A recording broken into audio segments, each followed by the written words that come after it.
Welcome to Narrated Books, where stories come to life, full audiobooks and engaging book summaries.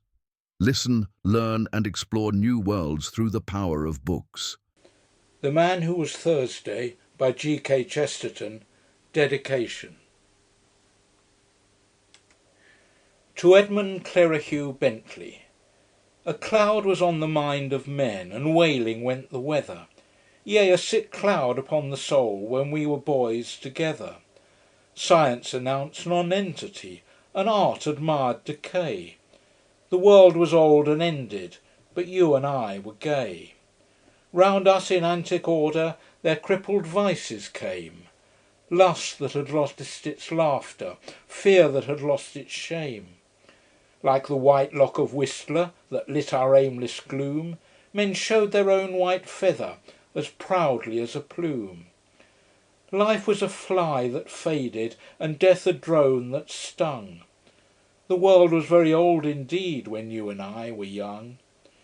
They twisted even decent sin to shapes not to be named. Men were ashamed of honour, but we were not ashamed. Weak if we were and foolish, not thus we failed, not thus. When that black Baal blocked the heavens he had no hymns from us. Children we were, our forts of sand were even as weak as we. High as they went we piled them up to break that bitter sea. Fools as we were in motley, all jangling and absurd, when all church bells were silent, our cap and bells were heard. Not all unhelped we held the fort, our tiny flags unfurled. Some giants laboured in that cloud to lift it from the world. I find again the book we found, I feel the hour that flings far out of fish-shaped Paumanok some cry of cleaner things. And the green carnation withered, as in forest fires that pass, roared in the wind of all the world 10 million leaves of grass. Or sane and sweet and sudden, as a bird sings in the rain, truth out of Tusitala spoke, and pleasure out of pain. Yea, cool and clear and sudden, as a bird sings in the grey, Dunedin to Samoa spoke, and darkness unto day. But we were young, we lived to see God break their bitter charms, God and the good Republic come riding back in arms. We have seen the city of Mansoul, even as it rocked, relieved. Blessed are they who did not see, but being blind, believed. This is a tale of those old fears, even of those emptied hells, and none but you shall understand the truth that it tells. Of what colossal gods of shame could cow men, and yet crash? Of what huge devils hid the stars, yet fell at a pistol flash? The doubts were so plain to chase, so dreadful to withstand. Oh, who shall understand but you? Yea, who shall understand? The doubts that drove us through the night, as we two talked amain, and day had broken on the streets ere it broke upon the brain. Between us, by the peace of God, such truth can now be told. Yea, there is strength in striking root, and good in growing old. We have found common things at last, and marriage, and a creed, and I may safely write it now, and you may safely read. G.K.C. End of dedication to The Man Who Was Thursday. The Two Poets of Saffron Park. The suburb of Saffron Park lay on the sunset side of London, as red and ragged as a cloud of sunset. It was built of a bright brick throughout. Its skyline was fantastic, and even its ground plan was wild. It had been the outburst of a speculative builder, faintly tinged with art, who called its architecture sometimes Elizabethan and sometimes Queen Anne, apparently under the impression that the two sovereigns were identical. It was described with some justice as an artistic colony, though it never in any definable way produced any art. But, although its pretensions to be an intellectual centre were a little vague, its pretensions to be a pleasant place were quite indisputable. The stranger who looked for the first time at the quaint red houses could only think how very oddly shaped the people must be who could fit into them. Nor when he met the people was he disappointed in this respect.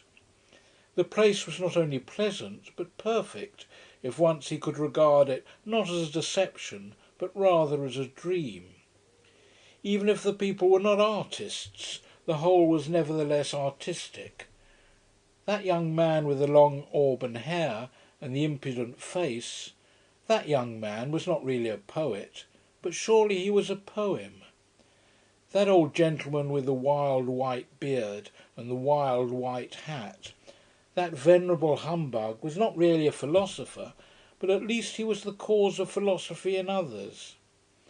That scientific gentleman with the bald egg-like head and the bare bird-like neck had no real right to the airs of science that he assumed. He had not discovered anything new in biology, but what biological creature could he have discovered more singular than himself? Thus, and thus only, the whole place had properly to be regarded. It had to be considered not so much as a workshop for artists, but as a frail but finished work of art. A man who stepped into its social atmosphere felt as if he had stepped into a written comedy. More especially this attractive unreality fell upon it about nightfall, when the extravagant roofs were dark against the afterglow, and the whole insane village seemed as separate as a drifting cloud. This again was more strongly true of the many nights of local festivity, when the little gardens were often illuminated, and the big Chinese lanterns glowed in the dwarfish trees like some fierce and monstrous fruit. And this was strongest of all on one particular evening, still vaguely remembered in the locality, of which the auburn-haired poet was the hero. It was not by any means the only evening of which he was the hero. On many nights those passing by his little back garden might hear his high didactic voice laying down the law to men and particularly to women. The attitude of women in such cases was indeed one of the paradoxes of the place. Most of the women were of the kind vaguely called emancipated, and professed some protest against male supremacy. Yet these new women would always pay to a man the extravagant compliment which no ordinary woman ever pays to him, that of listening while he is talking.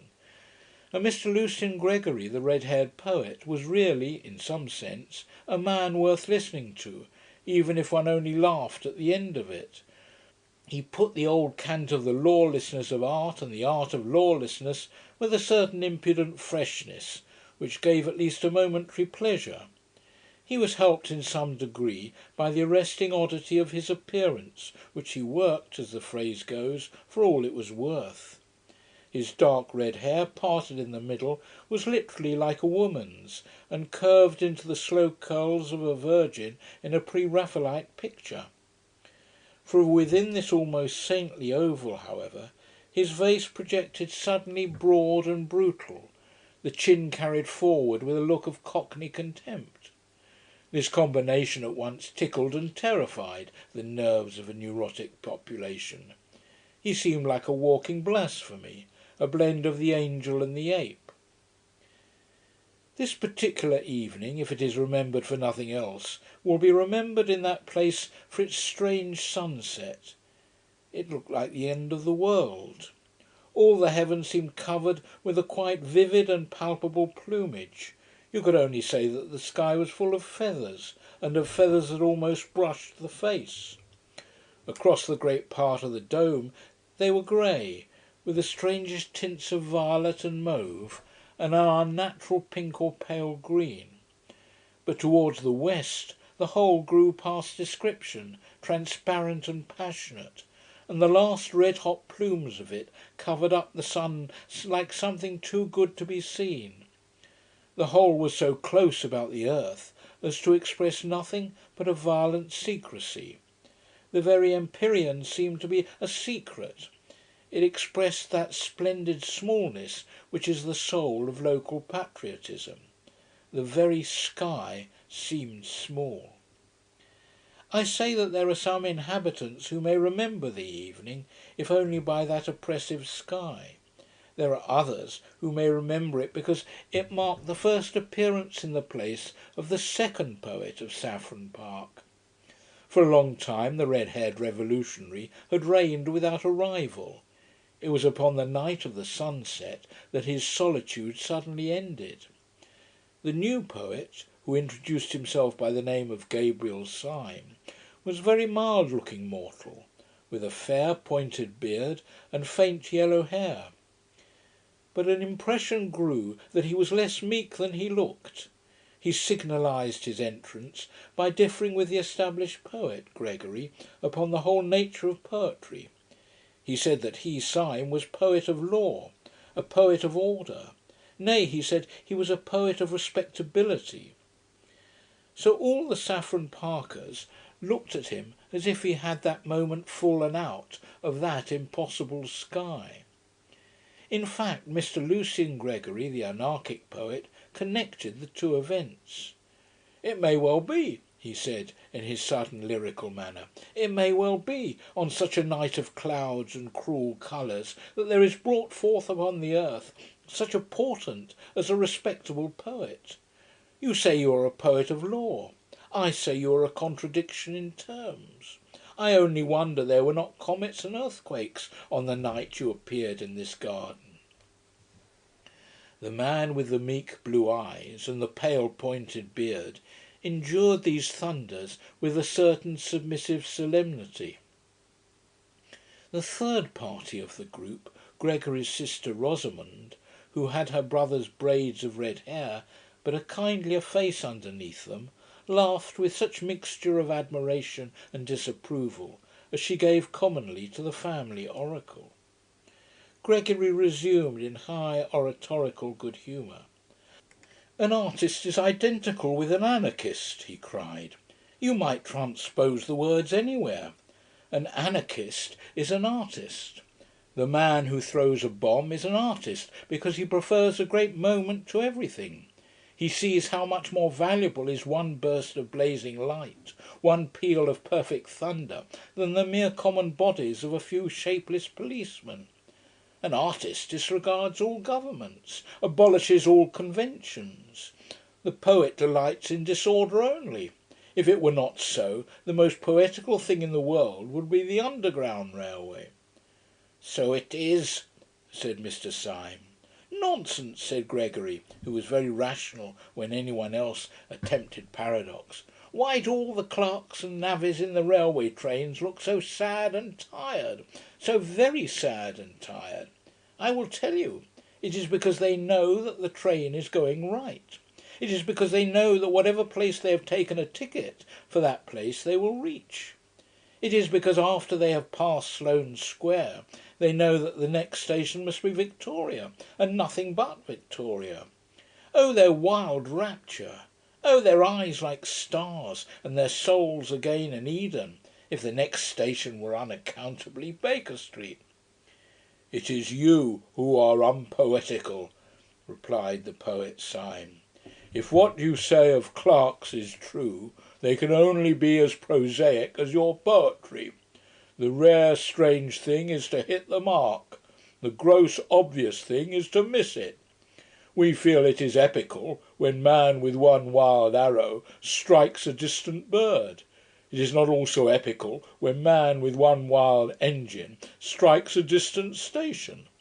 Chaos is dull, because in chaos the train might indeed go anywhere, to Baker Street or to Baghdad. But man is a magician, and his whole magic is in this, that he does say Victoria, and lo, it is Victoria. No, take your books of mere poetry and prose. Let me read a timetable with tears of pride. Take your Byron, who commemorates the defeats of man. Give me Bradshaw, who commemorates his victories. Give me Bradshaw, I say." "Must you go?" inquired Gregory sarcastically. "I tell you," went on Syme with passion, "that every time a train comes in, I feel that it has broken past batteries of besiegers, and that man has won a battle against chaos. You say contemptuously that when one has left Sloane Square one must come to Victoria. I say that one might do 1,000 things instead, and that whenever I really come there I have the sense of hairbreadth escape. And when I hear the guard shout out the word Victoria, it is not an unmeaning word. It is to me the cry of a herald announcing conquest. It is to me indeed Victoria. It is the victory of Adam. Gregory wagged his heavy red head with a slow and sad smile. "And even then," he said, "we poets always ask the question, and what is Victoria now that you have got there? You think Victoria is like the New Jerusalem. We know that the New Jerusalem will only be like Victoria. Yes, the poet will be discontented even in the streets of heaven. The poet is always in revolt." "There again," said Syme irritably, "what is there poetical about being in revolt? You might as well say that it is poetical to be seasick. Being sick is a revolt. Both being sick and being rebellious may be the wholesome thing on certain desperate occasions, but I'm hanged if I can see why they are poetical. Revolt in the abstract is revolting. It's mere vomiting." The girl winced for a flash at the unpleasant word, but Syme was too hot to heed her. "It is things going right," he cried, that is poetical. Our digestions, for instance, going secretly and silently right, that is the foundation of all poetry. Yes, the most poetical thing, more poetical than the flowers, more poetical than the stars. The most poetical thing in the world is not being sick." "Really," said Gregory superciliously, "the examples you choose—" "I beg your pardon," said Syme grimly. "I forgot we had abolished all conventions." For the first time a red patch appeared on Gregory's forehead. "You don't expect me," he said, "to revolutionise society on this lawn?" Syme looked straight into his eyes and smiled sweetly. "No, I don't," he said. "But I suppose that if you were serious about your anarchism, that is exactly what you would do." Gregory's big bull's eyes blinked suddenly like those of an angry lion, and one could almost fancy that his red mane rose. "Don't you think then," he said in a dangerous voice, "that I am serious about my anarchism?" "I beg your pardon?" said Syme. "Am I not serious about my anarchism?" cried Gregory with knotted fists. "My dear fellow," said Syme, and strolled away. With surprise, but with a curious pleasure, he found Rosamund Gregory still in his company. "Mr. Syme," she said, "do the people who talk like you and my brother often mean what they say? Do you mean what you say now?" Syme smiled. "Do you?" he asked. "What do you mean?" asked the girl with grave eyes. "My dear Miss Gregory," said Syme gently, "there are many kinds of sincerity and insincerity. When you say thank you for the salt, do you mean what you say? No. When you say the world is round, do you mean what you say? No. It is true, but you don't mean it. Now, sometimes a man like your brother really finds a thing he does mean. It may be only a half-truth, quarter-truth, tenth truth, but then he says more than he means, from sheer force of meaning it." She was looking at him from under level brows. Her face was grave and open, and there had fallen upon it the shadow of that unreasoning responsibility which is at the bottom of the most frivolous woman, the maternal watch which is as old as the world. "Is he really an anarchist, then?" she asked. "Only in that sense I speak of," replied Syme, "or, if you prefer it, in that nonsense."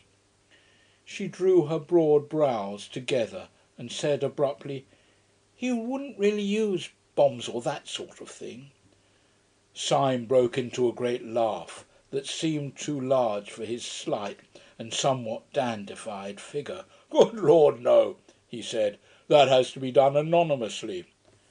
and at that the corners of her own mouth broke into a smile, and she thought with a simultaneous pleasure of Gregory's absurdity and of his safety.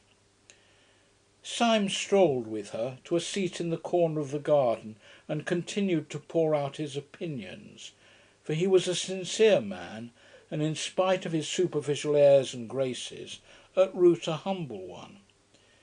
And it is always the humble man who talks too much. The proud man watches himself too closely.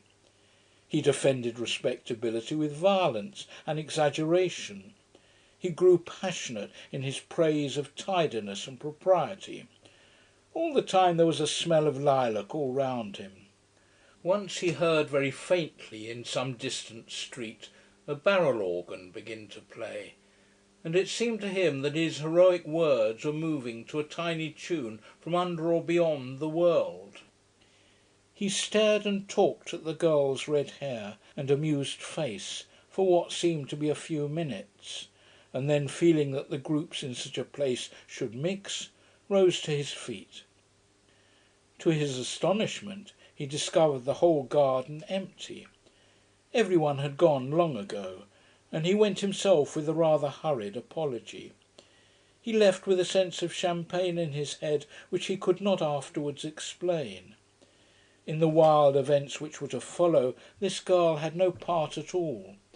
He never saw her again until all his tale was over, and yet in some indescribable way she kept recurring like a motive in music through all his mad adventures afterwards, and the glory of her strange hair ran like a red thread through those dark and ill-drawn tapestries of the night. For what followed was so improbable that it might well have been a dream. When Syme went out into the starlit street, he found it for the moment empty. Then he realised, in some odd way, that the silence was rather a living silence than a dead one. Directly outside the door stood a street lamp, whose gleam gilded the leaves of the tree that bent out over the fence behind him. About a foot from the lamp-post stood a figure almost as rigid and motionless as the lamp-post itself. The tall hat and long frock coat were black. The face, in an abrupt shadow, was almost as dark. Only a fringe of fiery hair against the light, and also something aggressive in the attitude, proclaimed that it was the poet Gregory. He had something of the look of a masked bravo, waiting sword in hand for his foe. He made a sort of doubtful salute, which Syme somewhat more formally returned. "I was waiting for you," said Gregory. "Might I have a moment's conversation?" "Certainly. About what?" asked Syme in a sort of weak wonder. Gregory struck out with his stick at the lamp-post and then at the tree. "About this and this," he cried. "About order and anarchy. There is your precious order, that lean iron lamp, ugly and barren. And there is anarchy, rich, living, reproducing itself. There is anarchy, splendid in green and gold." "All the same," replied Syme patiently, "just at present you only see the tree by the light of the lamp. I wonder when you would ever see the lamp by the light of the tree." And then, after a pause, he said, "But may I ask if you've been standing out here in the dark only to resume our little argument?" "No," cried out Gregory in a voice that rang down the street. "I did not stand here to resume our argument, but to end it for ever." The silence fell again, and Syme, though he understood nothing, listened instinctively for something serious.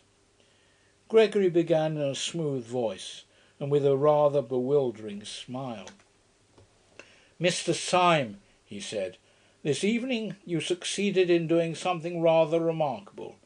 You did something to me that no man born of woman has ever succeeded in doing before." "Indeed." "Now I remember," resumed Gregory reflectively, "one other person succeeded in doing it. The captain of a penny steamer, if I remember correctly, at Southend. You have irritated me." "I am very sorry," replied Syme with gravity. "I am afraid my fury and your insult are too shocking to be wiped out even with an apology," said Gregory very calmly. "No duel could wipe it out. If I struck you dead, I could not wipe it out. There is only one way by which that insult can be erased, and that way I choose. I am going, at the possible sacrifice of my life and honour, to prove to you that you were wrong in what you said." "In what I said?" "You said I was not serious about being an anarchist." "There are degrees of seriousness," replied Syme. "I have never doubted that you were perfectly sincere in this sense, that you thought what you said well worth saying, that you thought a paradox might wake men up to a neglected truth." Gregory stared at him steadily and painfully. "And in no other sense," he asked, "you think me serious? You think me a flâneur who lets fall occasional truths? You do not think that in a deeper, a more deadly sense I am serious?" Syme struck his stick violently on the stones of the road. "Serious!" he cried. "Good Lord! Is this street serious? Are these damned Chinese lanterns serious? Is the whole caboodle serious? One comes here and talks a pack of bosh, and perhaps some sense as well, but I should think very little of a man who didn't keep something in the background of his life that was more serious than all this talking. Something more serious, whether it was religion or only drink." "Very well," said Gregory, his face darkening. "You shall see something more serious than either drink or religion." Syme stood waiting with his usual air of mildness until Gregory again opened his lips. "You spoke just now of having a religion. Is it really true that you have one?" "Oh," said Syme with a beaming smile, "we are all Catholics now." "Then may I ask you to swear by whatever gods or saints your religion involves you, that you will not reveal what I am now going to tell you to any son of Adam, and especially not to the police? Will you swear that?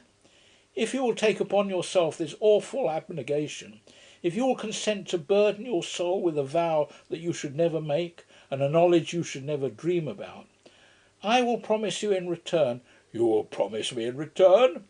inquired Syme as the other paused. "I will promise you a very entertaining evening." Syme suddenly took off his hat. "Your offer," he said, "is far too idiotic to be declined. You say that a poet is always an anarchist. I disagree, but I hope at least that he is always a sportsman. Permit me here and now to swear as a Christian, and promise as a good comrade and a fellow artist, that I will not report anything of this, whatever it is, to the police. And now, in the name of Coney Hatch, what is it?" "I think," said Gregory, with placid irrelevancy, "that we will call a cab." He gave 2 long whistles, and a hansom came rattling down the road. The two got into it in silence. Gregory gave through the trap the address of an obscure public house on the Chiswick bank of the river. The cab whisked itself away again, and in it these 2 fantastics quitted their fantastic town. End of chapter 1. The secret of Gabriel Syme. The cab pulled up before a particularly dreary and greasy beer shop, into which Gregory rapidly conducted his companion. They seated themselves in a close and dim sort of bar parlour at a stained wooden table with one wooden leg. The room was so small and dark that very little could be seen of the attendant who was summoned, beyond a vague and dark impression of something bulky and bearded. "Will you take a little supper?" asked Gregory politely. "The pâté de foie gras is not good here, but I can recommend the game." Syme received the remark with stolidity, imagining it to be a joke. Accepting the vein of humour, he said with a well-bred indifference, "Oh, bring me some lobster mayonnaise." To his indescribable astonishment, the man only said, "Certainly, sir," and went away apparently to get it. "What will you drink?" resumed Gregory, with the same careless yet apologetic air. "I shall only have crème de menthe myself. I have dined. but the champagne can really be trusted. Do let me start you with a half bottle of Pommery at least." "Thank you," said the motionless Syme. "You are very good." His further attempts at conversation, somewhat disorganised in themselves, were cut short finally, as by a thunderbolt, by the actual appearance of the lobster. Syme tasted it and found it particularly good. Then he suddenly began to eat with great rapidity and appetite.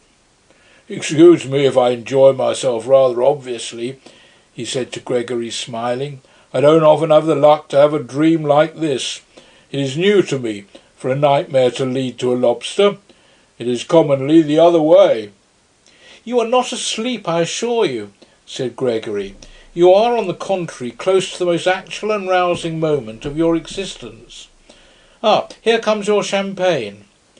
I admit that there may be a slight disproportion, let us say, between the inner arrangements of this excellent hotel and its simple and unpretentious exterior. But that is all our modesty. We are the most modest men that ever lived on earth." "And who are we?" asked Syme, emptying his champagne glass. "It is quite simple," replied Gregory. "We are the serious anarchists in whom you do not believe." "Oh," said Syme shortly. "You do yourself well in drinks." "Yes, we are serious about everything," answered Gregory.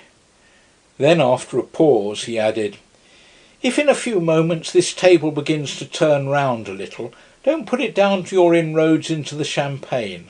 I don't wish you to do yourself an injustice." "Well, if I am not drunk, I am mad," replied Syme with perfect calm. "But I trust I can behave like a gentleman in either condition. May I smoke?" "Certainly," said Gregory, producing a cigar case. "Try one of mine." Syme took the cigar, clipped the end off with a cigar cutter out of his waistcoat pocket, put it in his mouth, lit it slowly, and let out a long cloud of smoke. It is not a little to his credit that he performed these rites with so much composure, for almost before he had begun them, the table at which he sat had begun to revolve, first slowly and then rapidly, as if at an insane séance. "You must not mind it," said Gregory. "It's a kind of screw." "Quite so," said Syme placidly. "A kind of screw. How simple that is." The next moment the smoke of his cigar, which had been wavering across the room in snaky twists, went straight up as if from a factory chimney, and the two with their chairs and table shot down through the floor as if the earth had swallowed them. They went rattling down a kind of roaring chimney as rapidly as a lift cut loose, and they came with an abrupt bump to the bottom. But when Gregory threw open a pair of doors and let in a red subterranean light, Syme was still smoking with one leg thrown over the other, and had not turned a yellow hair. Gregory led him down a low, vaulted passage, at the end of which was the red light.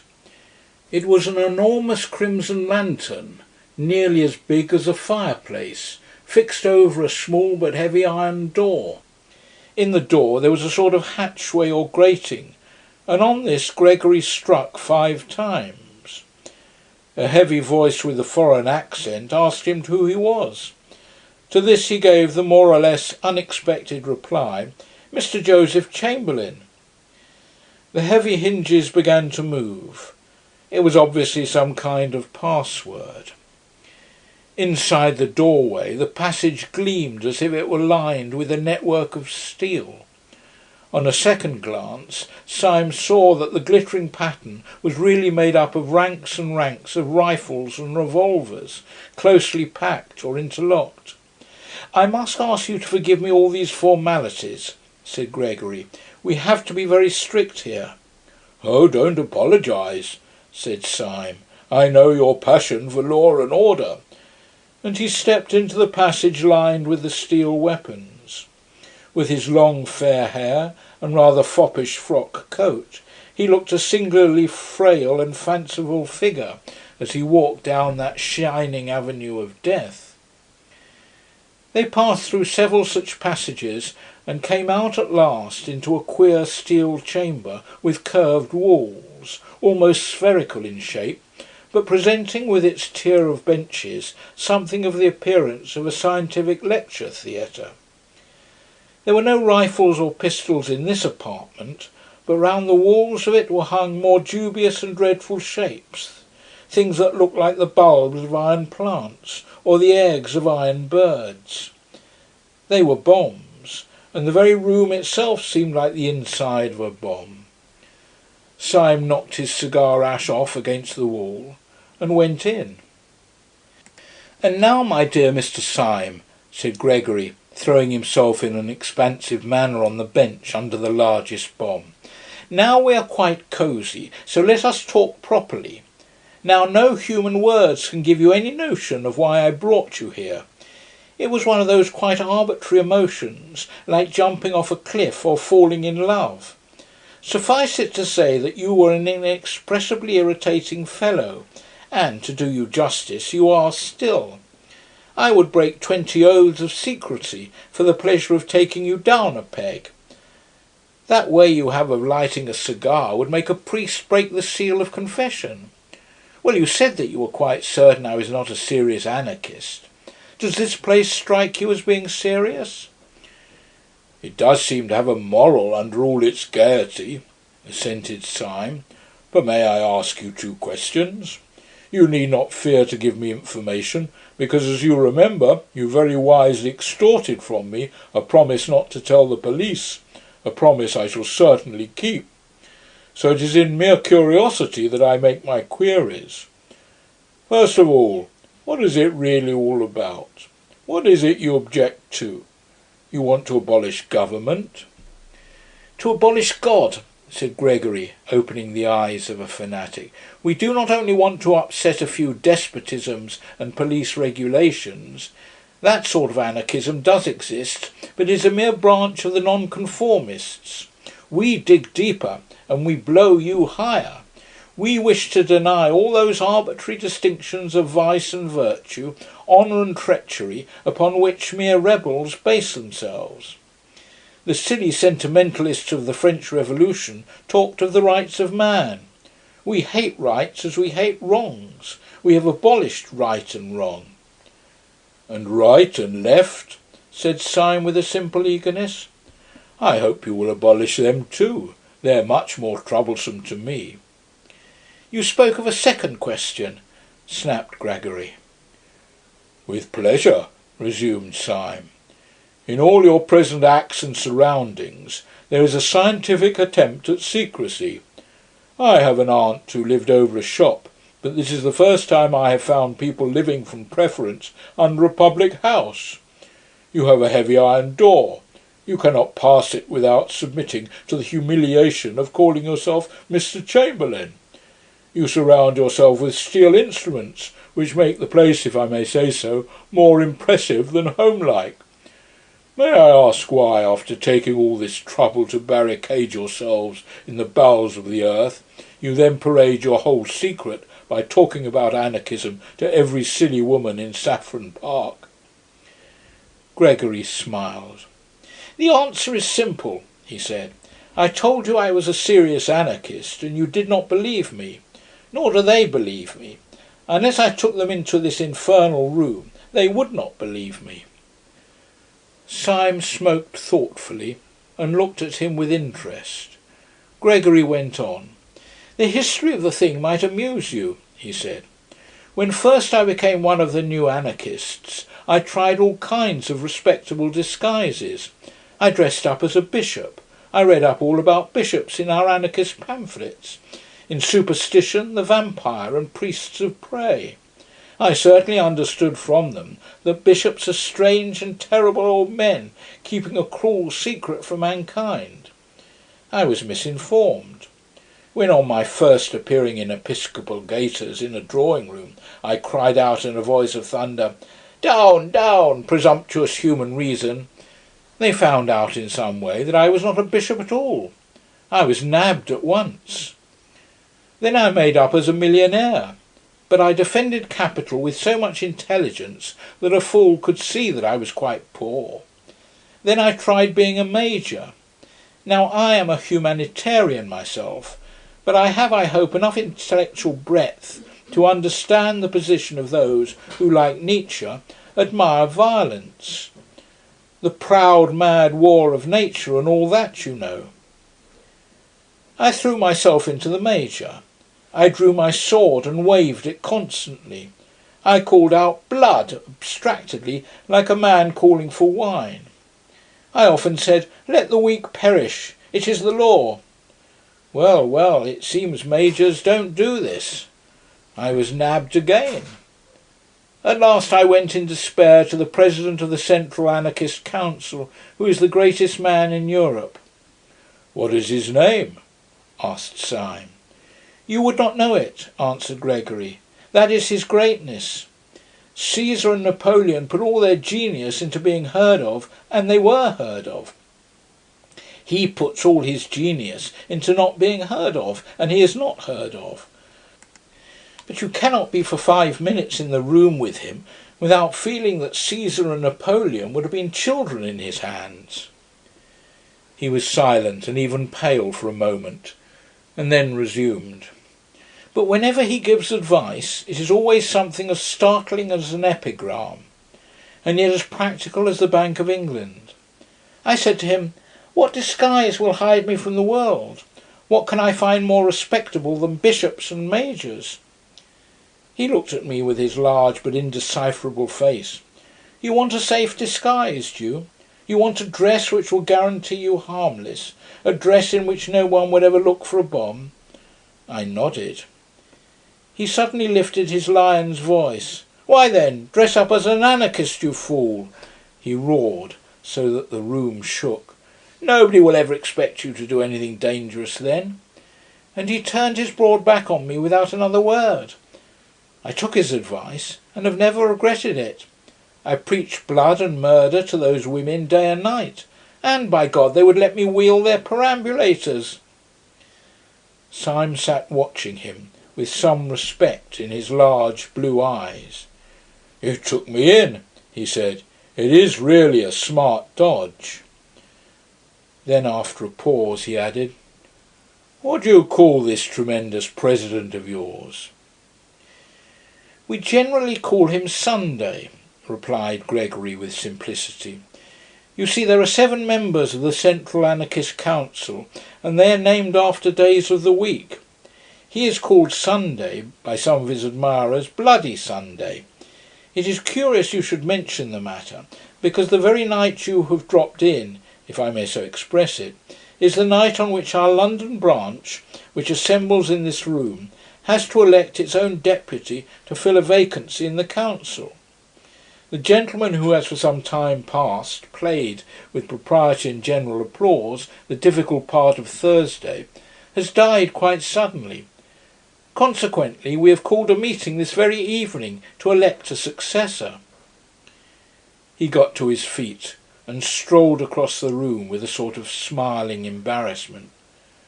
"I feel somehow as if you were my mother, Syme," he continued casually.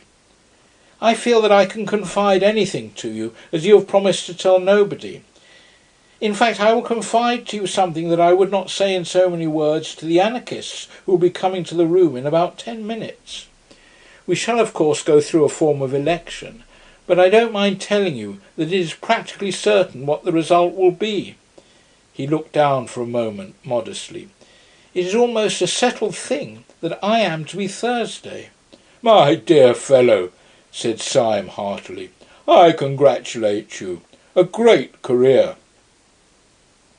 Gregory smiled in deprecation and walked across the room, talking rapidly. "As a matter of fact, everything is ready for me on this table," he said, "and the ceremony will probably be the shortest possible."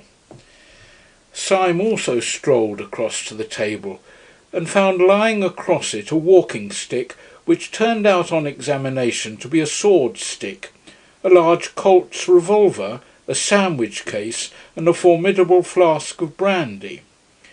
Over the chair beside the table was thrown a heavy-looking cape or cloak, "I've only to get the form of election finished," continued Gregory with animation.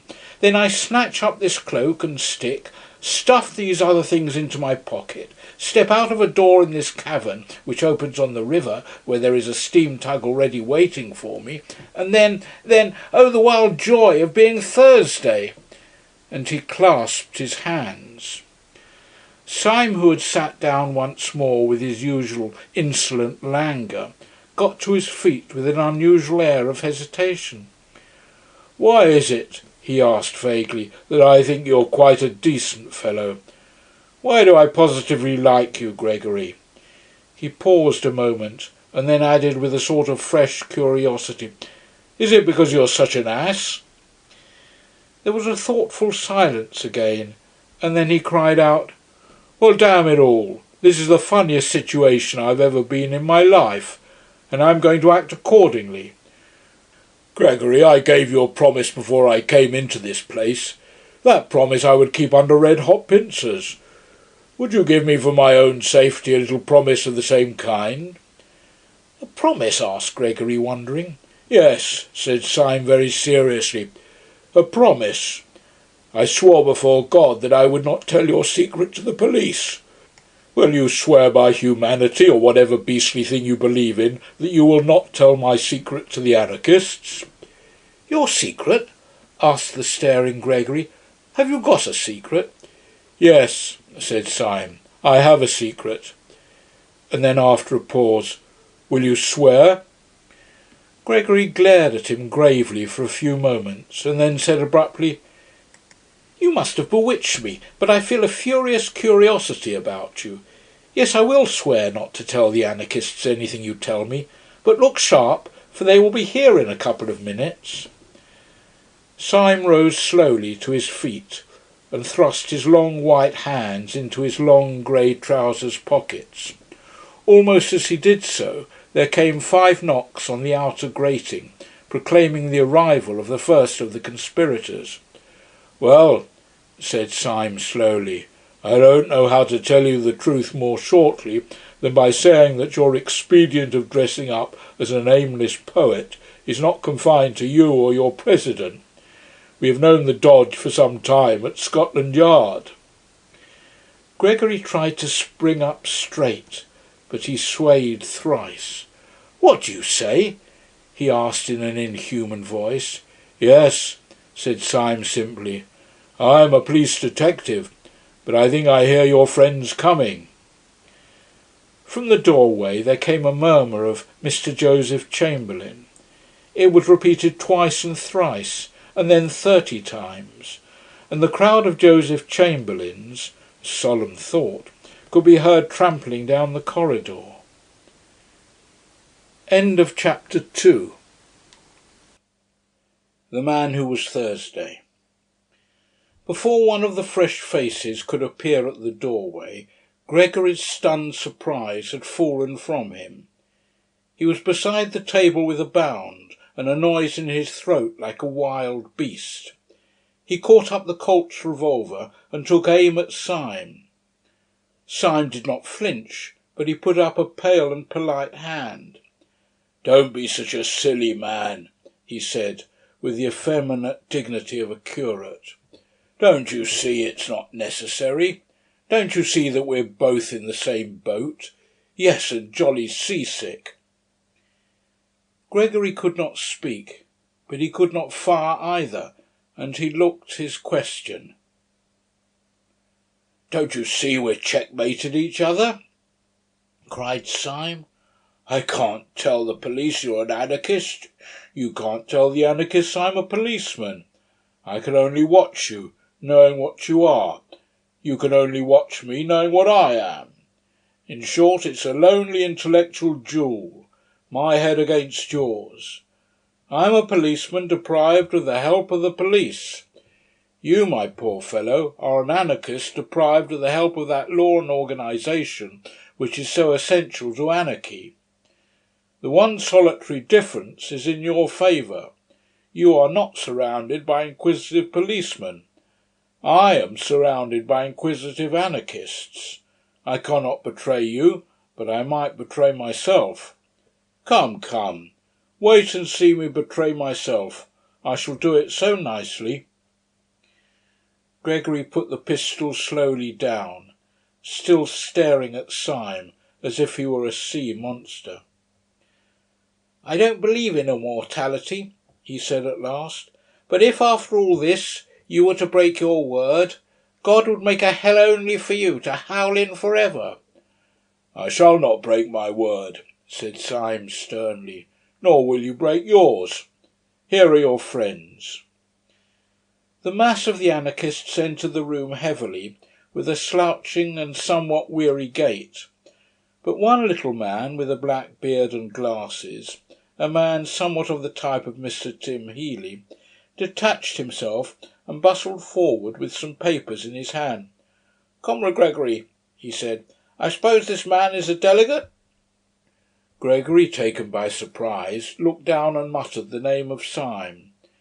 But Syme replied almost pertly, "I am glad to see that your gate is well enough guarded to make it hard for any one to be here who was not a delegate." The brow of the little man with the black beard was, however, still contracted with something like suspicion. "What branch do you represent?"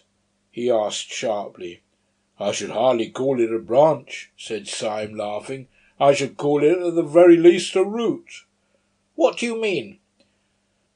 "The fact is," said Syme serenely, "the truth is I'm a Sabbatarian. I've been specially sent here to see that you show a due observance of Sunday." The little man dropped one of his papers, and a flicker of fear went over all the faces of the group. Evidently the awful President, whose name was Sunday, did sometimes send down such irregular ambassadors to such branch meetings. "Well, comrade," said the man with the papers after a pause, "I suppose we'd better give you a seat in the meeting." "If you ask my advice as a friend," said Syme with severe benevolence, "I think you had better." When Gregory heard the dangerous dialogue end, with a sudden safety for his rival, he rose abruptly and paced the floor in painful thought. He was indeed in an agony of diplomacy. It was clear that Syme's inspired impudence was likely to bring him out of all merely accidental dilemmas. Little was to be hoped from them. He could not himself betray Syme, partly from honour, but partly also because if he betrayed him and for some reason failed to destroy him, the Syme who escaped would be a Syme freed from all obligation of secrecy, a Syme who would simply walk to the nearest police station. After all, it was only one night's discussion, and only one detective who would know of it. He would let out as little as possible of their plans that night, and then let Syme go and chance it. He strode across to the group of anarchists which was already distributing itself along the benches. "I think it's time we began," he said. "The steam tug is waiting on the river already. I move that Comrade Buttons takes the chair." This being approved by a show of hands, the little man with the papers slipped into the presidential seat. "Comrades," he began, as sharp as a pistol shot, "our meeting tonight is important, though it need not be long. This branch has always had the honour of electing Thursdays for the Central European Council. We have elected many and splendid Thursdays. We all lament the sad decease of the heroic worker who occupied the post until last week. As you know, his services to the cause were considerable. He organised the great dynamite coup of Brighton, which under happier circumstances ought to have killed everybody on the pier. As you also know, his death was as self-denying as his life, for he died through his faith in a hygienic mixture of chalk and water as a substitute for milk, which beverage he regarded as barbaric and as involving cruelty to the cow. Cruelty, or anything approaching to cruelty, revolted him always. But it is not to acclaim his virtues that we are met, but for a harder task. It is difficult properly to praise his qualities, but it is more difficult to replace them. Upon you, comrades, it devolves this evening to choose out of the company present the man who shall be Thursday. If any comrade suggests a name, I will put it to the vote. If no comrade suggests a name, I can only tell myself that that dear dynamiter, who is gone from us, has carried into the unknowable abysses the last secret of his virtue and his innocence." There was a stir of almost inaudible applause, such as is sometimes heard in church. Then a large old man, with a long and venerable white beard, perhaps the only real working man present, rose lumberingly and said, "I move that Comrade Gregory be elected Thursday," and sat lumberingly down again.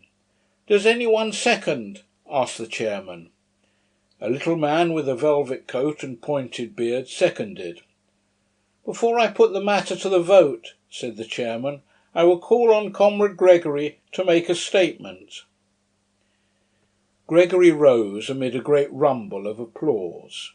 His face was deadly pale, so that by contrast his queer red hair looked almost scarlet. But he was smiling and altogether at ease. He had made up his mind, and he saw his best policy quite plain in front of him, like a white road. His best chance was to make a softened and ambiguous speech, such as would leave on the detective's mind the impression that the anarchist brotherhood was a very mild affair after all. He believed in his own literary power, his capacity for suggesting fine shades and picking perfect words. He thought that with care he could succeed, in spite of all the people around him, in conveying an impression of the institution subtly and delicately false.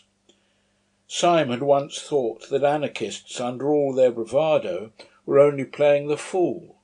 Could he not now, in the hour of peril, make Syme think so again? "Comrades," began Gregory in a low but penetrating voice, "it is not necessary for me to tell you what is my policy, for it is your policy also. Our belief has been slandered, it has been disfigured, it has been utterly confused and concealed, but it has never been altered. Those who talk about anarchism and its dangers go everywhere and anywhere to get their information, except to us, except to the fountainhead. They learn about anarchists from sixpenny novels. They learn about anarchists from tradesmen's newspapers. They learn about anarchists from Ali Sloper's Half Holiday and the Sporting Times. They never learn about anarchists from anarchists. We have no chance of denying the mountainous slanders which are heaped upon our heads from one end of Europe to another. The man who has always heard that we are walking plagues has never heard our reply. I know that he will not hear it tonight, though my passion were to rend the roof. For it is deep, deep under the earth that the persecuted are permitted to assemble, as the Christians assembled in the catacomb. But if by some incredible accident there were here tonight a man who all his life had thus immensely misunderstood us, I would put this question to him. When those Christians met in those catacombs, what sort of moral reputation had they in the streets above? What tales were told of their atrocities by one educated Roman to another? Suppose, I would say to him, suppose that we are only repeating that still mysterious paradox of history. Suppose we seem as shocking as the Christians because we are really as harmless as the Christians. Suppose we seem as mad as the Christians because we are really as meek. The applause that had greeted the opening sentences had been gradually growing fainter, and at the last word it stopped suddenly. In the abrupt silence, the man with the velvet jacket said, in a high, squeaky voice, "I'm not meek." "Comrade Witherspoon tells us," resumed Gregory, "that he is not meek. Ah, how little he knows himself! His words are indeed extravagant. His appearance is ferocious, and even, to an ordinary taste, unattractive. But only the eye of a friendship as deep and delicate as mine can perceive the deep foundation of solid meekness which lies at the base of him, too deep even for himself to see. I repeat, we are the true early Christians, only that we come too late. We are simple, as they revere simple. Look at Comrade Witherspoon. We are modest, as they were modest. Look at me. We are merciful. No, no, called out Mr. Witherspoon with the velvet jacket. I say we are merciful, repeated Gregory furiously, as the early Christians were merciful. Yet this did not prevent their being accused of eating human flesh. We do not eat human flesh. Shame, cried Witherspoon. Why not? Comrade Witherspoon, said Gregory, with a feverish gaiety, is anxious to know why nobody eats him. Laughter. In our society, at any rate, which loves him sincerely, which is founded upon love. No, no, said Witherspoon, down with love. Which is founded upon love, repeated Gregory, grinding his teeth. There will be no difficulty about the aims which we shall pursue as a body, or which I should pursue were I chosen as the representative of that body. Superbly careless of the slanders that represent us as assassins and enemies of human society, we shall pursue with moral courage and quiet intellectual pressure the permanent ideals of brotherhood and simplicity. Gregory resumed his seat and passed his hand across his forehead. The silence was sudden and awkward, but the chairman rose like an automaton and said in a colourless voice, "Does anyone oppose the election of Comrade Gregory?" The assembly seemed vague and subconsciously disappointed, and Comrade Witherspoon moved restlessly on his seat and muttered in his thick beard. By the sheer rush of routine, however, the motion would have been put and carried.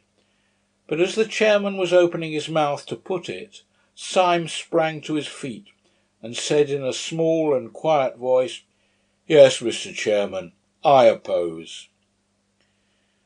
The most effective fact in oratory is an unexpected change in the voice. Mr. Gabriel Syme evidently understood oratory. Having said these first formal words in a moderated tone and with a brief simplicity, he made his next word ring and volley in the vault, as if one of the guns had gone off. "Comrades," he cried in a voice that made every man jump out of his boots, "have we come here for this? Do we live underground like rats in order to listen to talk like this? This is talk we might listen to while eating buns at a Sunday school treat. Do we line these walls with weapons and bar that door with death, lest anyone should come and hear Comrade Gregory saying to us, 'Be good and you will be happy'? Honesty is the best policy, and virtue is its own reward." There was not a word in Comrade Gregory's address to which a curate could not have listened with pleasure. Hear, hear. But I am not a curate. Loud cheers. And I did not listen to it with pleasure. Renewed cheers. The man who is fitted to make a good curate is not fitted to make a resolute, forcible, and efficient Thursday. Hear, hear. Comrade Gregory has told us in only too apologetic a tone that we are not the enemies of society. But I say we are the enemies of society, and so much the worse for society. We are the enemies of society, for society is the enemy of humanity, its oldest and its most pitiless enemy. Hear, hear. Comrade Gregory has told us, apologetically again, that we are not murderers. There I agree. We are not murderers, we are executioners. Cheers. Ever since Syme had risen, Gregory had sat staring at him, his face idiotic with astonishment. Now, in the pause, his lips of clay parted, and he said with an automatic and lifeless distinctness, "You damnable hypocrite!" Syme looked straight into those frightful eyes with his own pale blue ones, and said with dignity, "Comrade Gregory accuses me of hypocrisy. He knows as well as I do that I am keeping all my engagements and doing nothing but my duty. I do not mince words. I do not pretend to. I say that Comrade Gregory is unfit to be Thursday for all his amiable qualities. He is unfit to be Thursday because of his amiable qualities. We do not want to see the Supreme Council of Anarchy infected with a maudlin mercy. Hear, hear. This is no time for ceremonial politeness, neither is it a time for ceremonial modesty. I set myself against Comrade Gregory as I would set myself against all the governments of Europe, because the anarchist who has given himself to anarchy has forgotten modesty as much as he's forgotten pride. Cheers. I am not a man at all. I am a cause. Renewed cheers. I set myself against Comrade Gregory as impersonally and as calmly as I should choose one pistol rather than another out of that rack upon the wall. And I say that rather than have Gregory and his milk and water methods on the Supreme Council, I would offer myself for election. His sentence was drowned in a deafening cataract of applause. The faces that had grown fiercer and fiercer with approval as his tirade grew more and more uncompromising were now distorted with grins of anticipation, or cloven with delighted cries. At the moment when he announced himself as ready to stand for the post of Thursday, a roar of excitement and assent broke forth, and became uncontrollable, and at the same moment Gregory sprang to his feet with foam upon his mouth, and shouted against the shouting. "Stop, you blasted madman!" he cried at the top of a voice that tore his throat. "Stop, you—" But louder than Gregory's shouting and louder than the roar of the room came the voice of Syme, still speaking in a peal of pitiless thunder. "I do not go to the council to rebut that slander that calls us murderers. I go to earn it." Loud and prolonged cheering. "To the priests who say these men are the enemies of religion, to the judge who say these men are the enemies of law, to the fat parliamentarian who says these men are the enemies of order and public decency, to all these I will reply, you are false kings, but you are true prophets. I am come to destroy you and to fulfil your prophecies." The heavy clamour gradually died away, but before it had ceased, Witherspoon had jumped to his feet, his hair and beard all on end, and had said, "I move as an amendment that Comrade Syme be appointed to the post." "Stop all this, I tell you," cried Gregory, with frantic face and hands. "Stop it. It is all—" The voice of the chairman clove his speech with a cold accent. "Does any one second this amendment?" he said. A tall, tired man with melancholy eyes and an American chin beard was observed on the back bench to be slowly rising to his feet. Gregory had been screaming for some time past. Now there was a change in his accent, more shocking than any scream. "I end all this," he said in a voice as heavy as stone. "This man cannot be elected. He is—" "Yes," said Syme, quite motionless. "What is he?" Gregory's mouth worked twice without sound. Then slowly the blood began to crawl back into his dead face. "He is a man quite inexperienced in our work," he said, and sat down abruptly. Before he had done so, the long lean man with the American beard was again upon his feet, and was repeating in a high American monotone, "I beg to second the election of Comrade Syme." "The amendment will, as usual, be put first," said Mr. Buttons, the chairman, with mechanical rapidity. "The question is that Comrade Syme—" Gregory had again sprung to his feet, panting and passionate. "Comrades," he cried out, "I am not a madman." "Oh, oh," said Mr. Witherspoon. "I am not a madman," reiterated Gregory, with a frightful sincerity which for a moment staggered the room. "But I give you a counsel which you can call mad if you like. No, I will not call it a counsel, for I can give you no reason for it. I will call it a command. Call it a mad command, but act upon it. Strike, but hear me. Kill me, but obey me. Do not elect this man." Truth is so terrible, even in fetters, that for a moment Syme's slender and insane victory swayed like a reed, but you could not have guessed it from Syme's bleak blue eyes. He merely began, "Comrade Gregory commands." Then the spell was snapped, and one anarchist called out to Gregory, "Who are you? You're not Sunday." And another anarchist added in a heavier voice, "And you are not Thursday." "Comrades," cried Gregory, in a voice like that of a martyr who in an ecstasy of pain had passed beyond pain, "it is nothing to me whether you detest me as a tyrant or detest me as a slave. If you will not take my command, accept my degradation. I kneel to you. I throw myself at your feet. I implore you, do not elect this man."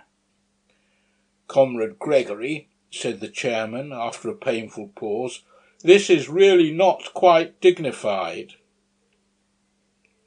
For the first time in the proceedings there was for a few seconds a real silence. Then Gregory fell back in his seat, a pale wreck of a man, and the chairman repeated like a piece of clockwork suddenly started again, "The question is that Comrade Syme be elected to the post of Thursday on the General Council." The roar rose like the sea, the hands rose like a forest, and 3 minutes afterwards Mr. Gabriel Syme of the Secret Police Service was elected to the post of Thursday on the General Council of the Anarchists of Europe. Every one in the room seemed to feel the tug waiting on the river, the sword stick and the revolver waiting on the table. The instant the election was ended and irrevocable, and Syme had received the paper proving his election, they all sprang to their feet, and the fiery groups moved and mixed in the room. Syme found himself, somehow or other, face to face with Gregory, who still regarded him with a stare of stunned hatred. They were silent for many minutes. "You are a devil," said Gregory at last. "And you are a gentleman," said Syme with gravity. "It was you that entrapped me," began Gregory, shaking from head to foot. "Entrapped me into—" "Talk sense," said Syme shortly. "Into what sort of devil's parliament have you entrapped me, if it comes to that? You made me swear before I made you. Perhaps we are both doing what we think right, but what we think right is so damned different that there can be nothing between us in the way of concession. There is nothing possible between us but honour and death." And he pulled the great cloak about his shoulders and picked up the flask from the table. "The boat is quite ready," said Mr. Buttons, bustling up. "Be good enough to step this way." With a gesture that revealed the shop-walker, he led Syme down a short iron-bound passage, the still agonised Gregory following feverishly at their heels. At the end of the passage was a door, which Buttons opened sharply, showing a sudden blue and silver picture of the moonlit river that looked like a scene in a theatre. Close to the opening lay a dark, dwarfish steam launch, like a baby dragon with one red eye. Almost in the act of stepping on board, Gabriel Syme turned to the gaping Gregory. "You have kept your word," he said gently, with his face in shadow. "You're a man of honour, and I thank you. You've kept it even down to a small particular. There was one special thing you promised me at the beginning of the affair, and which you have certainly given me by the end of it." "What do you mean?" cried the chaotic Gregory. "What did I promise you?" "A very entertaining evening," said Syme, and he made a military salute with the sword stick as the steamboat slid away. End of chapter 3. The tale of a detective. Gabriel Syme was not merely a detective who pretended to be a poet, he was really a poet who had become a detective. Nor was his hatred of anarchy hypercritical. He was one of those who are driven early in life into too conservative an attitude by the bewildering folly of most revolutionists. He had not attained it by any tame tradition. His respectability was spontaneous and sudden, a rebellion against rebellion. He came of a family of cranks, in which all the oldest people had all the newest notions. One of his uncles always walked about without a hat, and another had made an unsuccessful attempt to walk about with a hat and nothing else. His father cultivated art and self-realisation. His mother went in for simplicity and hygiene. Hence the child, during his tenderer years, was wholly unacquainted with any drink between the extremes of absinthe and cocoa, of both of which he had a healthy dislike. The more his mother preached a more than Puritan abstinence, the more did his father expand into a more than pagan latitude, and by the time the former had come to enforcing vegetarianism, the latter had pretty well reached the point of defending cannibalism. Being surrounded with every conceivable kind of revolt from infancy, Gabriel had to revolt into something, so he revolted into the only thing left, sanity.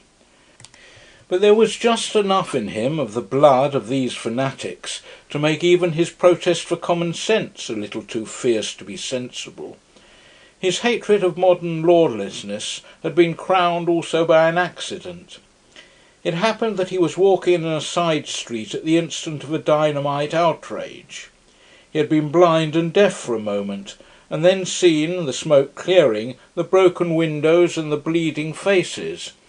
After that he went about as usual, quiet, courteous, rather gentle, but there was a spot on his mind that was not sane. He did not regard anarchists, as most of us do, as a handful of morbid men combining ignorance with intellectualism.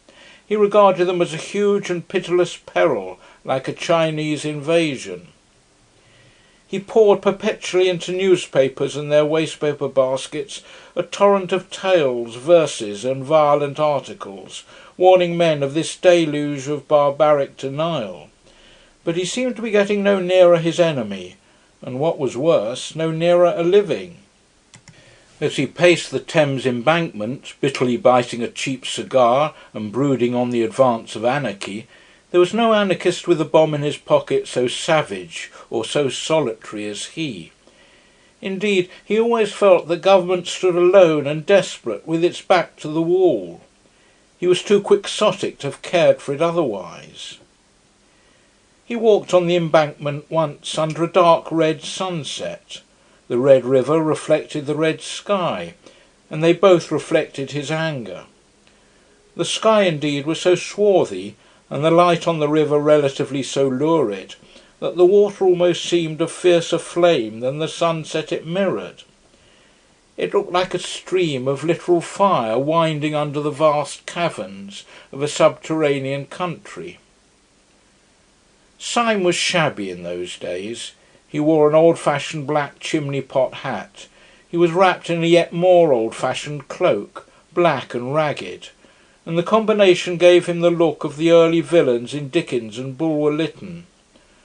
Also his yellow beard and hair were more unkempt and leonine than when they appeared long afterwards, cut and pointed, on the lawns of Saffron Park. A long, lean black cigar, bought in Soho for twopence, stood out from between his tightened teeth, and altogether he looked a very satisfactory specimen of the anarchists upon whom he had vowed holy war. Perhaps this was why a policeman on the embankment spoke to him and said, "Good evening." Syme, at a crisis of his morbid fears for humanity, seemed stung by the mere stolidity of the automatic official, a mere bulk of blue in the twilight. "A good evening, is it?" he said sharply. "You fellows would call the end of the world a good evening. Look at that bloody red sun and that bloody river. I tell you that if that were literally human blood, spilt and shining, you would still be standing here as solid as ever, looking out for some poor harmless tramp whom you could move on. You policemen are cruel to the poor, but I could forgive you even your cruelty if it were not for your calm." "If I were calm," replied the policeman, "it's the calm of organised resistance." "Eh?" said Syme, staring. "The soldier must be calm in the thick of the battle, pursued the policeman. "The composure of an army is the anger of a nation." "Good God, the board schools," said Syme. "Is this undenominational education?" "No," said the policeman sadly. "I never had any of those advantages. The board schools came after my time. What education I had was very rough and old-fashioned, I'm afraid." "Where did you have it?" asked Syme, wondering. "Oh, at Harrow," said the policeman. The class sympathies, which, false as they are the truest things in so many men, broke out of Syme before he could control them. "But good Lord, man," he said, "you oughtn't to be a policeman." The policeman sighed and shook his head. "I know," he said solemnly, "I know I'm not worthy." "But why did you join the police?" asked Syme with rude curiosity. "For much the same reason that you abuse the police," replied the other. "I found that there was a special opening in the service for those whose fears for humanity were concerned rather with the aberrations of the scientific intellect than with the normal and excusable, though excessive, outbreaks of the human will. I trust I make myself clear." "If you mean that you make your opinion clear," said Syme, "I suppose you do. But as for making yourself clear, it is the last thing you do. How comes a man like you to be talking philosophy in a blue helmet on the Thames Embankment?" "You've evidently not heard of the latest development in our police system," replied the other. "I'm not surprised at it. We're keeping it rather dark from the educated class, because that class contains most of our enemies. But you seem to be exactly in the right frame of mind. I think you might almost join us." "Join you in what?" asked Syme. "I will tell you," said the policeman slowly. "This is the situation. The head of one of our departments, one of the most celebrated detectives in Europe, has long been of opinion that a purely intellectual conspiracy would soon threaten the very existence of civilization. He is certain that the scientific and artistic worlds are silently bound in a crusade against the family and the state. He has therefore formed a special corps of policemen who are also philosophers. It is their business to watch the beginnings of this conspiracy, not merely in a criminal, but in a controversial sense. I am a democrat myself, and I am fully aware of the value of the ordinary man in matters of ordinary valour or virtue. But it would obviously be undesirable to employ the common policeman in an investigation which is also a heresy hunt." Syme's eyes were bright with a sympathetic curiosity. "What do you do, then?" he said. "The work of the philosophical policeman," replied the man in blue, "is at once bolder and more subtle than that of the ordinary detective. The ordinary detective goes to pot-houses to arrest thieves. We go to artistic tea-parties to detect pessimists. The ordinary detective discovers from a ledger or a diary that a crime has been committed. We discover from a book of sonnets that a crime will be committed. We have to trace the origin of those dreadful thoughts that drive men on at last to intellectual fanaticism and intellectual crime. We were only just in time to prevent the assassination at Hartlepool, and that was entirely due to the fact that our Mr. Wilkes, a smart young fellow, thoroughly understood a triolet." "Do you mean," asked Syme, "that there is really as much connection between crime and the modern intellect as all that?" "You are not sufficiently democratic," answered the policeman. "But you were right when you said just now that our ordinary treatment of the poor criminal was a pretty brutal business. I tell you, I'm sometimes sick of my trade when I see how perpetually it means merely a war upon the ignorant and the desperate. But this new movement of ours is a very different affair. We deny the snobbish English assumption that the uneducated are the dangerous criminals. We remember the Roman emperors. We remember the great poisoning princes of the Renaissance. We say that the dangerous criminal is the educated criminal. We say that the most dangerous criminal now is the entirely lawless modern philosopher, Compared to him, burglars and bigamists are essentially moral men. My heart goes out to them. They accept the essential ideal of man, they merely seek it wrongly. Thieves respect property. They merely wish the property to become their property, that they may more perfectly respect it. But philosophers dislike property as property. They wish to destroy the very idea of personal possession. Bigamists respect marriage, or they would not go through the highly ceremonial and even ritualistic formality of bigamy. But philosophers despise marriage as marriage.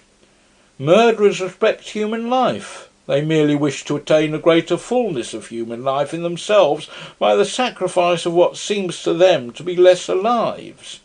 But philosophers hate life itself, their own as much as other people's.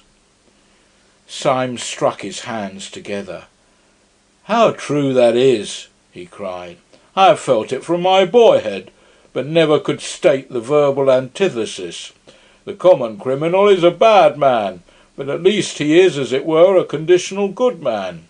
He says that if only a certain obstacle be removed, say a wealthy uncle, he is then prepared to accept the universe and to praise God. He is a reformer, but not an anarchist. He wishes to cleanse the edifice, but not to destroy it.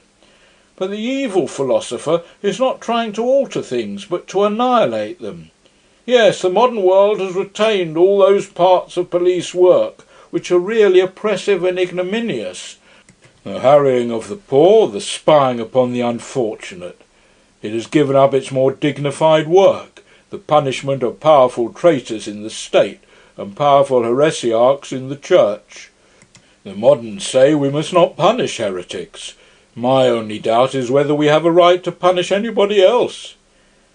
"This is absurd," cried the policeman, clasping his hands with an excitement uncommon in persons of his figure and costume.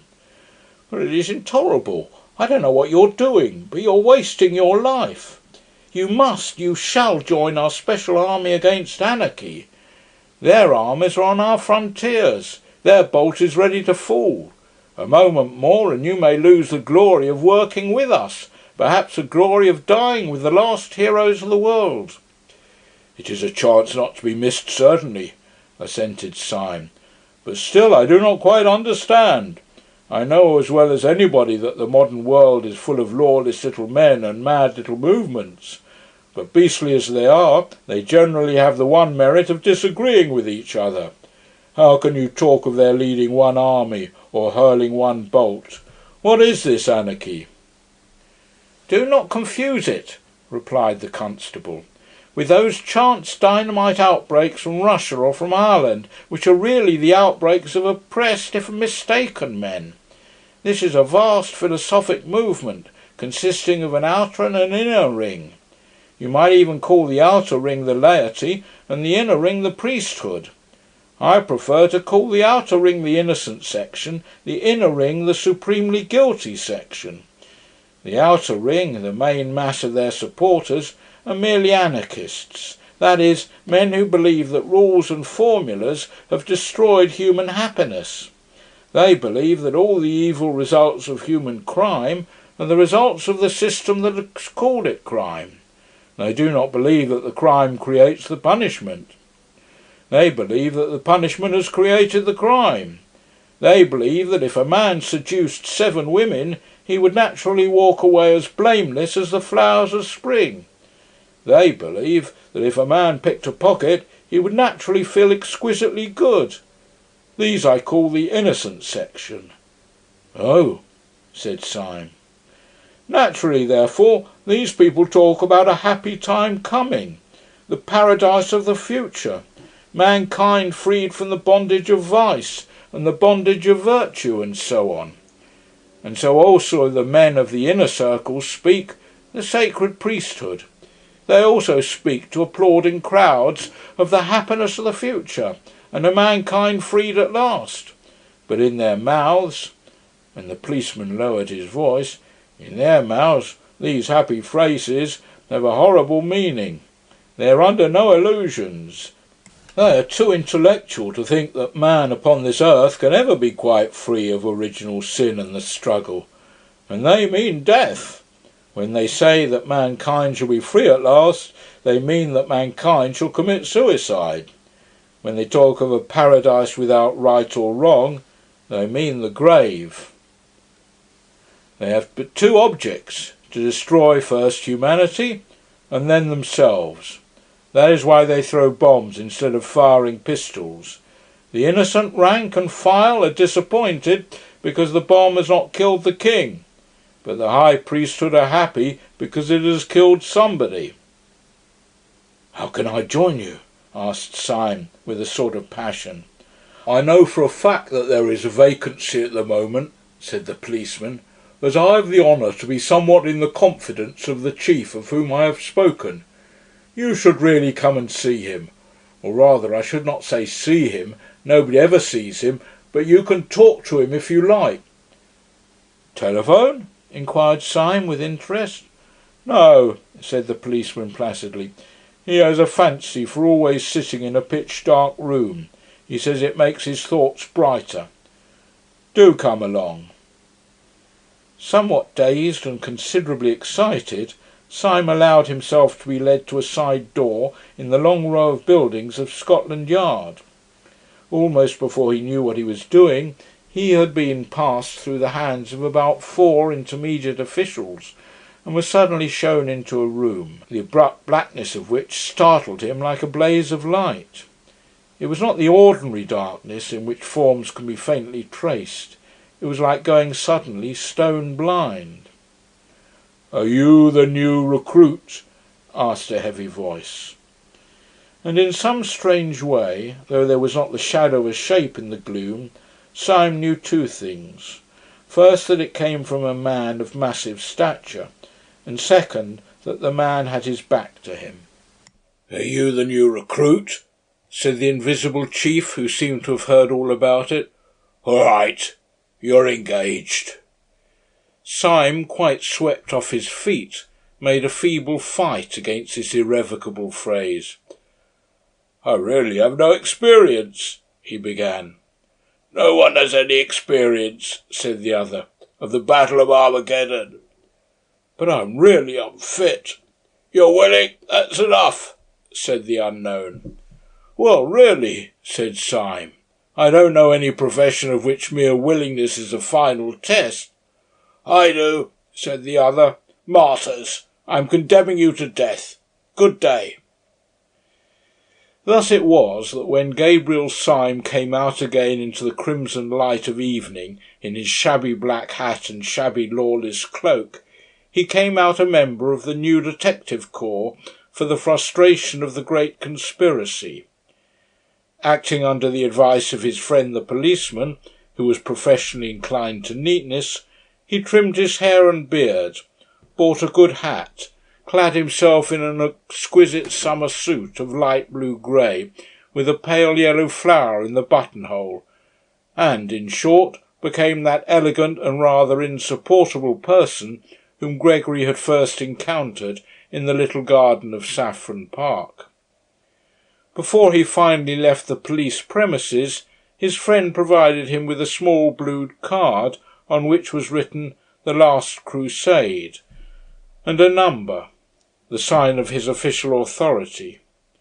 He put this carefully in his upper waistcoat pocket, lit a cigarette, and went forth to track and fight the enemy in all the drawing-rooms of London.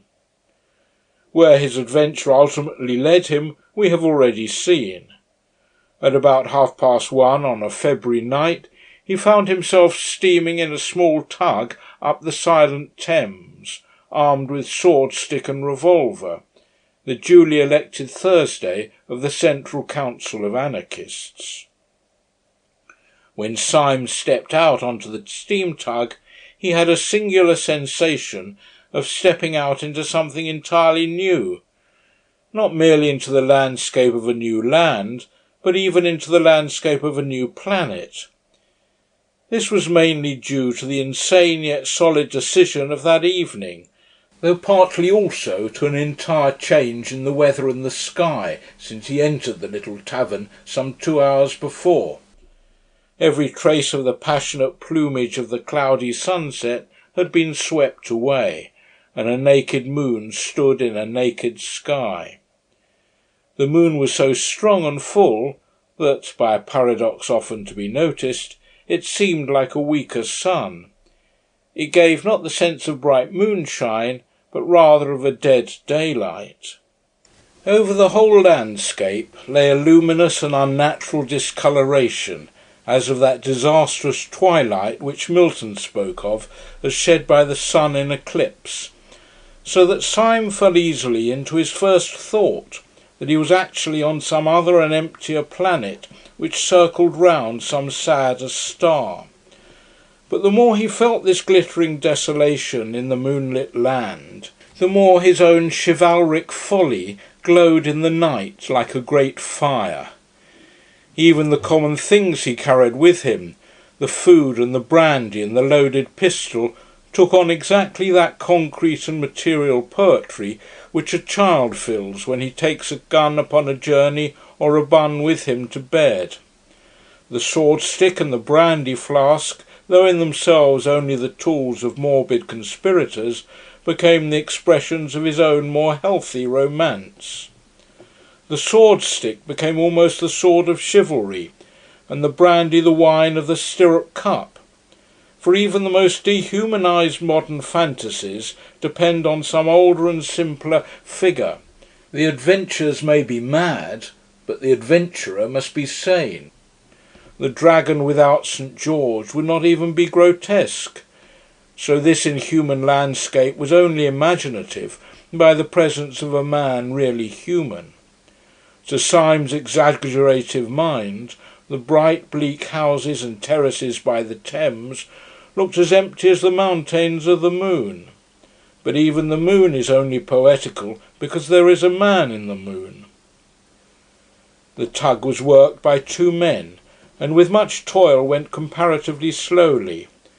The clear moon that had lit up Chiswick had gone down by the time that they passed Battersea, and when they came under the enormous bulk of Westminster, day had already begun to break. It broke like the splitting of great bars of lead, showing bars of silver.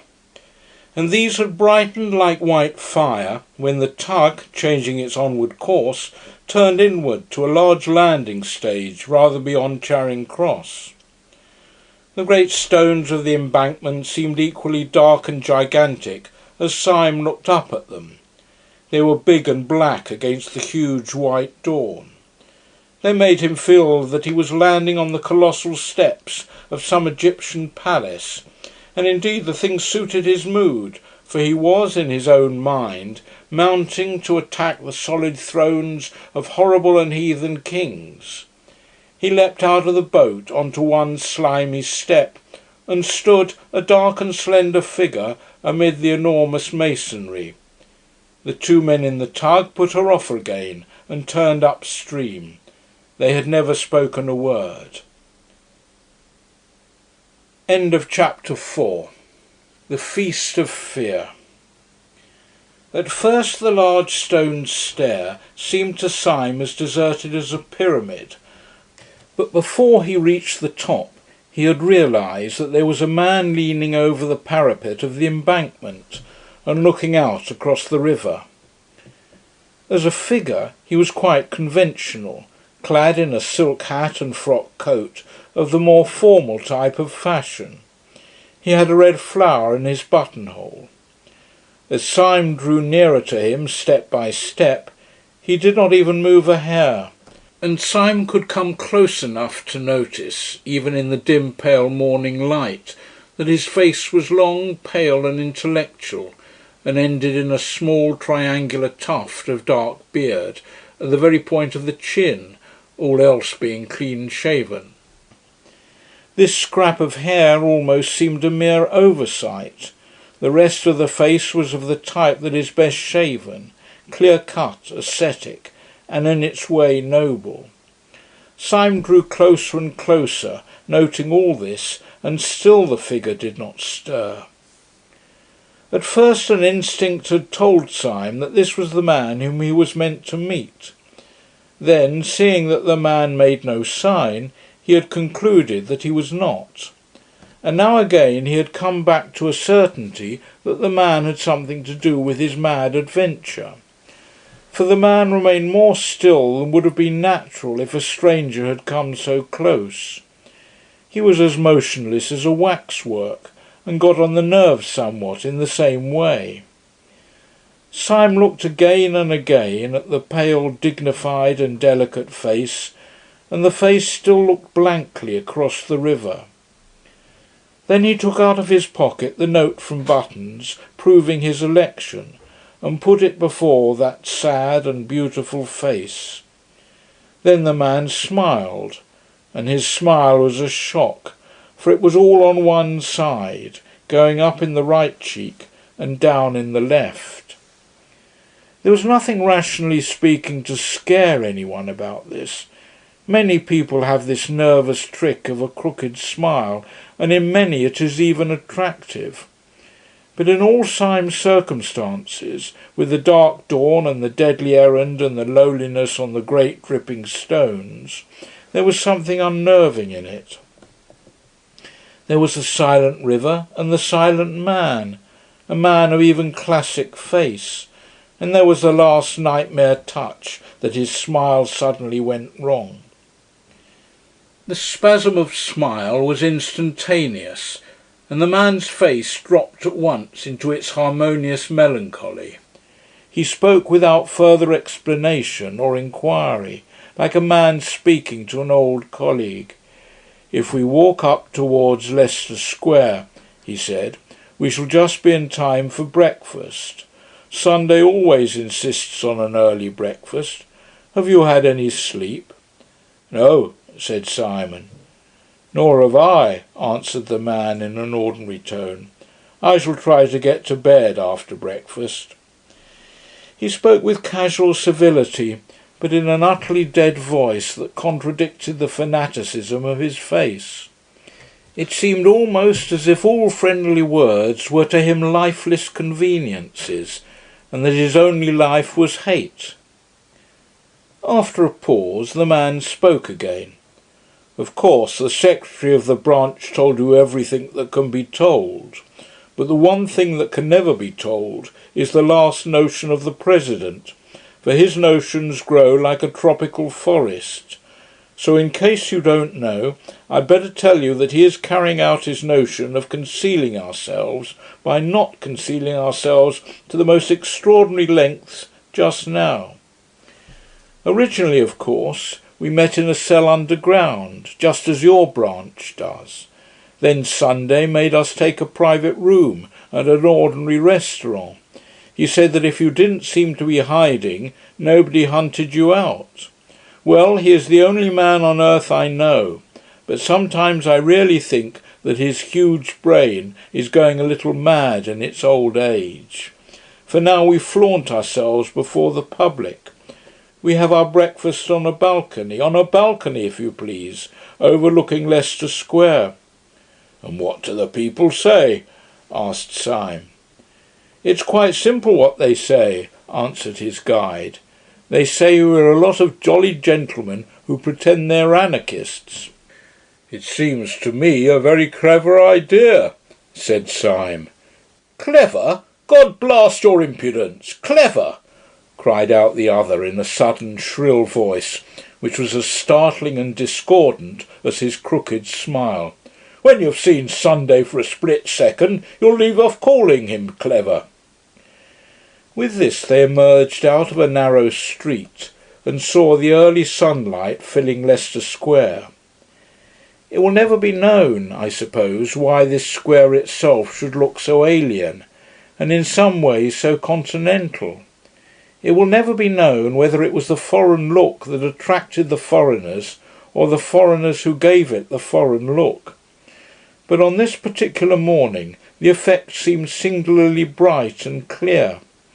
Between the open square and the sunlit leaves and the statue and the Saracenic outlines of the Alhambra, it looked the replica of some French or even Spanish public place. And this effect increased in Syme the sensation, which in many shapes he had had through the whole adventure, the eerie sensation of having strayed into a new world.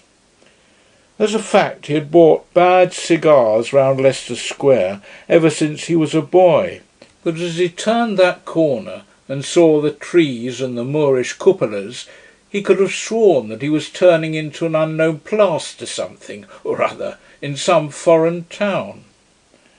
At one corner of the square there projected a kind of angle of a prosperous but quiet hotel, the bulk of which belonged to a street behind.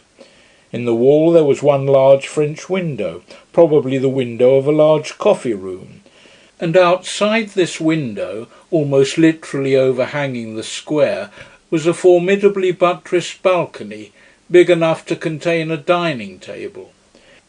In fact, it did contain a dining table, or more strictly a breakfast table, and round the breakfast table, glowing in the sunlight and evident to the street, were a group of noisy and talkative men, all dressed in the insolence of fashion, with white waistcoats and expensive buttonholes.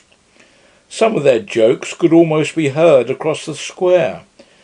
Then the grave secretary gave his unnatural smile, and Syme knew that this boisterous breakfast party was the secret conclave of the European dynamiters.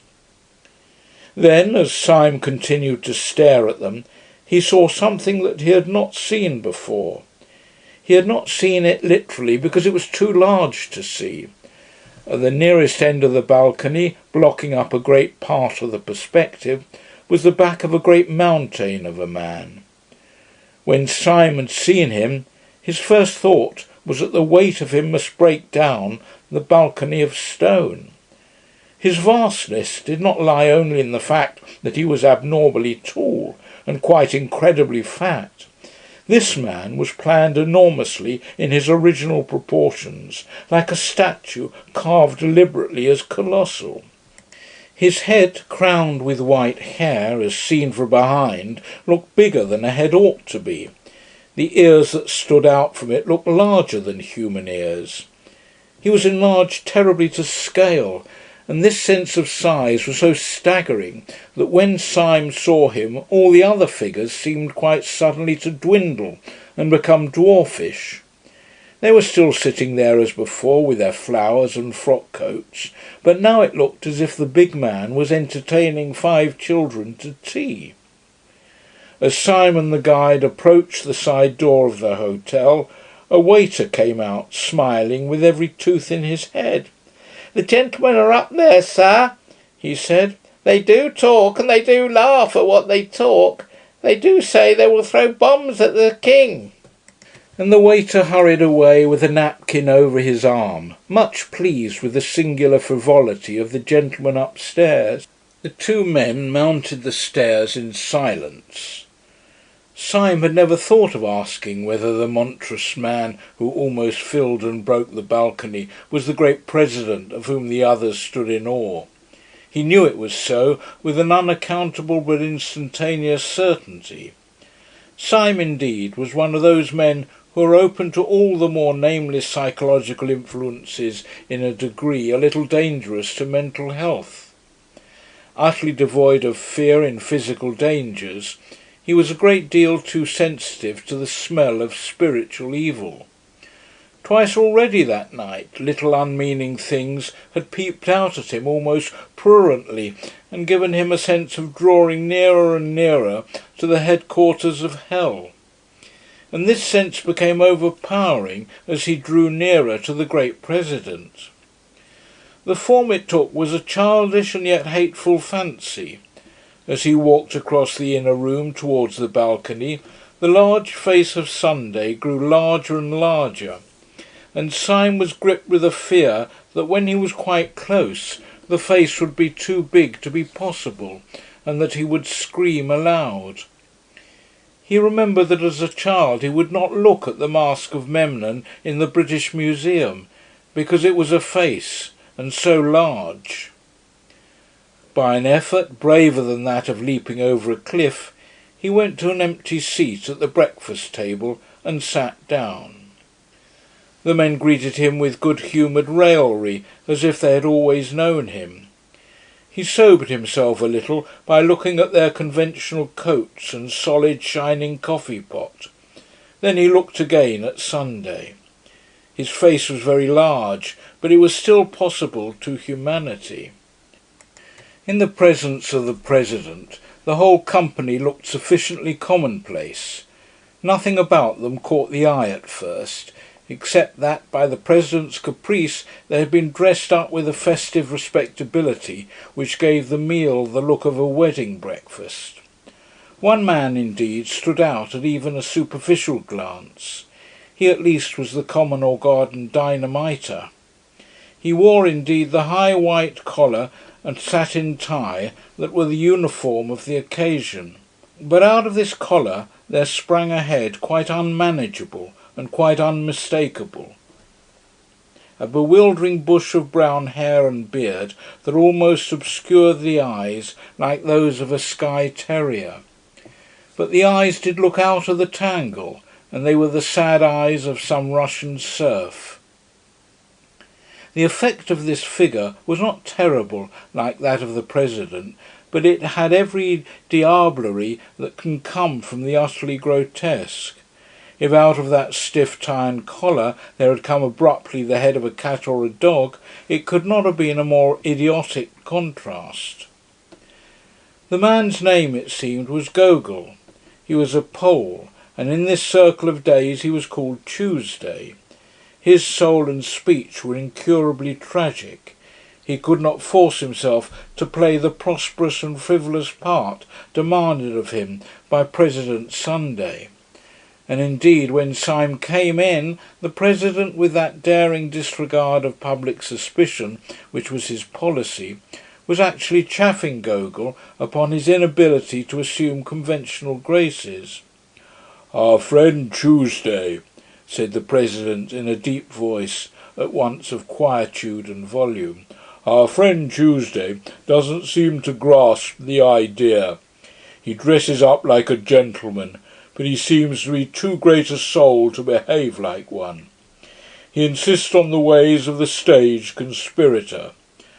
Now, if a gentleman goes about London in a top hat and a frock coat, no one need know that he is an anarchist. But if a gentleman puts on a top hat and a frock coat and then goes about on his hands and knees, well, he may attract attention. That's what Brother Gogol does. He goes about on his hands and knees with such inexhaustible diplomacy that by this time he finds it quite difficult to walk upright." "I am not good at concealment," said Gogol sulkily, with a thick foreign accent. "I am not ashamed of the cause." "Yes, you are, my boy, and so is the cause of you," said the President good-naturedly. "You hide as much as anybody, but you can't do it, you see. You're such an ass. You try to combine two inconsistent methods. When a householder finds a man under his bed, he will probably pause to note the circumstance. But if he finds a man under his bed in a top hat, you will agree with me, my dear Tuesday, that he is not likely even to forget it. Now, when you were found under Admiral Biffin's bed—" "I am not good at deception," said Tuesday, gloomily flushing. "Right, my boy, right," said the President with a ponderous heartiness. "You aren't good at anything." While this stream of conversation continued, Syme was looking more steadily at the men around him. As he did so, he gradually felt all his sense of something spiritually queer return. He had thought at first that they were all of common stature and costume, with the evident exception of the hairy Gogol. But as he looked at the others, he began to see in each of them exactly what he had seen in the man by the river, a demoniac detail somewhere. That lopsided laugh, which would suddenly disfigure the fine face of his original guide, was typical of all these types. Each man had something about him, perceived perhaps at the 10th or 20th glance, which was not normal, and which seemed hardly human. The only metaphor he could think of was this, that they all looked as men of fashion and presence would look, with the additional twist given in a false and curved mirror. Only the individual examples will express this half-concealed eccentricity. Syme's original cicerone bore the title of Monday. He was the secretary of the council, and his twisted smile was regarded with more terror than anything, except the president's horrible happy laughter. But now that Syme had more space and light to observe him, there were other touches. His fine face was so emaciated that Syme thought it must be wasted with some disease. Yet somehow the very distress of his dark eyes denied this. It was no physical ill that troubled him. His eyes were alive with intellectual torture, as if pure thought was pain. He was typical of each of the tribe. Each man was subtly and differently wrong. Next to him sat Tuesday, the tousle-headed Gogol, a man more obviously mad. Next was Wednesday, a certain Marquis de Saint-Eustache, a sufficiently characteristic figure. The first few glances found nothing unusual about him, except that he was the only man at table who wore the fashionable clothes as if they were really his own. He had a black French beard cut square, and a black English frock-coat cut even squarer. But Syme, sensitive to such things, felt somehow that the man carried a rich atmosphere with him, a rich atmosphere that suffocated.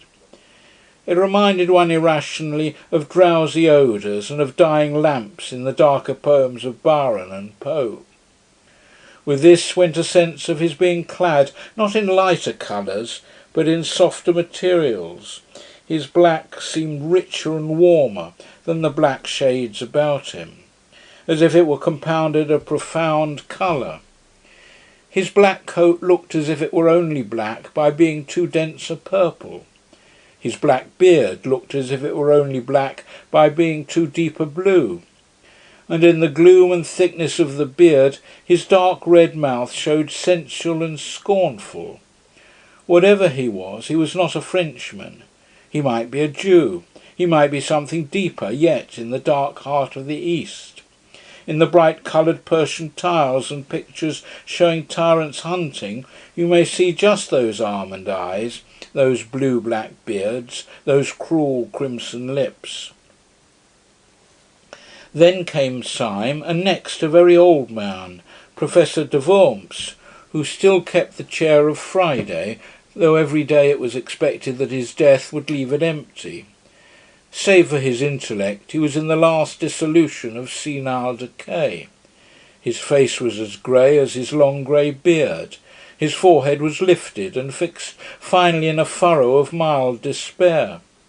In no other case, not even that of Gogol, did the bridegroom brilliancy of the morning dress express a more painful contrast. For the red flower in his buttonhole showed up against a face that was literally discoloured like lead. The whole hideous effect was as if some drunken dandies had put their clothes upon a corpse. When he rose or sat down, which was with long labour and peril, something worse was expressed than mere weakness, something indefinably connected with the horror of the whole scene. It did not express decrepitude merely, but corruption. Another hateful fancy crossed Syme's quivering mind. He could not help thinking that whenever the man moved, a leg or arm might fall off. Right at the end sat the man called Saturday, the simplest and the most baffling of all. He was a short, square man with a dark, square face, clean-shaven, a medical practitioner going by the name of Bull. He had that combination of savoir-faire with a sort of well-groomed coarseness which is not uncommon in young doctors. He carried his fine clothes with confidence rather than ease, and he mostly wore a set smile. There was nothing whatever odd about him, except that he wore a pair of dark, almost opaque spectacles. It may have been merely a crescendo of nervous fancy that had gone before, but those black discs were dreadful to Syme. They reminded him of half-remembered ugly tales, of some story about pennies being put on the eyes of the dead. Syme's eye always caught the black glasses and the blind grin. Had the dying professor worn them, or even the pale secretary, they would have been appropriate. But on the younger and grosser man they seemed only an enigma. They took away the key of the face. You could not tell what his smile or his gravity meant.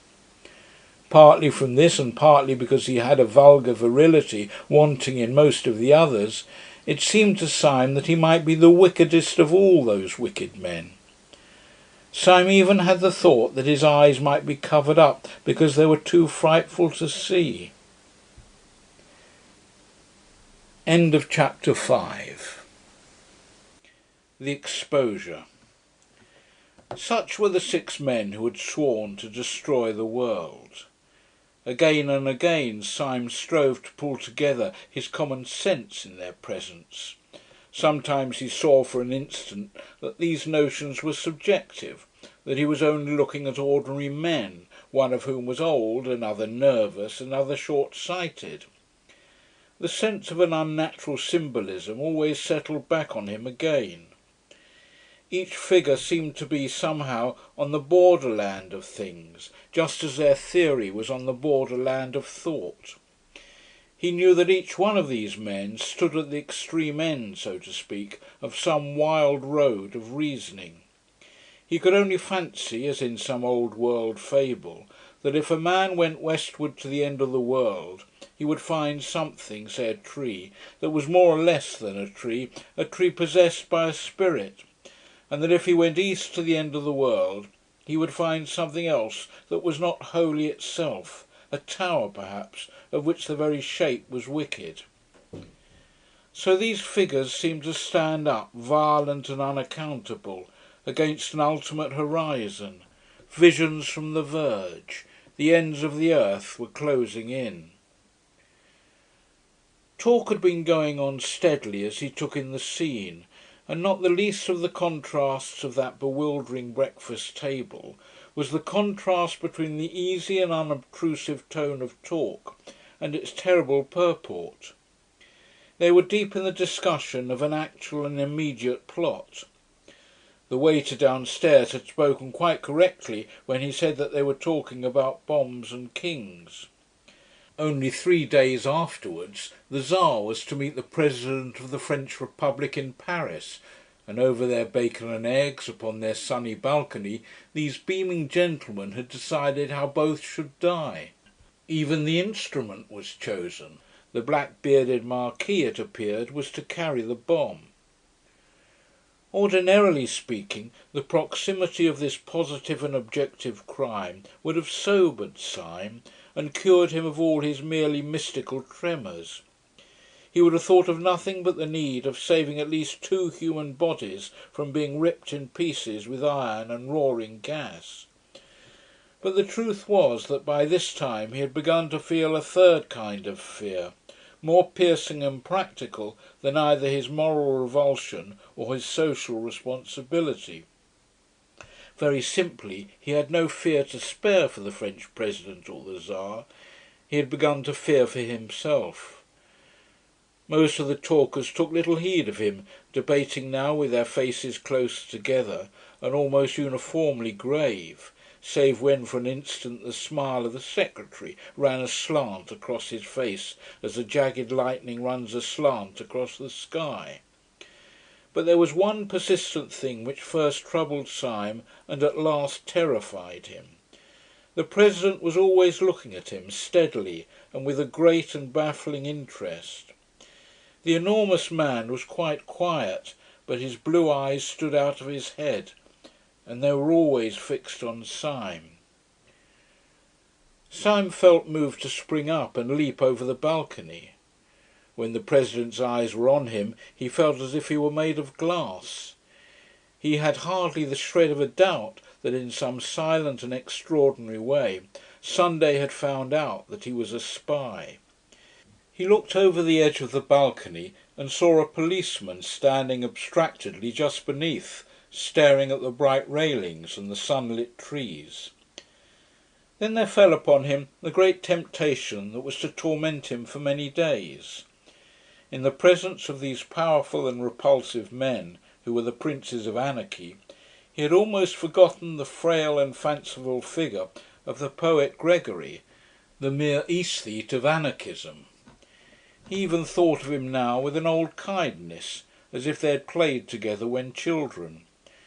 But he remembered that he was still tied to Gregory by a great promise. He had promised never to do the very thing that he now felt himself almost in the act of doing. He had promised not to jump over that balcony and speak to that policeman. He took his cold hand off the cold stone balustrade. His soul swayed in a vertigo of moral indecision. He had only to snap the thread of a rash vow made to a villainous society, and all his life could be as open and sunny as the square beneath him. He had, on the other hand, only to keep his antiquated honour and be delivered inch by inch into the power of this great enemy of mankind, whose very intellect was a torture chamber. Whenever he looked down into the square, he saw the comfortable policeman, a pillar of common sense and common order. Whenever he looked back at the breakfast table, he saw the President still quietly studying him with big, unbearable eyes. In all the torrent of his thought, there were two thoughts that never crossed his mind. First, it never occurred to him to doubt that the President and his council could crush him if he continued to stand alone. The place might be public, the project might seem impossible, but Sunday was not the man who would carry himself thus easily without having somehow or somewhere set open his iron trap. Either by anonymous poison or sudden street accident, by hypnotism or by fire from hell, Sunday could certainly strike him. If he defied the man, he was probably dead, either struck stiff there in his chair or long afterwards as by an innocent ailment.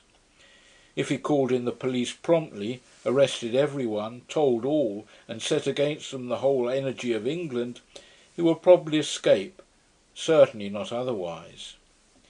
They were a balcony full of gentlemen overlooking a bright and busy square, but he felt no more safe with them than if they had been a boat full of armed pirates overlooking an empty sea.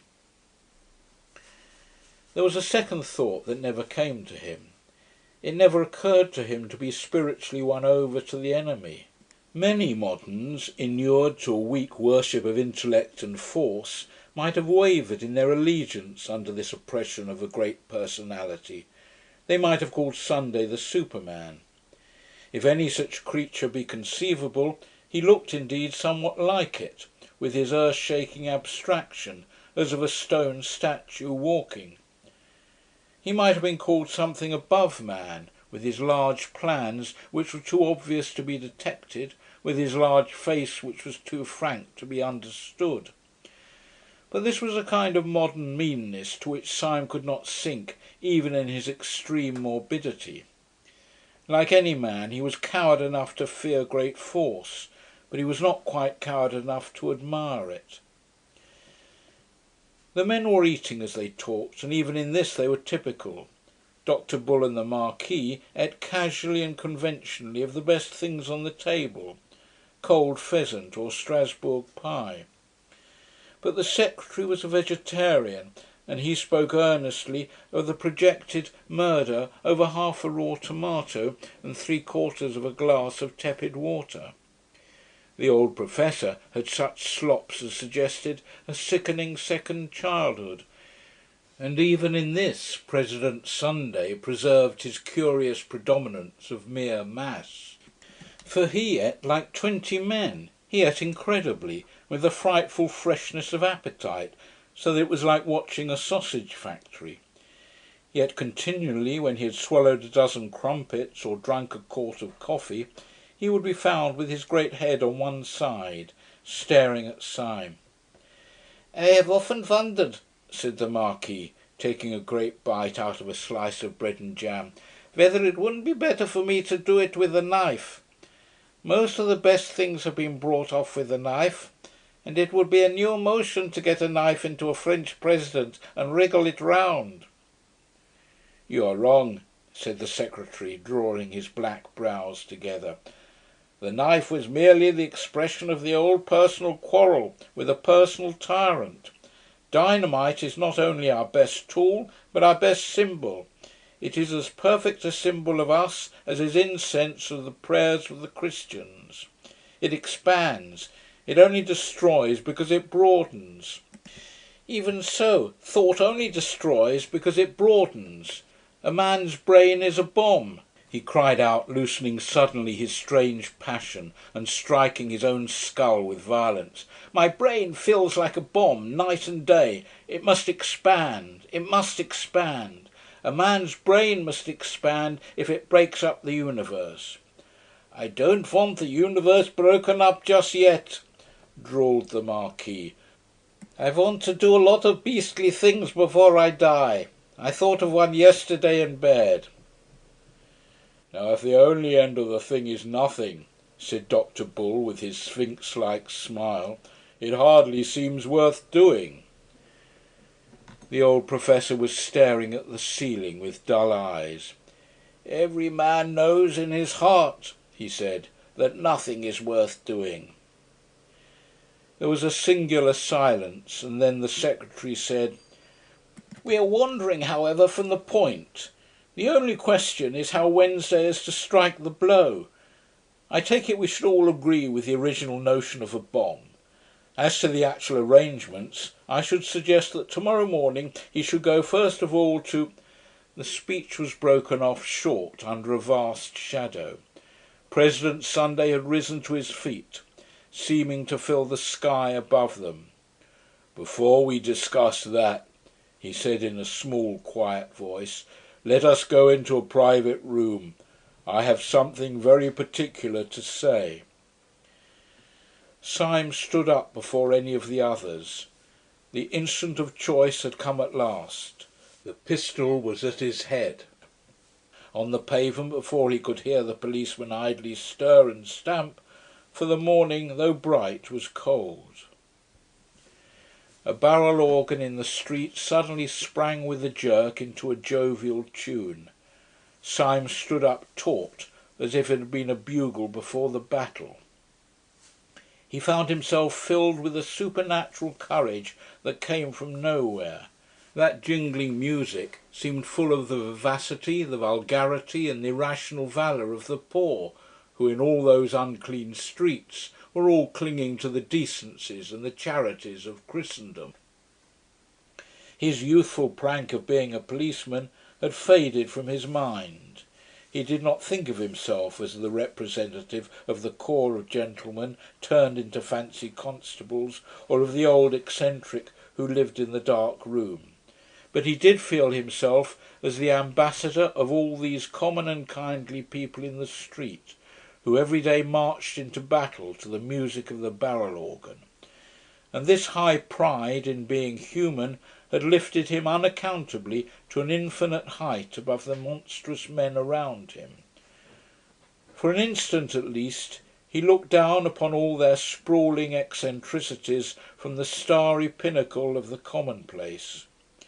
He felt towards them all that unconscious and elementary superiority that a brave man feels over powerful beasts, or a wise man over powerful errors.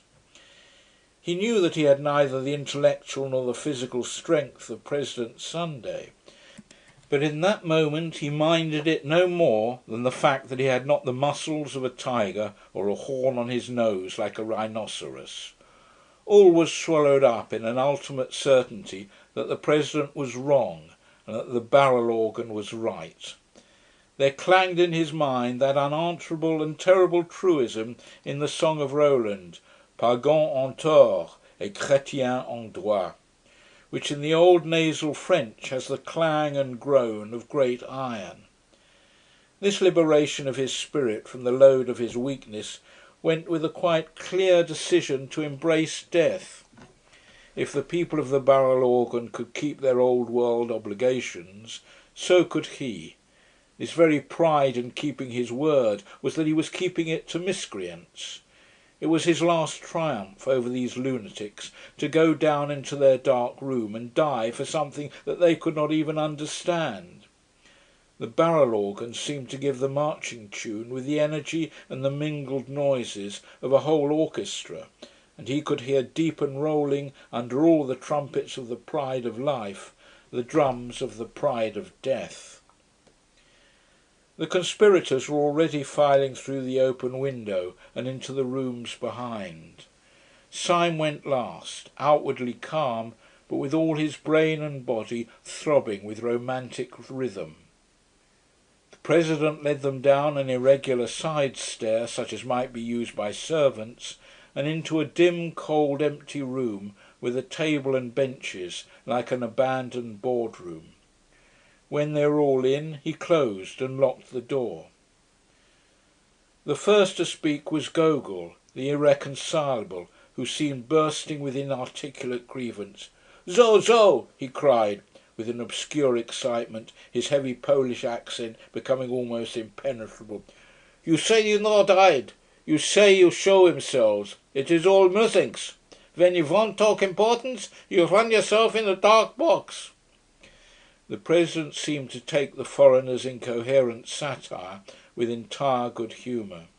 "You can't get hold of it yet, Gogol," he said in a fatherly way. "When once they have heard us talking nonsense on that balcony, they will not care where we go afterwards. If we had come here first, we should have had the whole staff at the keyhole. You don't seem to know anything about mankind." "I die with them," cried the Pole in thick excitement, "and I slay their oppressors. I care not for these games of concealment. I would smite the tyrant in the open square." I see," said the President, nodding kindly, as he seated himself at the top of a long table. "You die for mankind first, and then you get up and smite their oppressors. So that's all right. And now may I ask you to control your beautiful sentiments and sit down with the other gentlemen at this table. For the first time this morning something intelligent is going to be said." Syme, with the perturbed promptitude he had shown since the original summons, sat down first. Gogol sat down last, grumbling in his brown beard about compromise. No one except Syme seemed to have any notion of the blow that was about to fall. As for him, he had merely the feeling of a man mounting the scaffold with the intention, at any rate, of making a good speech. "Comrades," said the President, suddenly rising, "we have spun out this farce long enough. I have called you down here to tell you something so simple and shocking that even the waiters upstairs, long inured to our levities, might hear some new seriousness in my voice. Comrades, we were discussing plans and naming places. I propose, before saying anything else, that those plans and places should not be voted by this meeting, but should be left wholly in the control of some one reliable member. I suggest Comrade Saturday, Dr. Bull." They all stared at him. Then they all started in their seats, for the next words, though not loud, had a living and sensational emphasis. Sunday struck the table. "Not one word more about the plans and places must be said at this meeting. Not one tiny detail more about what we mean to do must be mentioned in this company." Sunday had spent his life in astonishing his followers, but it seemed as if he had never really astonished them until now. They all moved feverishly in their seats, except Syme. He sat stiff in his, with his hand in his pocket and on the handle of his loaded revolver. When the attack on him came, he would sell his life dear. He would find out at least if the President was mortal. Sunday went on smoothly. "You will probably understand that there is only one possible motive for forbidding free speech at this festival of freedom. Strangers overhearing us matters nothing. They assume that we are joking. But what would matter, even unto death, is this, that there should be one actually among us who is not of us, who knows our grave purpose but does not share it, who—" The Secretary screamed out suddenly like a woman. "It can't be!" he cried, leaping. "There can't—" The President flapped his large flat hand on the table, like the fin of some huge fish. "Yes," he said slowly, "there is a spy in this room. There is a traitor at this table. I will waste no more words. His name—" Syme half rose from his seat, his finger firm on the trigger. "His name is Gogol," said the President. "He is that hairy humbug over there who pretends to be a Pole." Gogol sprang to his feet, a pistol in each hand. With the same flash, 3 men sprang at his throat. Even the Professor made an effort to rise. But Syme saw little of the scene, for he was blinded with the beneficent darkness. He had sunk down into his seat, shuddering, in a palsy of passionate relief. End of chapter 6. The unaccountable conduct of Professor de Worms. "Sit down," said Sunday, in a voice that he used once or twice in his life, a voice that made men drop drawn swords. The 3 who had risen fell away from Gogol, and that equivocal person himself resumed his seat. "Well, my man," said the President briskly, addressing him as one addresses a total stranger, "will you oblige me by putting your hand in your upper waistcoat pocket and showing me what you have there?" The alleged Pole was a little pale under his tangle of dark hair, but he put 2 fingers into the pocket with apparent coolness and pulled out a blue strip of card. When Syme saw it lying on the table, he woke up again to the world outside him. For although the card lay at the other extreme of the table, and he could read nothing of the inscription on it, it bore a startling resemblance to the blue card in his own pocket, the card which had been given to him when he joined the anti-anarchist constabulary. "Pathetic Slav," said the President, "tragic child of Poland, are you prepared in the presence of that card to deny that you are in this company, shall we say, de trop?" "Right-o," said the late Gogol. It made every one jump to hear a clear, commercial and somewhat cockney voice coming out of that forest of foreign hair. It was irrational, as if a Chinaman had suddenly spoken with a Scotch accent. "I gather that you fully understand your position," said Sunday. "You bet," answered the Pole. "I see it's a fair cop. All I say is I don't believe any Pole could have imitated my accent like I did his." "I concede the point," said Sunday. "I believe your own accent to be inimitable, though I shall practise it in my bath. Do you mind leaving your beard with your card?" "Not a bit," answered Gogol, and with one finger he ripped off the whole of his shaggy head covering, emerging with thin red hair and a pale, pert face. "It was hot," he added. "I will do you the justice to say," said Sunday, not without a sort of brutal admiration, "that you seem to have kept pretty cool under it. Now listen to me. I like you. The consequence is that it would annoy me for just about 2.5 minutes if I heard that you had died in torments. Well, if you ever tell the police or any human soul about us, I shall have that 2.5 minutes of discomfort. On your discomfort I will not dwell. Good day.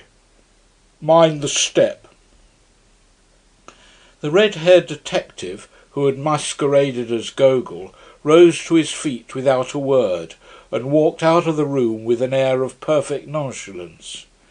Yet the astonished Syme was able to realise that this ease was suddenly assumed, for there was a slight stumble outside the door, which showed that the departing detective had not minded the step.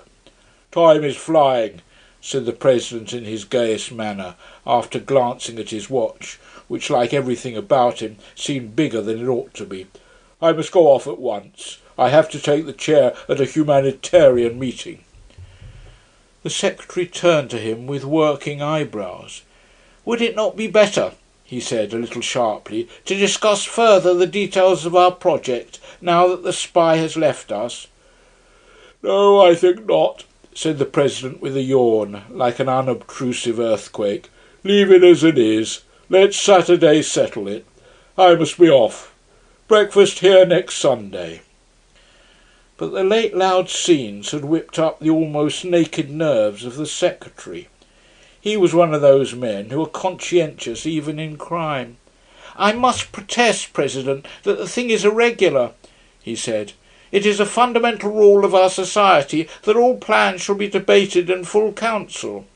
Of course I fully appreciate your forethought when in the actual presence of a traitor—" "Secretary," said the President seriously, "if you'd take your head home and boil it for a turnip, it might be useful.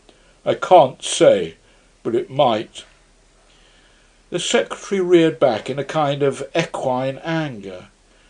"I really fail to understand," he began in high offence. "That's it, said the President, nodding a great many times. "That's where you fail, right enough. You fail to understand. Why, you dancing donkey," he roared, rising, "you didn't want to be overheard by a spy, didn't you? How do you know you aren't overheard now?" And with these words he shouldered his way out of the room, shaking with incomprehensible scorn. 4 of the men left behind gaped after him without any apparent glimmering of his meaning. Syme alone had even a glimmering, and such as it was, it froze him to the bone. If the last words of the President meant anything, they meant that he had not after all passed unsuspected.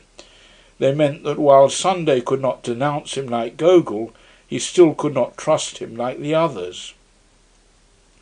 The other 4 got to their feet, grumbling more or less, and betook themselves elsewhere to find lunch, for it was already well past midday. The Professor went last, very slowly and painfully. Syme sat long after the rest had gone, revolving his strange position. He had escaped a thunderbolt, but he was still under a cloud. At last he rose and made his way out of the hotel into Leicester Square. The bright cold day had grown increasingly colder, and when he came out into the street he was surprised by a few flakes of snow.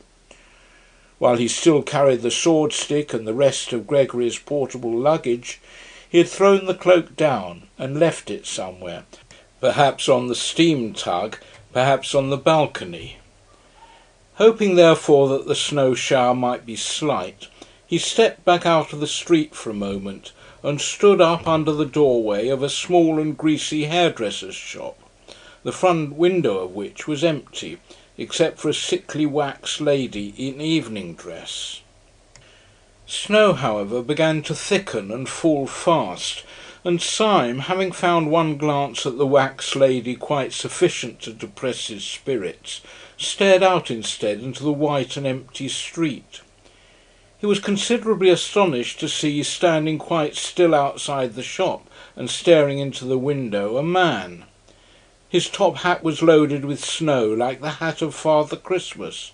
The white drift was rising round his boots and ankles, but it seemed as if nothing could tear him away from the contemplation of the colourless wax doll in dirty evening dress. That any human being should stand in such weather looking into such a shop was a matter of sufficient wonder to Syme, but his idle wonder turned suddenly into a personal shock, for he realised that the man standing there was the paralytic old Professor de Worms. It scarcely seemed the place for a person of his years and infirmities. Syme was ready to believe anything about the perversions of this dehumanised brotherhood, but even he could not believe that the Professor had fallen in love with that particular wax lady. He could only suppose that the man's malady, whatever it was, involved some momentary fits of rigidity or trance. He was not inclined, however, to feel in this case any very compassionate concern. On the contrary, he rather congratulated himself that the Professor's stroke and his elaborate and limping walk would make it easy to escape from him and leave him miles behind. For Syme thirsted first and last to get clear of the whole poisonous atmosphere, if only for an hour. Then he could collect his thoughts, formulate his policy, and decide finally whether he should or should not keep faith with Gregory. He strolled away through the dancing snow, turned up 2 or 3 streets, down through 2 or 3 others, and entered a small Soho restaurant for lunch. He partook reflectively of 4 small and quaint courses, drank half a bottle of red wine, and ended up over black coffee and a black cigar, still thinking. He had taken his seat in the upper room of the restaurant, which was full of the chink of knives and the chatter of foreigners. He remembered that in old days he had imagined that all these harmless and kindly aliens were anarchists. He shuddered, remembering the real thing. But even the shudder had the delightful shame of escape. The wine, the common food, the familiar place, the faces of natural and talkative men made him almost feel as if the Council of the 7 Days had been a bad dream. And although he knew it was nevertheless an objective reality, it was at least a distant one. Tall houses and populous streets lay between him and his last sight of the shameful 7. He was free in free London, and drinking wine among the free. With a somewhat easier action he took his hat and stick and strolled down the stair into the shop below. When he entered that lower room he stood stricken and rooted to the spot. At a small table, close up to the blank window and the white street of snow, sat the old anarchist professor over a glass of milk, with his lifted livid face and pendant eyelids. For an instant Syme stood as rigid as the stick he leant upon. Then, with a gesture as of blind hurry, he brushed past the professor, dashing open the door and slamming it behind him, and stood outside in the snow. "Can that old corpse be following me?" he asked himself, biting his yellow moustache. "I stopped too long up in that room, so that even such leaden feet could catch me up. One comfort is, with a little brisk walking, I can put a man like that as far away as Timbuktu. Or am I too fanciful? Was he really following me? Surely Sunday would not be such a fool as to send a lame man." He set off at a smart pace, twisting and whirling his stick, in the direction of Covent Garden. As he crossed the great market, the snow increased, growing blinding and bewildering as the afternoon began to darken. The snowflakes tormented him like a swarm of silver bees. Getting into his eyes and beard, they added their unremitting futility to his already irritated nerves, and by the time that it had come at a swinging pace to the beginning of Fleet Street, he lost patience, and finding a Sunday tea shop, turned into it to take shelter. He ordered another cup of black coffee as an excuse. Scarcely had he done so when Professor de Worms hobbled heavily into the shop, sat down with difficulty, and ordered a glass of milk. Syme's walking stick had fallen from his hand with a great clang which confessed the concealed steel. But the Professor did not look round. Syme, who was commonly a cool character, was literally gaping as a rustic gapes at a conjuring trick. He had seen no cab following. He had heard no wheels outside the shop. To all mortal appearances the man had come on foot. But the old man could only walk like a snail, and Syme had walked like the wind. He started up and snatched his stick, half crazy with the contradiction in mere arithmetic, and swung out of the swinging doors, leaving his coffee untasted. An omnibus going to the bank went rattling by with an unusual rapidity. He had a violent run of 100 yards to reach it, but he managed to spring, swaying upon the splashboard, and pausing for an instant to pant, he climbed on to the top. When he had been seated for about half a minute, he heard behind him a sort of heavy and asthmatic breathing. Turning sharply, he saw rising gradually higher and higher up the omnibus steps a top hat, soiled and dripping with snow, and under the shadow of its brim the short-sighted face and shaky shoulders of Professor de Worms. He let himself into a seat with characteristic care, and wrapped himself up to the chin in the mackintosh rug. Every movement of the old man's tottering figure and vague hands, every uncertain gesture and panic-stricken pause, seemed to put it beyond question that he was helpless, that he was in the last imbecility of the body. He moved by inches, he let himself down with little gasps of caution. And yet, unless the philosophical entities called time and space have no vestige even of a practical existence, it appeared quite unquestionable that he had run after the omnibus. Syme sprang erect upon the rocking car, and after staring wildly at the wintry sky that grew gloomier every moment, he ran down the steps. He had repressed an elemental impulse to leap over the side. Too bewildered to look back or to reason, he rushed into one of the little courts at the side of Fleet Street as a rabbit rushes into a hole. He had a vague idea, if this incomprehensible old Jack-in-the-box was really pursuing him, that in that labyrinth of little streets he could soon throw him off the scent. He dived in and out of those crooked lanes, which were more like cracks than thoroughfares, and by the time that he had completed about 20 alternate angles and described an unthinkable polygon, he paused to listen for any sound of pursuit. There was none. There could not in any case have been much, for the little streets were thick with the soundless snow.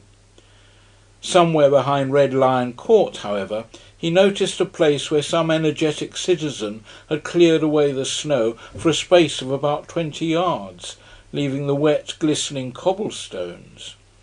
He thought little of this as he passed it, only plunging into yet another arm of the maze.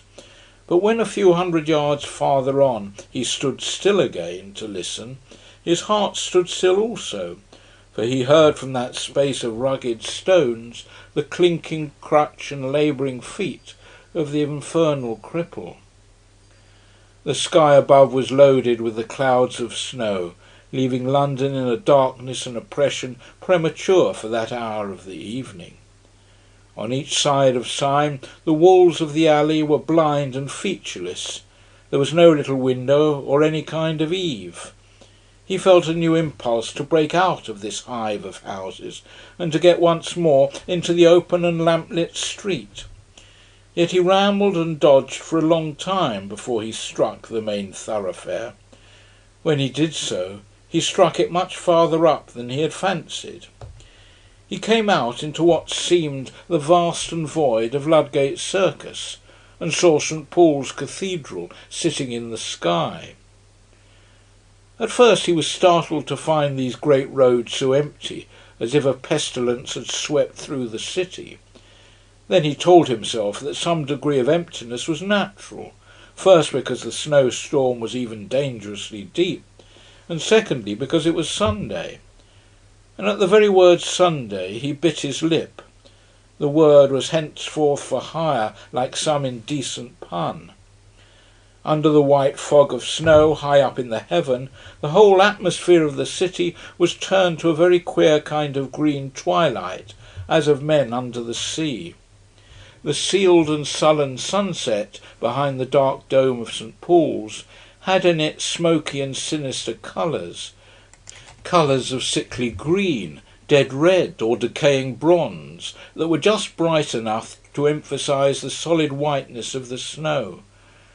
But right up against these dreary colours rose the black bulk of the cathedral, and upon the top of the cathedral was a random splash and great stain of snow still clinging as to an alpine peak. It had fallen accidentally, but just so fallen as to half drape the dome from its very topmost point, and to pick out in perfect silver the great orb and the cross. When Syme saw it, he suddenly straightened himself and made with his sword stick an involuntary salute. He knew that that evil figure, his shadow, was creeping quickly or slowly behind him, and he did not care.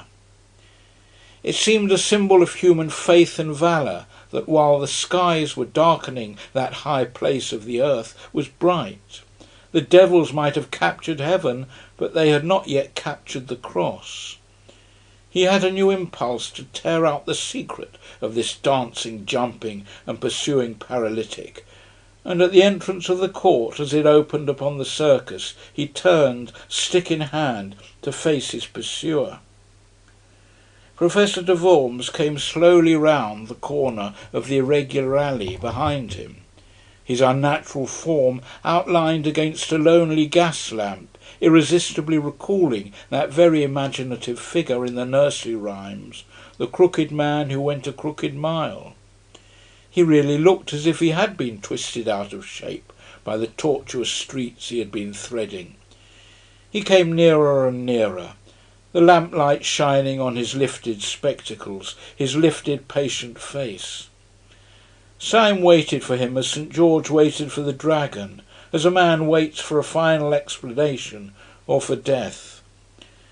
And the old professor came right up to him and passed him like a total stranger, without even a blink of his mournful eyelids. There was something in this silent and unexpected innocence that left Syme in a final fury. The man's colourless face and manner seemed to assert that the whole following had been an accident. Syme was galvanised with an energy that was something between bitterness and a burst of boyish decision. He made a wild gesture as if to knock the old man's hat off, called out something like "Catch me if you can," and went racing away across the white open circus.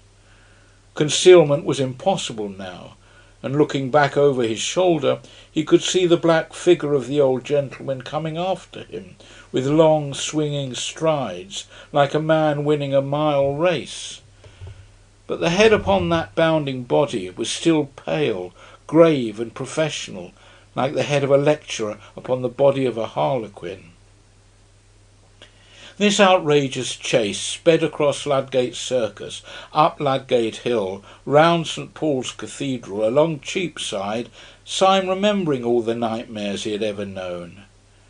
Then Syme broke away towards the river and ended almost down by the docks. He saw the yellow panes of a low-lighted public house, flung himself into it, and ordered beer. It was a foul tavern, sprinkled with foreign sailors, a place where opium might be smoked or knives drawn. A moment later Professor de Worms entered the place, sat down carefully, and asked for a glass of milk. End of chapter 7. The Professor explains. When Gabriel Syme found himself finally established in a chair, and opposite to him, fixed and final also, the lifted eyebrows and leaden eyelids of the Professor, his fears fully returned. This incomprehensible man from the fierce council, after all, had certainly pursued him. If the man had one character as a paralytic and another character as a pursuer, the antithesis might make him more interesting, but scarcely more soothing. It would be a very small comfort that he could not find the Professor out, if by some serious accident the Professor should find him out. He emptied a whole pewter pot of ale before the Professor had touched his milk. One possibility, however, kept him hopeful and yet helpless. It was just possible that this escapade signified something other than even a slight suspicion of him. Perhaps it was some regular form or sign. Perhaps the foolish scamper was some sort of friendly signal that he ought to have understood. Perhaps it was a ritual. Perhaps the new Thursday was always chased along Cheapside, as the new Lord Mayor is always escorted along it. He was just selecting a tentative inquiry when the old Professor opposite suddenly and simply cut him short. Before Syme could ask the first diplomatic question, the old anarchist had asked suddenly, without any sort of preparation, "Are you a policeman?" Whatever else Syme had expected, he had never expected anything so brutal and actual as this. Even his great presence of mind could only manage a reply with an air of rather blundering jocularity. "A policeman?" he said, laughing vaguely. "Whatever made you think of a policeman in connection with me?" "The process was simple enough," answered the Professor patiently. "I thought you looked like a policeman. I think so now." "Did I take a policeman's hat by mistake out of the restaurant?" asked Syme, smiling wildly. "Have I, by any chance, got a number stuck on to me somewhere? Have my boots got that watchful look? Why must I be a policeman? Do let me be a postman." The old professor shook his head with a gravity that gave no hope. But Syme ran on with a feverish irony. "But perhaps I misunderstood the delicacies of your German philosophy. Perhaps policeman is a relative term. In an evolutionary sense, sir, the ape fades so gradually into the policeman that I myself can never detect the shade. The monkey is only the policeman that may be. Perhaps a maiden lady on Clapham Common is only the policeman that might have been. I don't mind being the policeman that might have been. I don't mind being anything in German thought." "Are you in the police service?" said the old man, ignoring all Syme's improvised and desperate raillery. "Are you a detective?" Syme's heart turned to stone, but his face never changed. "Your suggestion is ridiculous," he began. "Why on earth—" The old man struck his palsied hand passionately on the rickety table, nearly breaking it. "Did you hear me ask a plain question, you pattering spy?" he shrieked in a high, crazy voice. "Are you or are you not a police detective?" "No," answered Syme, like a man standing on the hangman's drop. "You swear it?" said the old man, leaning across to him, his dead face becoming as it were loathsomely alive. "You swear it? You swear it? If you swear falsely, will you be damned? Will you be sure that the devil dances at your funeral? Will you see that the nightmare sits on your grave?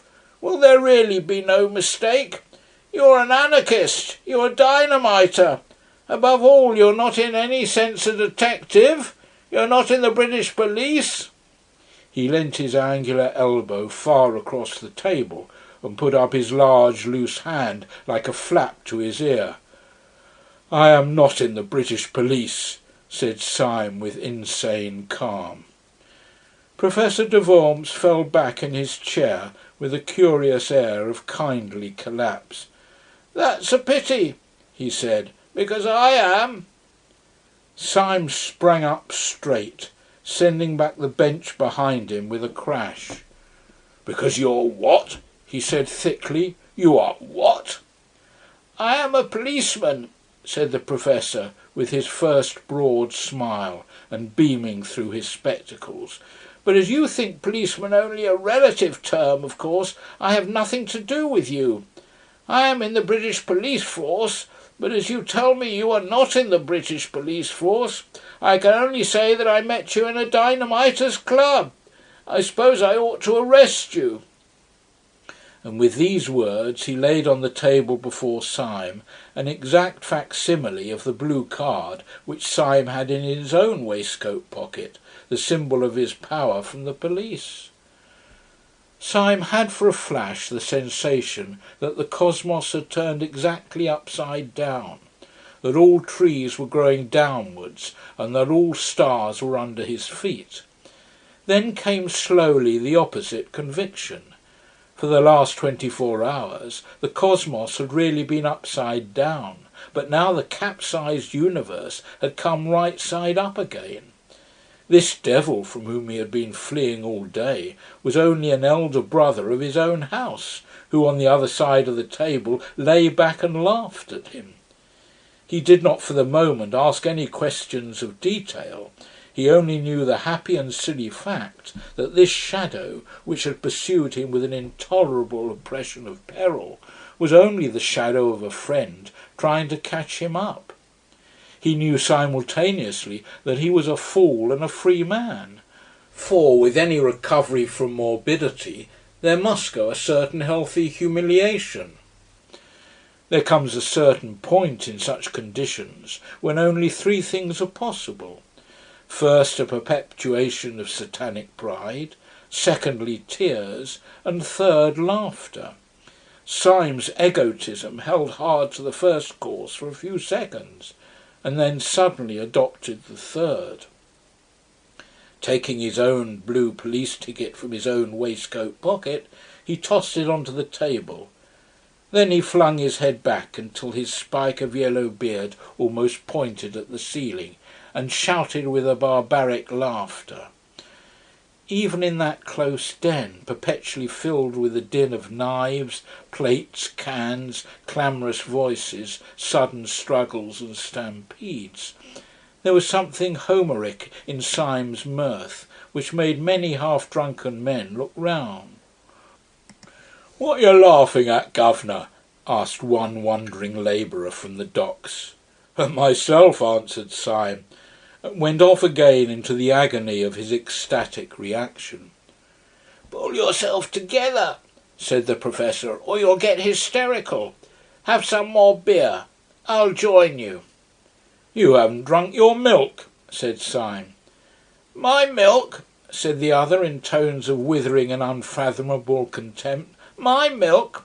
Do you think I'd look at the blacy stuff when I'm out of sight of the bloody anarchists? We're all Christians in this room, though, perhaps," he added, glancing around at the reeling crowd. "Not strict ones. Finish my milk? Great blazes! Yes, I'll finish it right enough." And he knocked the tumbler off the table, making a crash of glass and a splash of silver fluid. Syme was staring at him with a happy curiosity. "I understand now," he cried. "Of course you're not an old man at all." "I can't take my face off here," replied Professor de Worms. "It's rather an elaborate make-up. As to whether I'm an old man, that's not for me to say. I was 38 last birthday." "Yes, but I mean," said Syme impatiently, "there's nothing the matter with you." "Yes," answered the other dispassionately, "I'm subject to colds." Syme's laughter at all this had about it a wild weakness of relief. He laughed at the idea of the paralytic professor being really a young actor dressed up as if for the footlights. But he felt that he would have laughed as loudly if a pepper pot had fallen over. The false professor drank and wiped his false beard. "Did you know," he asked, that man Gogol was one of us?" "I? No, I didn't know it," answered Syme in some surprise. "But didn't you?" "I knew no more than the dead," replied the man who called himself de Worms. "I thought the President was talking about me, and I rattled in my boots." "And I thought he was talking about me," said Syme, with his rather reckless laughter. "I had my hand on my revolver all the time." "So had I," said the professor grimly. "So had Gogol, evidently." Syme struck the table with an exclamation. "Why, there were 3 of us there!" he cried. 3 out of 7 is a fighting number. If we had only known that we were 3. The face of Professor de Worms darkened, and he did not look up. "We were 3, he said. "If we had been 300 we could still have done nothing." "Not if we were 300 against 4?" asked Syme, jeering rather boisterously. "No," said the professor with sobriety. "Not if we were 300 against Sunday." And the mere name struck Syme cold and serious. His laughter had died in his heart before it could die on his lips.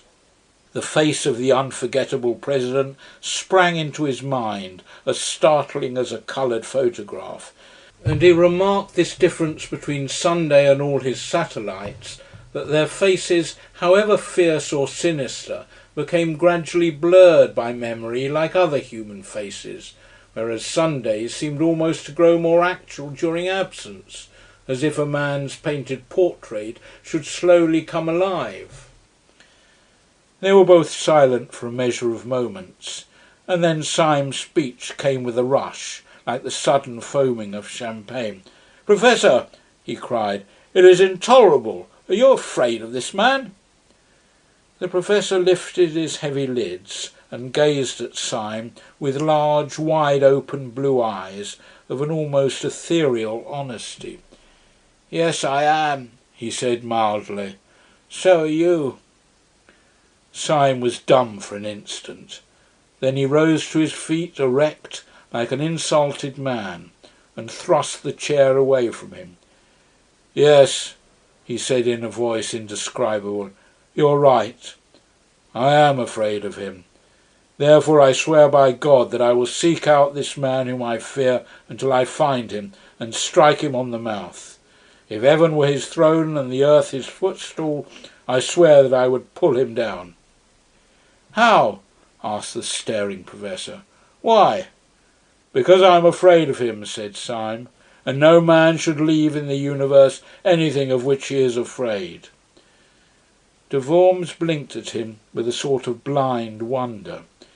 He made an effort to speak, but Syme went on in a low voice, but with an undercurrent of inhuman exultation. "Who would condescend to strike down the mere things that he does not fear? Who would debase himself to be merely brave like any common prize fighter? Who would stoop to be fearless like a tree? Fight the thing that you fear. You remember the old tale of the English clergyman who gave the last rites to the brigand of Sicily, and how on his deathbed the great robber said, 'I can give you no money, but I can give you advice for a lifetime. Your thumb on the blade and strike upwards.' So I say to you, strike upwards if you strike at the stars." The other looked at the ceiling, one of the tricks of his pose. "Sunday is a fixed star," he said. "You shall see him a falling star," said Syme, and put on his tat. The decision of his gesture drew the professor vaguely to his feet. "Have you any idea," he asked with a sort of benevolent bewilderment, "exactly where you are going?"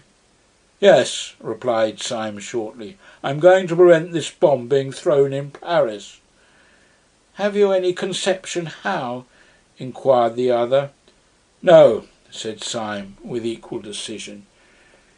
"You remember, of course," resumed the soi-disant de Worms, pulling his beard and looking out of the window, "that when we broke up rather hurriedly, the whole arrangements for the atrocity were left in the private hands of the Marquis and Dr. Bull. The Marquis is by this time probably crossing the Channel, but where he will go and what he will do it is doubtful whether even the President knows. Certainly we don't know. The only man who does know is Dr. Bull." "Confound it!" cried Syme. "And we don't know where he is." "Yes," said the other in his curious, absent-minded way. "I know where he is myself." "Will you tell me?" asked Syme with eager eyes. "I will take you there," said the professor, and took down his own hat from a peg. Syme stood looking at him with a sort of rigid excitement. "What do you mean?" he asked sharply. "Will you join me? Will you take the risk?" "Young man," said the professor pleasantly, "I am amused to observe that you think I am a coward. As to that I will say only one word, and that shall be entirely in the manner of your own philosophical rhetoric. You think that it is possible to pull down the President. I know it is impossible, and I am going to try it." And opening the tavern door, which let in a blast of bitter air, they went out together into the dark streets by the docks. Most of the snow was melted or trampled to mud, but here and there a clot of it still showed grey rather than white in the gloom. The small streets were sloppy and full of pools, which reflected the flaming lamps irregularly, and by accident like fragments of some other and fallen world. Syme felt almost dazed as he stepped through this growing confusion of lights and shadows, but his companion walked on with a certain briskness towards where, at the end of the street, an inch or two of the lamp-lit river looked like a bar of flame. "Where are you going?" Syme inquired. "Just now," answered the professor, "I'm going just round the corner to see whether Dr. Bull has gone to bed. He is hygienic and retires early." "Dr. Bull?" exclaimed Syme. "Does he live round the corner?" "No," answered his friend. "As a matter of fact he lives some way off, on the other side of the river, but we can tell from here whether he has gone to bed." Turning the corner as he spoke, and facing the dim river, flecked with flame, he pointed with his stick to the other bank. On the Surrey side at this point there ran out into the Thames, seeming almost to overhang it, a bulk and cluster of those tall tenements, dotted with lighted windows and rising like factory chimneys to an almost insane height. Their special poise and position made one block of buildings especially look like a Tower of Babel with 100 eyes. Syme had never seen any of the skyscraping buildings in America, so he could only think of the buildings in a dream. Even as he stared, the highest light in this innumerably lighted turret abruptly went out, as if this black Argus had winked at him with one of his innumerable eyes. Professor de Worms swung round on his heel and struck his stick against his boot. "We are too late," he said. "The hygienic doctor has gone to bed." "What do you mean?" asked Syme. "Does he live over there, then?" "Yes," said de Worms, "behind that particular window which you can't see. Come along and get some dinner. We must call on him tomorrow morning." Without further parley he led the way through several byways until they came out into the flare and clamour of the East India Dock Road. The professor, who seemed to know his way about the neighbourhood, proceeded to a place where the line of lighted shops fell back into a sort of abrupt twilight and quiet, in which an old white inn, all out of repair, stood back some 20 feet from the road. "You can find good English inns left by accident everywhere, like fossils," explained the professor. "I once found a decent place in the West End." "I suppose," said Syme, smiling, "that this is the corresponding decent place in the East End." "It is," said the professor reverently, and went in. In that place they dined and slept, both very thoroughly. The beans and bacon which these unaccountable people cooked well, the astonishing emergence of Burgundy from their cellars, crowned Syme's sense of a new comradeship and comfort. Through all this ordeal his root horror had been isolation, and there are no words to express the abyss between isolation and having one ally. It may be conceded to the mathematicians that 4 is twice 2, but 2 is not twice 1. 2 is 2,000 times 1. That is why, in spite of 100 disadvantages, the world will always return to monogamy. Syme was able to pour out for the first time the whole of his outrageous tale, from the time when Gregory had taken him to the little tavern by the river. He did it idly and amply, in a luxuriant monologue, as a man speaks with very old friends. On his side also the man who had impersonated Professor de Worms was not less communicative. His own story was almost as silly as Syme's. "That's a good get-up of yours," said Syme, draining a glass of Macon. "A lot better than old Gogol's. Even at the start I thought he was a bit too hairy." "A difference of artistic theory," replied the professor pensively. "Gogol was an idealist. He made up as the abstract or Platonic ideal of an anarchist. But I am a realist. I am a portrait painter. But indeed, to say that I am a portrait painter is an inadequate expression. I am a portrait." "I don't understand you," said Syme. "I am a portrait," repeated the professor. "I am a portrait of the celebrated Professor de Worms, who is, I believe, in Naples." "You mean you're made up like him?" said Syme. "But doesn't he know that you're taking his nose in vain?" "He knows it right enough," replied his friend cheerfully. "Then why doesn't he denounce you?" "I have denounced him," answered the professor. "Do explain yourself," said Syme. "With pleasure, if you don't mind hearing my story," replied the eminent foreign philosopher. "I am by profession an actor, and my name is Wilkes. When I was on the stage I mixed with all sorts of bohemian and blackguard company. Sometimes I touched the edge of the turf, sometimes the riff-raff of the arts, and occasionally the political refugee. In some den of exiled dreamers I was introduced to the great German nihilist philosopher, Professor de Worms. I did not gather much about him beyond his appearance, which was very disgusting, and which I studied carefully. I understood that he proved that the destructive principle in the universe was God. Hence he insisted on the need for a furious and incessant energy, rending all things in pieces. Energy, he said, was the all. He was lame, short-sighted, and partially paralytic. When I met him, I was in a frivolous mood, and I disliked him so much that I resolved to imitate him. If I had been a draftsman, I would have drawn a caricature. I was only an actor, I could only act a caricature. I made myself up into what was meant for a wild exaggeration of the old professor's dirty old self. When I went into the room full of his supporters, I expected to be received with a roar of laughter, or, if they were too far gone, with a roar of indignation at the insult. I cannot describe the surprise I felt when my entrance was received with a respectful silence, followed, when I had first opened my lips, with a murmur of admiration. The curse of the perfect artist had fallen upon me. I had been too subtle. I had been too true. They thought I really was the great nihilist professor. I was a healthy-minded young man at the time, and I confess that it was a blow. Before I could fully recover, however, 2 or 3 of these admirers ran up to me, radiating indignation, and told me that a public insult had been put upon me in the next room. I inquired its nature.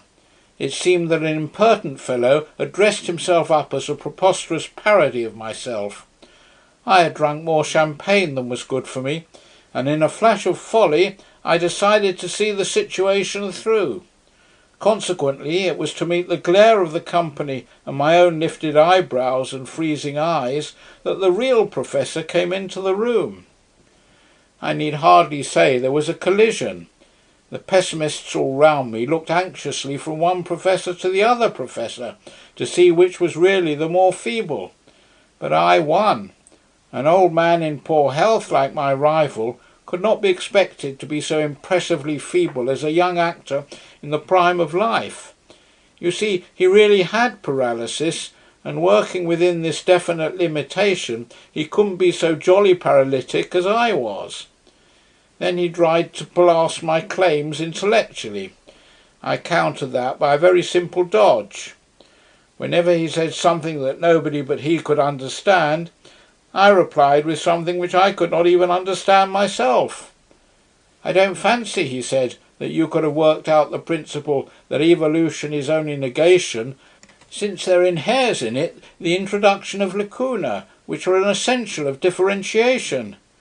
I replied quite scornfully, you read all that up in Pinkwerts. The notion that involution functioned eugenically was exposed long ago by Glumper.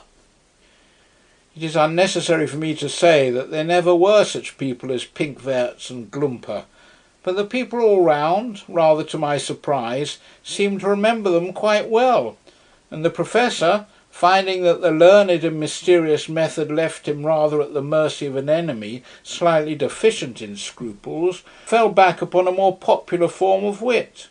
"I see," he sneered, "you prevail like the false pig in Aesop." "And you fail," I answered, smiling, "like the hedgehog in Montaigne." "Need I say there is no hedgehog in Montaigne?" "Your claptrap comes off," he said. "So would your beard." I had no intelligent answer to this, which was quite true and rather witty, but I laughed heartily, answered, "like the Pantheist's boots," at random, and turned on my heel with all the honours of victory. The real professor was thrown out, but not with violence, though one man tried very patiently to pull off his nose. He is now, I believe, received everywhere in Europe as a delightful impostor. His apparent earnestness and anger, you see, make him all the more entertaining. "Well," said Syme, "I can understand your putting on his dirty old beard for a night's practical joke, but I don't understand your never taking it off again." "That is the rest of the story," said the impersonator. "When I myself left the company, followed by reverent applause, I went limping down the dark street, hoping that I should soon be far enough away to be able to walk like a human being. To my astonishment, as I was turning the corner, I felt a touch on the shoulder, and turning found myself under the shadow of an enormous policeman. He told me I was wanted. I struck a sort of paralytic attitude and cried in a high German accent, "Yes, I am wanted by the oppressed of the world. You are arresting me on the charge of being the great anarchist, Professor de Worms." The policeman impassively consulted a paper in his hand. "No, sir," he said civilly, "at least not exactly, sir. I am arresting you on the charge of not being the celebrated anarchist Professor de Worms." This charge, if it was criminal at all, was certainly the lighter of the two, and I went along with the man, doubtful but not greatly dismayed. I was shown into a number of rooms and eventually into the presence of a police officer who explained that a serious campaign had been opened against the centres of anarchy, and that this, my successful masquerade, might be of considerable value to the public safety. He offered me a good salary and this little blue card. Though our conversation was short, he struck me as a man of very massive common sense and humour, but I cannot tell you much about him personally because... Syme laid down his knife and fork. "I know," he said, "because you talked to him in a dark room." Professor de Worms nodded and drained his glass. End of chapter 8. The Man in Spectacles. "Burgundy is a jolly thing," said the Professor sadly, as he set his glass down. "You don't look as if it were," said Syme. "You drink it as if it were medicine." "You must excuse my manner," said the Professor dismally. "My position is rather a curious one. Inside I'm really bursting with boyish merriment, but I acted the paralytic Professor so well that now I can't leave off. So that when I'm among friends and have no need at all to disguise myself, I still can't help speaking slow and wrinkling my forehead, just as if it were my forehead. I can be quite happy, you understand, but only in a paralytic sort of way.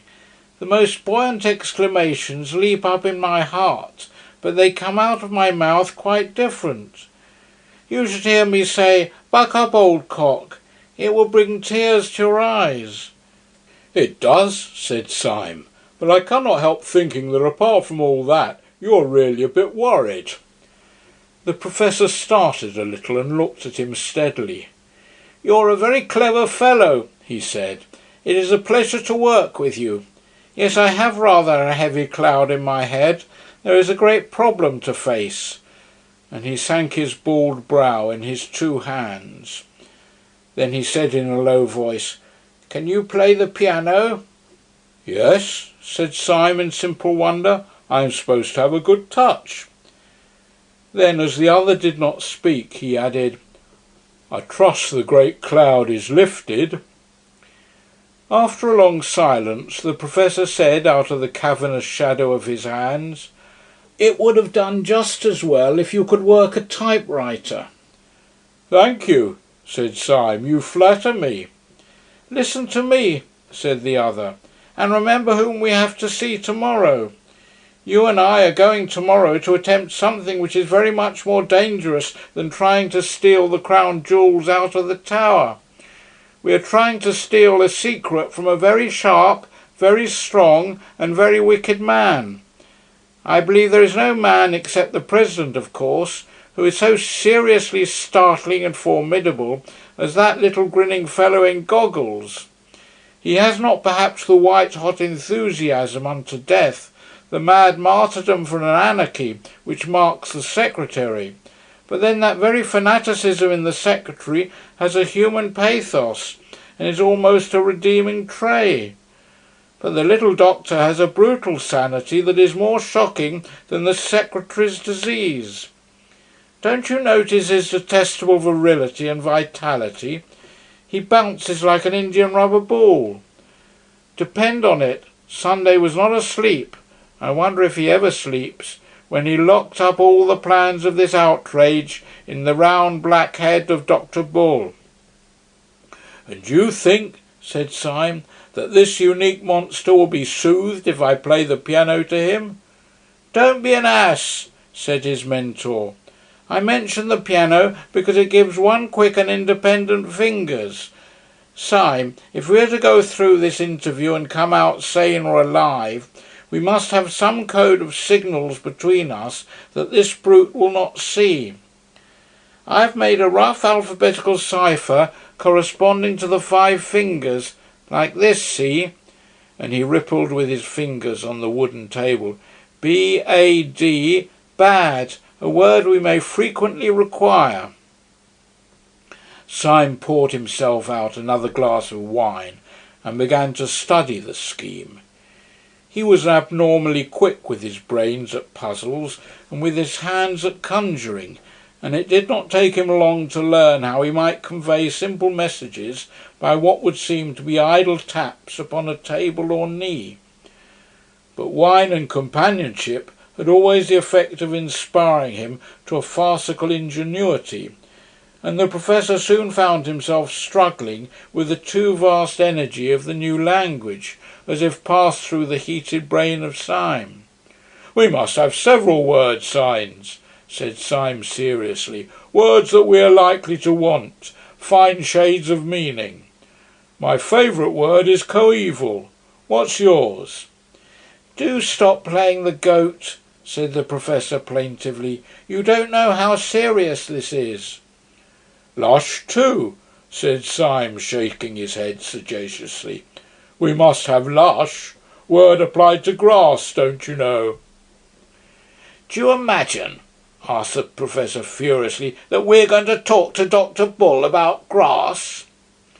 "There are several ways in which the subject could be approached," said Syme reflectively, "and the word introduced without appearing forced. We might say Dr. Bull is a revolutionist. You remember that a tyrant once advised us to eat grass, and indeed many of us, looking on the fresh lush grass of summer—" "Do you understand," said the other, "that this is a tragedy?" "Perfectly," replied Syme. "Always be comic in a tragedy. What the deuce else can you do? I wish this language of yours had a wider scope. I suppose we could not extend it from the fingers to the toes. That would involve pulling off our boots and socks during the conversation, which, however unobtrusively performed—" "Syme," said his friend with a stern simplicity, "go to bed." Syme, however, sat up in bed for a considerable time, mastering the new code.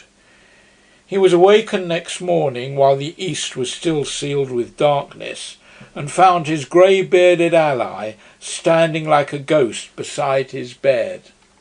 Syme sat up in bed blinking, then slowly collected his thoughts, threw off the bedclothes and stood up. It seemed to him in some curious way that all the safety and sociability of the night before fell with the bedclothes off him, and he stood up in an air of cold danger. He still felt an entire trust and loyalty towards his companion, but it was the trust between two men going to the scaffold. "Well," said Syme with a forced cheerfulness as he pulled on his trousers, "I dreamt of that alphabet of yours. Did it take you long to make it up?" The professor made no answer, but gazed in front of him with eyes the colour of a wintry sea. So Syme repeated his question. "I say, did it take you long to invent all this? I'm considered good at these things, and it was a good hour's grind. Did you learn it all on the spot?" The professor was silent. His eyes were wide open, and he wore a fixed but very small smile. "How long did it take you?" The professor did not move.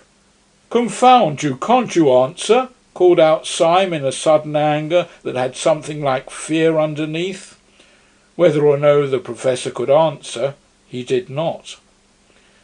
Syme stood staring back at the stiff face like parchment and the blank blue eyes. His first thought was that the professor had gone mad, but his second thought was more frightful. After all, what did he know about this queer creature whom he had heedlessly accepted as a friend? What did he know except that the man had been at the anarchist breakfast and had told him a ridiculous tale? How improbable it was that there should be another friend there besides Gogol. Was this man's silence a sensational way of declaring war? Was this adamantine stare, after all, only the awful sneer of some threefold traitor who had turned for the last time? He stood and strained his ears in this heartless silence. He almost fancied he could hear dynamiters come to capture him, shifting softly in the corridor outside. Then his eyes strayed downwards, and he burst out laughing. Though the professor himself stood there as voiceless as a statue, his 5 dumb fingers were dancing alive upon the dead table. Syme watched the twinkling movements of the talking hand and read clearly the message, "I will only talk like this. We must get used to it." He rapped out the answer with the impatience of relief. "All right, let's get out to breakfast." They took their hats and sticks in silence, but as Syme took his sword stick, he held it hard. They paused for a few minutes, only to stuff down coffee and coarse thick sandwiches at a coffee stall, and then made their way across the river, which under the grey and growing light looked as desolate as Acheron. They reached the bottom of the huge block of buildings which they had seen from across the river, and began in silence to mount the naked and numberless stone steps, only pausing now and then to make short remarks on the rail of the banisters. At about every other flight they passed a window. Each window showed them a pale and tragic dawn lifting itself laboriously over London. From each the innumerable roofs of slate looked like the leaden surges of a grey troubled sea after rain. Syme was increasingly conscious that his new adventure had somehow a quality of cold sanity, worse than the wild adventures of the past. Last night, for instance, the tall tenements had seemed to him like a tower in a dream. As he now went up the weary and perpetual steps, he was daunted and bewildered by their almost infinite series. But it was not the hot horror of a dream or of anything that might be exaggeration or delusion. Their infinity was more like the empty infinity of arithmetic, something unthinkable, yet necessary to thought. Or it was like the stunning statements of astronomy about the distance of the fixed stars. He was ascending the house of reason, a thing more hideous than unreason itself. By the time they reached Dr. Bull's landing, a last window showed them a harsh white dawn edged with banks of a kind of coarse red, more like red clay than red cloud. And when they entered Dr. Bill's bare garret, it was full of light. Syme had been haunted by a half-historic memory in connection with these empty rooms and that austere daybreak. The moment he saw the garret and Dr. Bull sitting writing at a table, he remembered what the memory was: the French Revolution. There should have been the black outline of a guillotine against that heavy red and white of the morning. Dr. Bull was in his white shirt and black breeches only. His cropped dark hair might well have just come out of its wig. He might have been a Marat or a more slipshod Robespierre. Yet when he was seen properly, the French fancy fell away. The Jacobins were idealists. There was about this man a murderous materialism. His position gave him a somewhat new appearance. The strong white light of morning coming from one side, creating sharp shadows, made him seem both more pale and more angular than he had looked at the breakfast on the balcony. Thus the 2 black glasses that encased his eyes might really have been black cavities in his skull, making him look like a death's head. And indeed, if ever Death himself sat writing at a wooden table, it might have been he.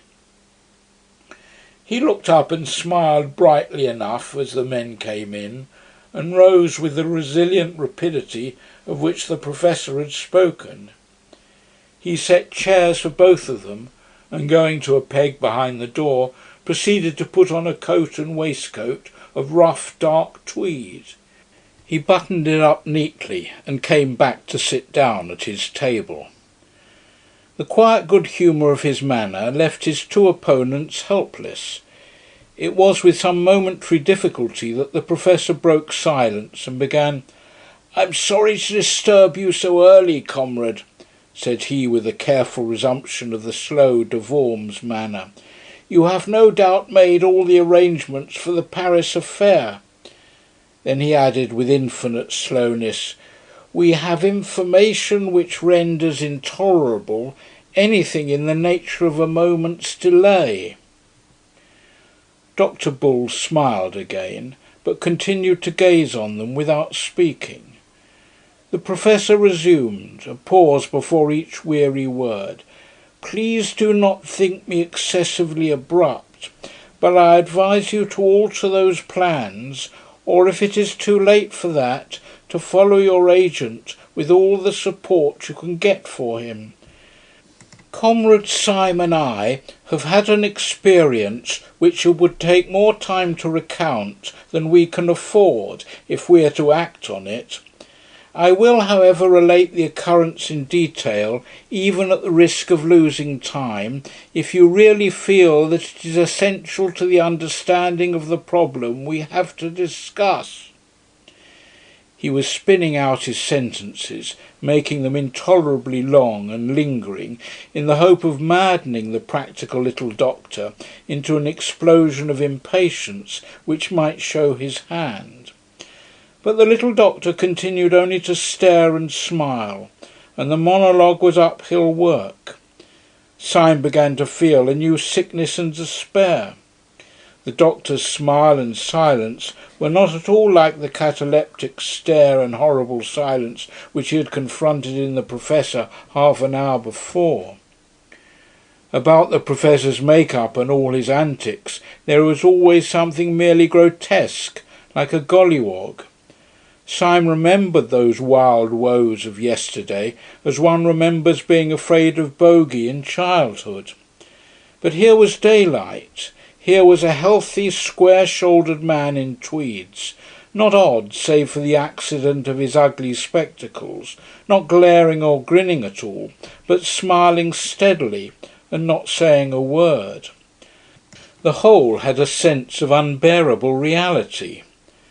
Under the increasing sunlight, the colours of the doctor's complexion, the pattern of his tweeds, grew and expanded outrageously, as such things grow too important in a realistic novel.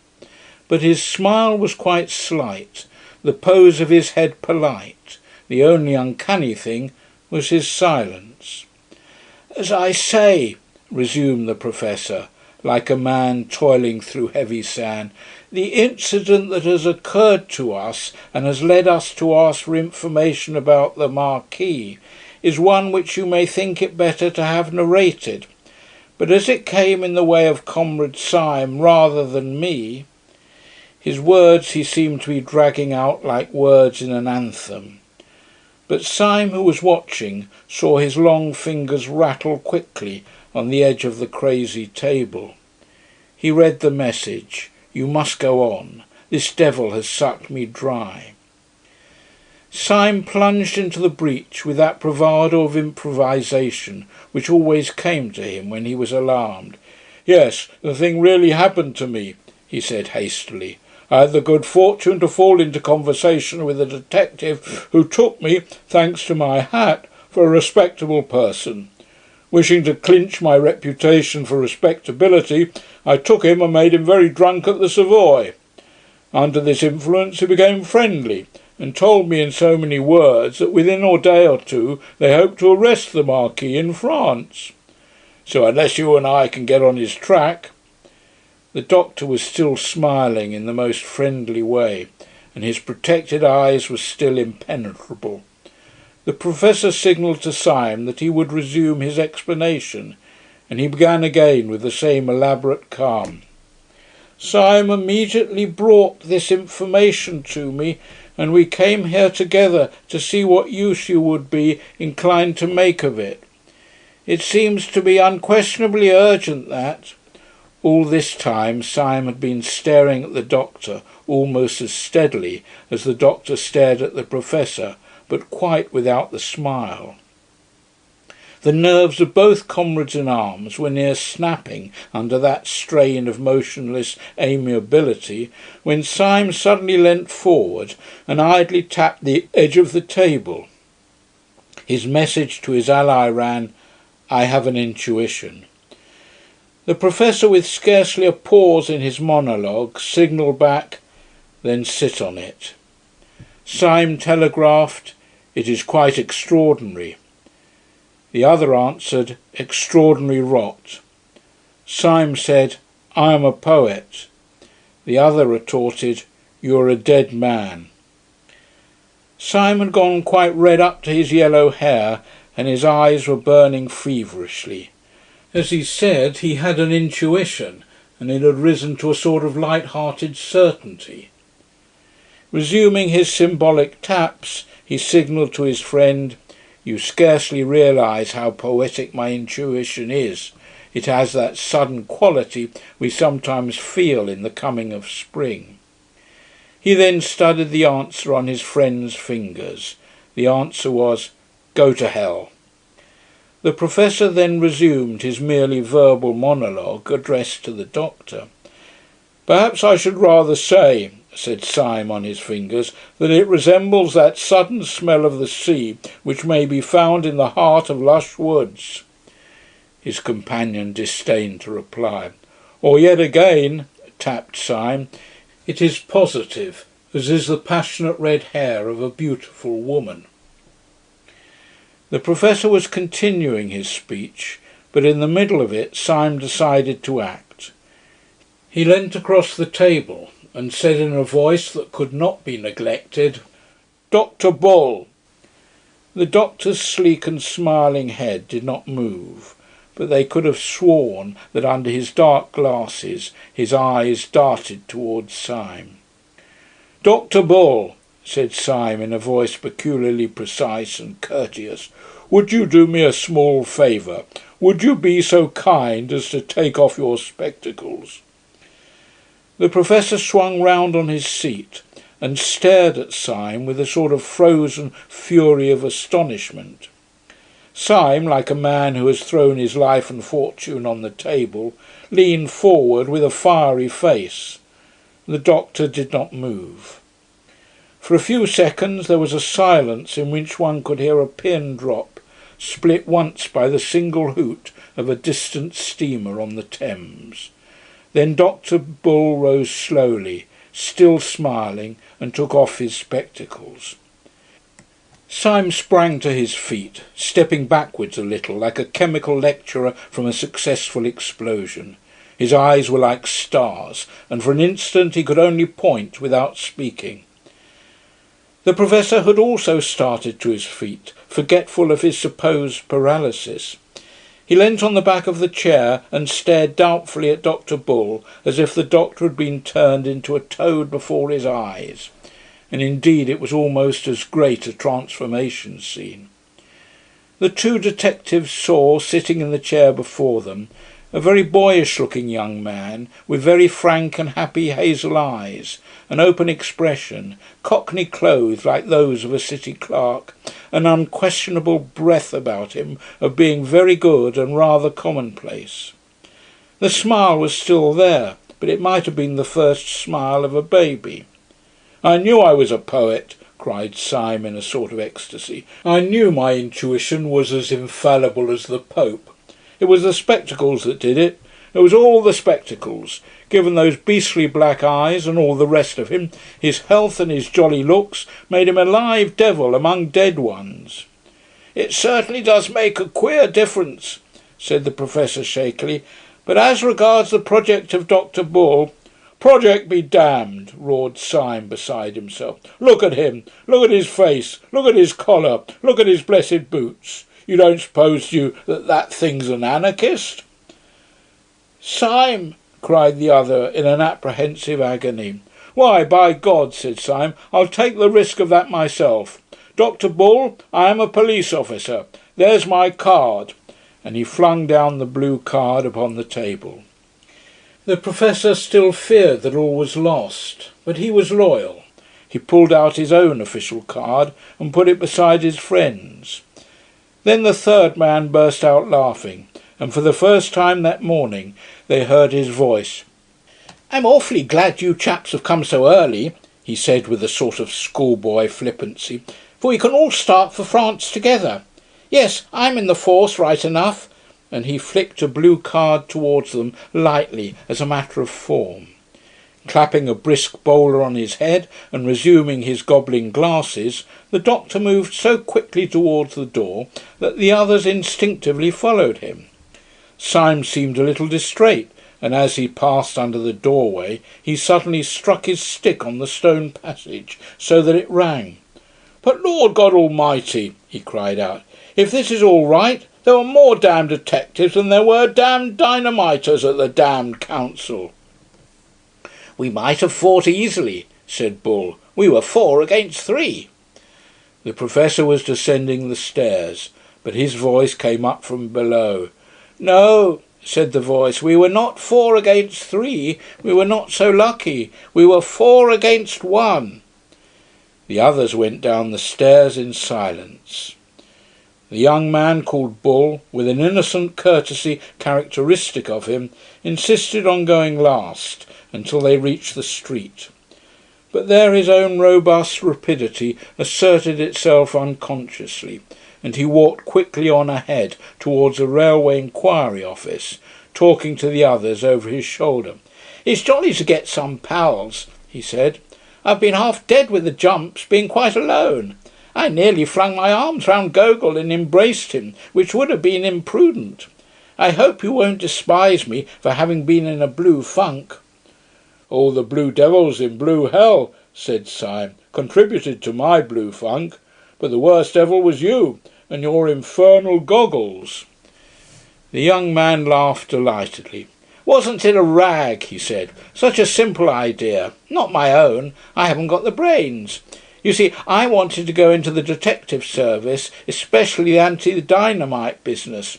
But for that purpose they wanted someone to dress up as a dynamiter, and they all swore by blazes that I could never look like a dynamiter. They said my very walk was respectable, and that seen from behind, like the British Constitution. They said I looked too healthy, and too optimistic, and too reliable and benevolent. They called me all sorts of names at Scotland Yard. They said that if I'd been a criminal I might have made my fortune by looking so like an honest man. But as I had the misfortune to be an honest man, there was not even the remotest chance of my assisting them by ever looking like a criminal. But at last I was brought before some old josser who was high up in the force, and who seemed to have no end of a head on his shoulders. And there the others all talked hopelessly. One asked whether a bushy beard would hide my nice smile. Another said that if they blacked my face I might look like a Negro anarchist. But this old chap chipped in with the most extraordinary remark. "A pair of smoked spectacles will do it," he said positively. "Look at him now. He looks like an angelic office boy. Put him on a pair of smoked spectacles and children will scream at the sight of him. And so it was, by George. When once my eyes were covered, all the rest, smile and big shoulders and short hair, made me look like a perfect little devil. As I say, it was simple enough when it was done, like miracles. But that wasn't the really miraculous part of it. There was one really staggering thing about the business, and my head still turns at it." "What was that?" asked Syme. "I'll tell you," answered the man in spectacles. "This big pot in the police who sized me up so that he knew how the goggles would go with my hair and socks, by God, he never saw me at all." Syme's eyes suddenly flashed on him. "How was that?" he asked. "I thought you talked to him." "So I did," said Bull brightly, "but we talked in a pitch-dark room like a coal cellar. There, you would never have guessed that." "I could not have conceived it," said Syme gravely. "It is indeed a new idea," said the Professor. Their new ally was, in practical matters, a whirlwind. At the inquiry office he asked with businesslike brevity about the trains for Dover. Having got his information, he bundled the company into a cab and put them and himself inside a railway carriage before they had properly realised the breathless process. They were already on the Calais boat before conversation flowed freely.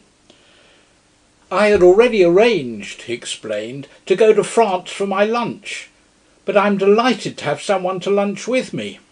You see, I had to send that beast the Marquis over with his bomb because the President had his eye on me, though God knows how. I'll tell you the story some day. It was perfectly choking. Whenever I tried to slip out of it, I saw the President somewhere smiling out of the bow window of a club, or taking off his hat to me from the top of an omnibus. I tell you, you can say what you like, that fellow sold himself to the devil. He can be in 6 places at once." "So you sent the Marquis off, I understand?" asked the Professor. "Was it long ago? Shall we be in time to catch him?" "Yes," answered the new guide. "I've timed it all. He'll still be at Calais when we arrive." "But when we do catch him at Calais," said the Professor, "what are we going to do?" At this question the countenance of Dr. Bull fell for the first time. He reflected a little and then said, "Theoretically, I suppose we ought to call the police." "Not I," said Syme. "Theoretically, I ought to drown myself first. I promised a poor fellow who is a real modern pessimist on my word of honour not to tell the police. I'm no hand at casuistry, but I can't break my word to a modern pessimist. It's like breaking one's word to a child." "I'm in the same boat," said the Professor. "I tried to tell the police, and I couldn't, because of some silly oath I took.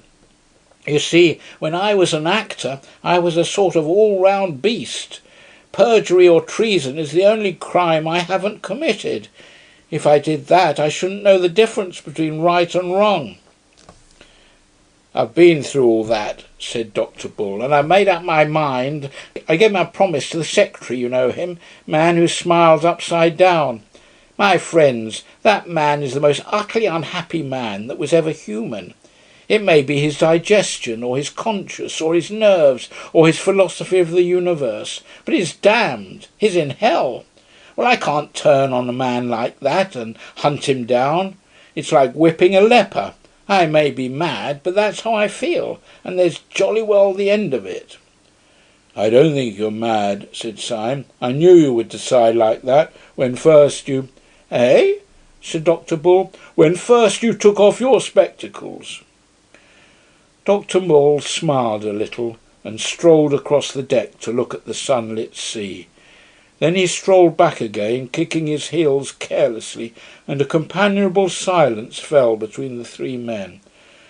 "Well," said Syme, "it seems that we have all the same kind of morality or immorality, so we'd better face the fact that comes of it." "Yes," assented the Professor, "you're quite right, and we must hurry up, for I can see the grey nose standing out from France." "The fact that comes of it," said Syme seriously, "is this, that we 3 are alone on this planet. Gogol has gone, God knows where. Perhaps the President has smashed him like a fly. On the council we are 3 men against 3, like the Romans who held the bridge. But we are worse off than that. First, because they can appeal to their organisation and we cannot appeal to ours. And second, because one of those other 3 men," said the Professor, "is not a man." Syme nodded and was silent for a second or two. Then he said, "My idea is this. We must do something to keep the Marquis in Calais till tomorrow midday. I've turned over 20 schemes in my head. We cannot denounce him as a dynamiter. That is agreed. We cannot get him detained on some trivial charge, for we should have to appear. He knows us, and he would smell a rat. We cannot pretend to keep him on anarchist business. He might swallow much in that way, but not the notion of stopping in Calais while the Tsar went safely through Paris. We might try to kidnap him and lock him up ourselves. But he is a well-known man here. He has a whole bodyguard of friends. He is very strong and brave, and the event is doubtful. The only thing I can see to do is actually to take advantage of the very things that are in the Marquis's favour. I'm going to profit by the fact that he is a highly respected nobleman. I'm going to profit by the fact that he has many friends and moves in the best society." "What the devil are you talking about?" asked the Professor. "The Symes are first mentioned in the 14th century, said Syme, "but there is a tradition that one of them rode behind Bruce at Bannockburn. Since 1350 the tree is quite clear." "He's gone off his head," said the little doctor, staring. "Our bearings," continued Syme calmly, "are argent chevreau gules, charged with 3 crosslets of the field. The motto varies." The Professor seized Syme roughly by the waistcoat. "We are just inshore," he said. "Are you seasick or joking in the wrong place?"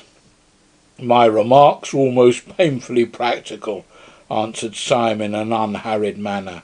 "The house of St. Eustache also is very ancient. The Marquis cannot deny that he is a gentleman.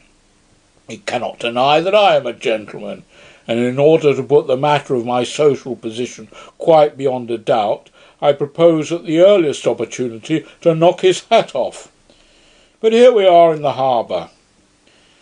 They went on shore under the strong sun in a sort of daze. Syme, who had now taken the lead, as Bull had taken it in London, led them along a kind of marine parade until he came to some cafes, embowered in a bulk of greenery and overlooking the sea. As he went before them, his step was slightly swaggering, and he swung his stick like a sword. He was making apparently for the extreme end of the line of cafes, but he stopped abruptly. With a sharp gesture he motioned them to silence, but he pointed with one gloved finger to a café table under a bank of flowering foliage, at which sat the Marquis de St. Eustache, his teeth shining in his thick black beard, and his bold brown face shadowed by a light yellow straw hat and outlined against the violet sea. End of chapter 9. The Duel. Syme sat down at a café table with his companions, his blue eyes sparkling like the bright sea below, and ordered a bottle of Saumur with a pleased impatience. He was for some reason in a condition of curious hilarity. His spirits were already unnaturally high. They rose as the Saumur sank, and in half an hour his talk was a torrent of nonsense. He professed to be making out a plan of the conversation which was going to ensue between himself and the deadly Marquis. He jotted it down wildly with a pencil. It was arranged like a printed catechism, with questions and answers, and was delivered with an extraordinary rapidity of utterance. "I shall approach. Before taking off his hat, I shall take off my own. I shall say, 'The Marquis de St. Eustache, I believe.' He will say, 'The celebrated Mr. Syme, I presume.' He will say in the most exquisite French, 'How are you?' I shall reply in the most exquisite Cockney, 'Oh, just the same.'" "Oh, shut it," said the man in spectacles. "Pull yourself together and chuck away that bit of paper. What are you really going to do?" "But it was a lovely catechism," said Syme pathetically. "Do let me read it to you. It has only 43 questions and answers, and some of the Marquis's answers are wonderfully witty. I like to be just to my enemy." "But what's the good of it all?" asked Dr. Bull in exasperation. "It leads up to my challenge, don't you see?" said Syme, beaming. "When the Marquis has given the 39th reply, which runs—" "Has it by any chance occurred to you," asked the Professor with a ponderous simplicity, "that the Marquis may not say all the 43 things you have put down for him? In that case, I understand, your own epigrams may appear somewhat more forced." Syme struck the table with a radiant face. "Why, how true that is," he said. and I never thought of it. Sir, you have an intellect beyond the common. You will make a name." "Oh, you're as drunk as an owl," said the doctor. "It only remains," continued Syme, quite unperturbed, "to adopt some other method of breaking the ice, if I may so express it, between myself and the man I wish to kill.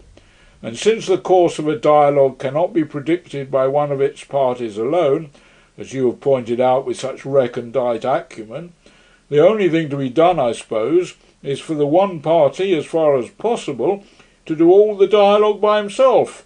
And so I will, by George." And he stood up suddenly, his yellow hair blowing in the slight sea breeze. A band was playing in a café chantant hidden somewhere among the trees, and a woman had just stopped singing.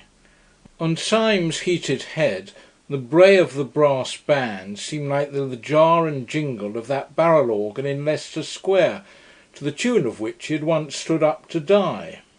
He looked across to the little table where the Marquis sat. The man had two companions now, solemn Frenchmen in frock coats and silk hats, one of them with a red rosette of the Legion of Honour, evidently people of a solid social position. Beside these black cylindrical costumes, the Marquis, in his loose straw hat and light spring clothes, looked bohemian and even barbaric, but he looked the Marquis. Indeed, one might say that he looked the king, with his animal elegance, his scornful eyes, and his proud head lifted against the purple sea. But he was no Christian king, at any rate.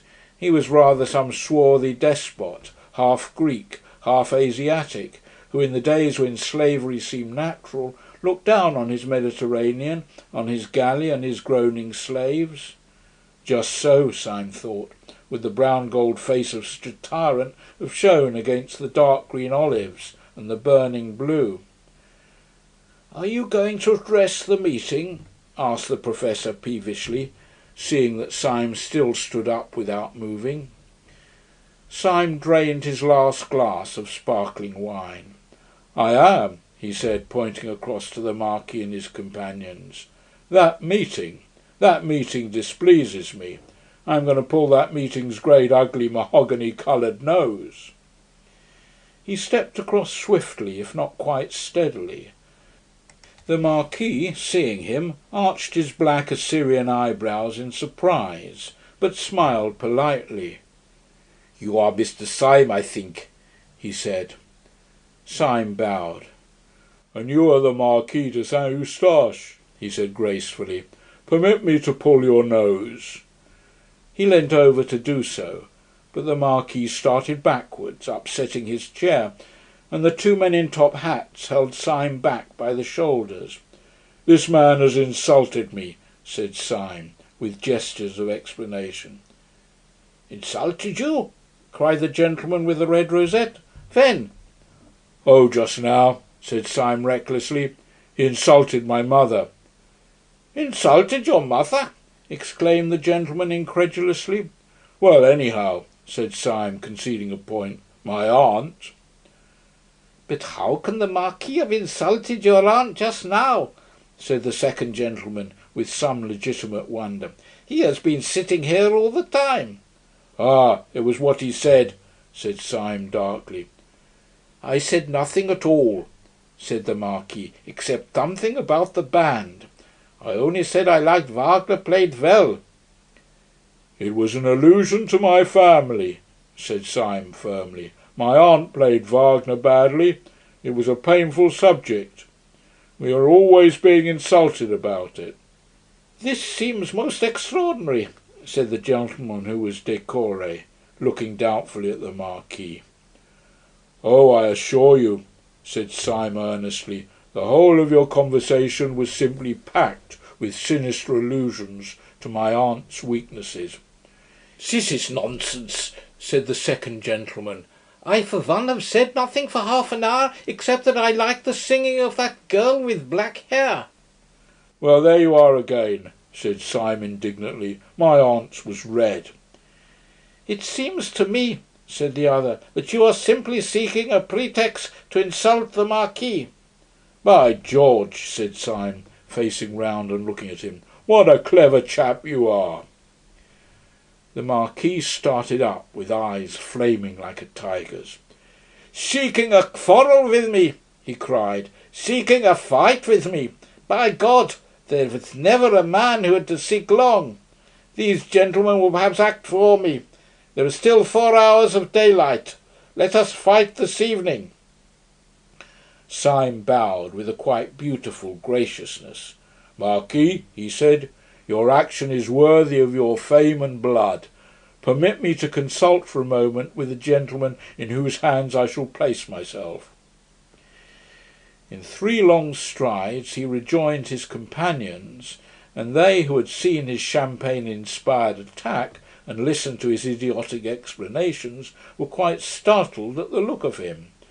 For now that he came back to them, he was quite sober, a little pale, and he spoke in a low voice of passionate practicality. "I have done it," he said hoarsely. "I have fixed a fight on the beast. But look here and listen carefully.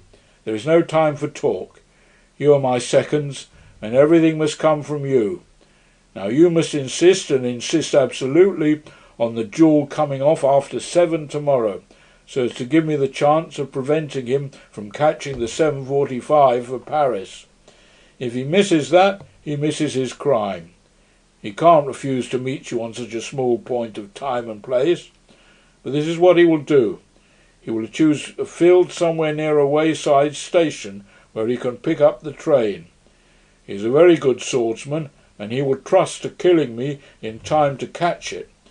But I can fence well too, and I think I can keep him in play, at any rate until the train is lost.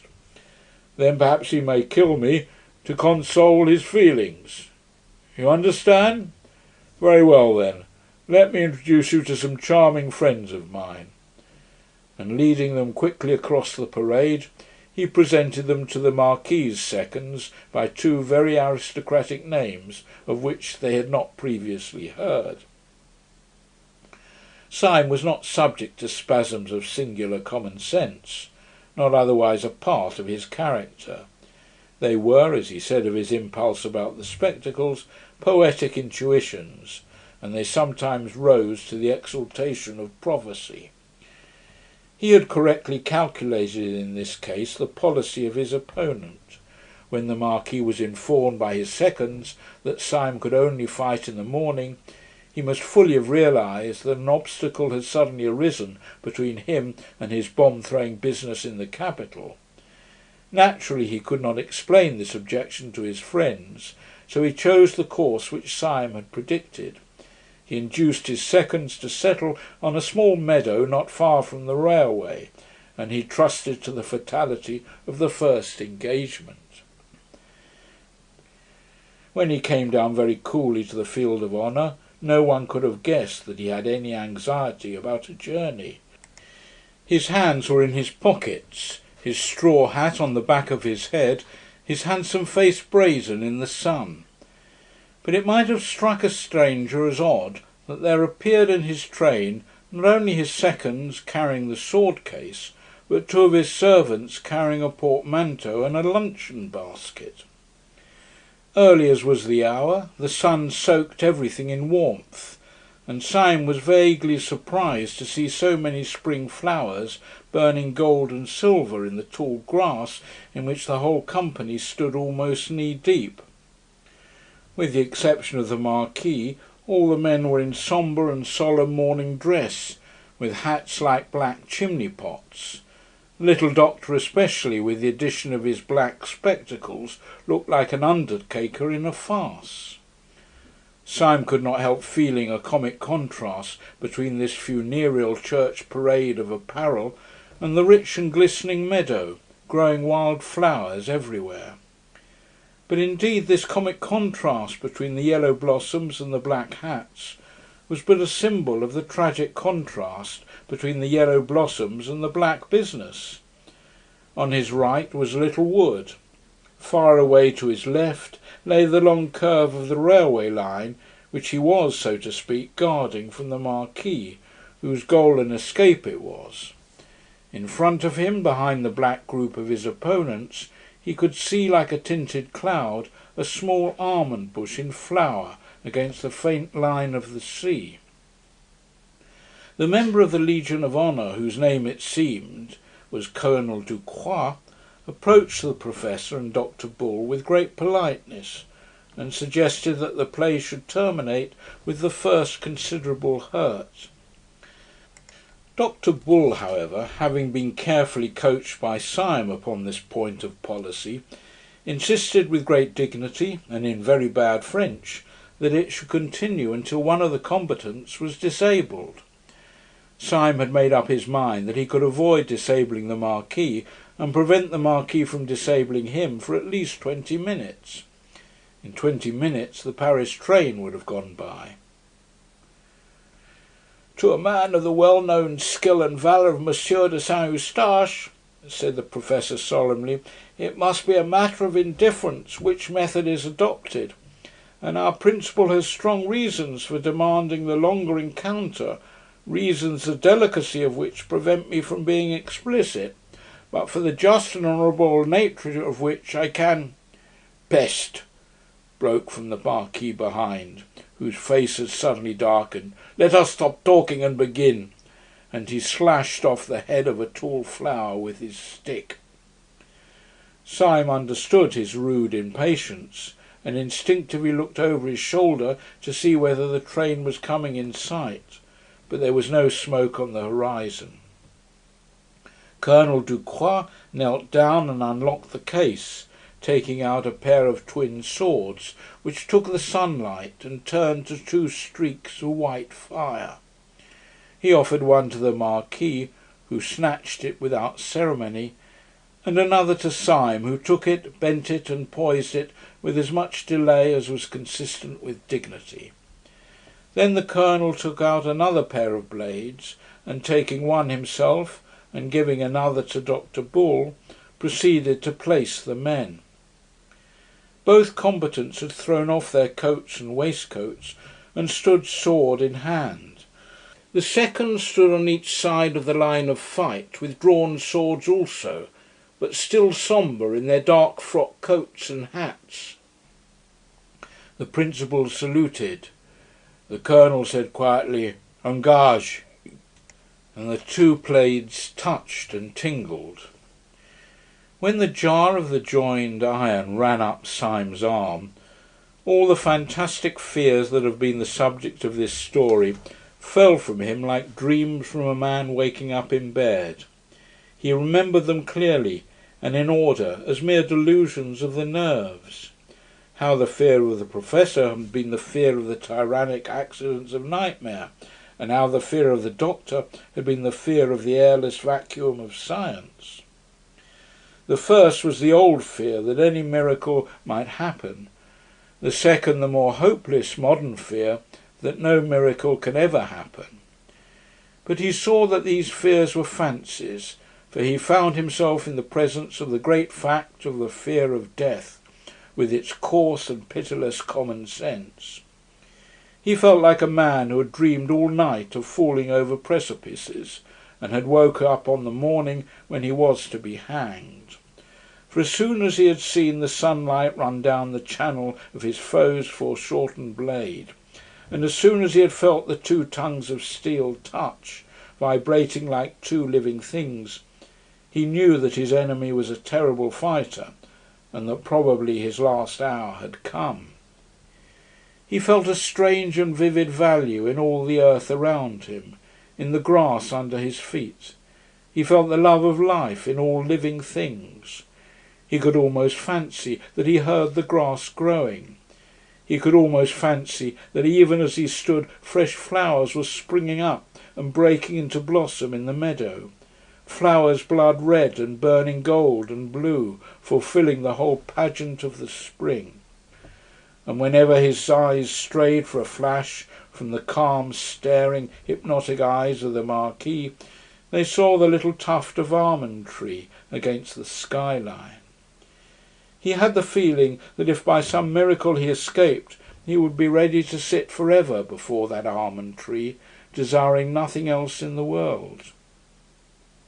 But while earth and sky and everything had the living beauty of a thing lost, The other half of his head was as clear as glass, and he was parrying his enemy's point with a kind of clockwork skill of which he had hardly supposed himself capable. Once his enemy's point ran along his wrist, leaving a slight streak of blood, but it either was not noticed or was tacitly ignored. Every now and then he riposted, and once or twice he could almost fancy that he felt his point go home. But as there was no blood on blade or shirt, he supposed he was mistaken. Then came an interruption and a change. At the risk of losing all, the Marquis, interrupting his quiet stare, flashed one glance over his shoulder at the line of railway on his right. Then he turned on Syme, a face transfigured to that of a fiend, and began to fight as if with 20 weapons. The attack came so fast and furious that the one shining sword seemed a shower of shining arrows. Syme had no chance to look at the railway, but also he had no need. He could guess the reason of the Marquis's sudden madness of battle. The Paris train was in sight. But the Marquis's morbid energy overreached itself. Twice Syme, parrying, knocked his opponent's point far out of the fighting circle, and the third time his riposte was so rapid that there was no doubt about the hit this time. Syme's sword actually bent under the weight of the Marquis's body, which it had pierced. Syme was as certain that he had stuck his blade into his enemy as a gardener that he had stuck his spade into the ground. Yet the Marquis sprang back from the stroke without a stagger, and Syme stood staring at his own sword point like an idiot. There was no blood on it at all. There was an instant of rigid silence, and then Syme in his turn fell furiously on the other, filled with a flaming curiosity. The Marquis was probably, in a general sense, a better fencer than he, as he had surmised at the beginning, but at the moment the Marquis seemed distraught and at a disadvantage. He fought wildly and even weakly, and he constantly looked away at the railway line, almost as if he feared the train more than the pointed steel. Syme, on the other hand, fought fiercely but still carefully, in an intellectual fury, eager to solve the riddle of his own bloodless sword. For this purpose he aimed less at the Marquis's body and more at his throat and head. A minute and a half afterwards he felt his point enter the man's neck below the jaw. It came out clean. Half mad he thrust again, and made what should have been a bloody scar on the Marquis's cheek. But there was no scar. For one moment the heaven of Syme again grew black with supernatural terrors. Surely the man had a charmed life. But this new spiritual dread was a more awful thing than had been the mere spiritual topsy-turvydom symbolised by the paralytic who pursued him. The professor was only a goblin. This man was a devil. Perhaps he was the devil. Anyhow, this was certain, that 3 times had a human sword been driven into him, and made no mark. When Syme had that thought, he drew himself up, and all that was good in him sang high up in the air as a high wind sings in the trees. He thought of all the human things in his story, of the Chinese lanterns in Saffron Park, of the girl's red hair in the garden, of the honest beer-swilling sailors down by the dock, of his loyal companions standing by. Perhaps he had been chosen as a champion of all these fresh and kindly things to cross swords with the enemy of all creation. After all, he said to himself, I am more than a devil. I am a man. I can do the one thing which Satan himself cannot do. I can die. And as the word went through his head, he heard a faint and far-off hoot, which would soon be the roar of the Paris train. He fell to fighting again with a supernatural levity like a Mohammedan panting for paradise. As the train came nearer and nearer, he fancied he could see people putting up the floral arches in Paris. He joined in the growing noise and the glory of the great republic whose gate he was guarding against hell. His thoughts rose higher and higher with the rising roar of the train, which ended, as if proudly, in a long and piercing whistle. The train stopped. Suddenly, to the astonishment of every one, the Marquis sprang back quite out of sword reach and threw down his sword. The leap was wonderful, and not the less wonderful because Syme had plunged his sword a moment before into the man's thigh. "Stop," said the Marquis in a voice that compelled a momentary obedience. "I want to say something." "What is the matter?" asked Colonel Ducroix, staring. "Has there been foul play?" "There has been foul play somewhere," said Dr. Bull, who was a little pale. "Our principal has wounded the Marquis 4 times at least, and he is none the worse." The Marquis put up his hand with a curious air of ghastly patience. "Please let me speak," he said. "It is rather important. Mr. Syme," he continued, turning to his opponent, "we are fighting today, if I remember right, because you expressed a wish, which I thought irrational, to pull my nose. Would you oblige me by pulling my nose now, as quickly as possible? I have to catch a train." "I protest that this is most irregular," said Dr. Bull indignantly. "It is certainly somewhat opposed to precedent," said Colonel Ducroix, looking wistfully at his principal. "There is, I think, one case on record, Captain Bellegarde and the Baron Zunft, in which the weapons were changed in the middle of the encounter at the request of one of the combatants, but one can hardly call one's nose a weapon." "Will you or will you not pull my nose?" said the Marquis in exasperation. "Come, come, Mr. Syme, you've wanted to do it. Do it. You can have no conception of how important it is to me. Don't be so selfish. Pull my nose at once when I ask you." And he bent slightly forward with a fascinating smile. The Paris train, panting and groaning, had grated into a little station behind the neighbouring hill. Syme had the feeling he had more than once had in these adventures, the sense that a horrible and sublime wave, lifted to heaven, was just toppling over. Walking in a world he half understood, he took 2 paces forward and seized the Roman nose of this remarkable nobleman. He pulled it hard, and it came off in his hand. He stood for some seconds with a foolish solemnity, with the pasteboard proboscis still between his fingers, looking at it, while the sun and the clouds and the wooded hills looked down upon this imbecile scene. The Marquis broke the silence in a loud and cheerful voice. "If any one has any use for my left eyebrow," he said, "he can have it. Colonel Ducroix, do accept my left eyebrow. It is the kind of thing that might come in useful any day." And he gravely tore off one of his swarthy Assyrian brows, bringing about half his brown forehead with it, and politely offered it to the Colonel, who stood crimson and speechless with rage. "If I had known," he spluttered, "that I was acting for a poltroon who pats himself to fight." "Oh, I know," said the Marquis, recklessly throwing various parts of himself right and left about the field. "You're making a mistake. But it can't be explained just now. I tell you the train has come into the station." "Yes," said Dr. Bull fiercely, "and the train shall go out of the station. It shall go out without you. We know well enough for what devil's work." The mysterious Marquis lifted his hands with a desperate gesture.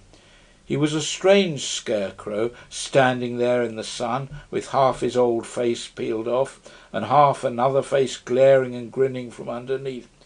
"Will you drive me mad?" he cried. "The train—" "You shall not go by the train," said Syme firmly, and grasped his sword.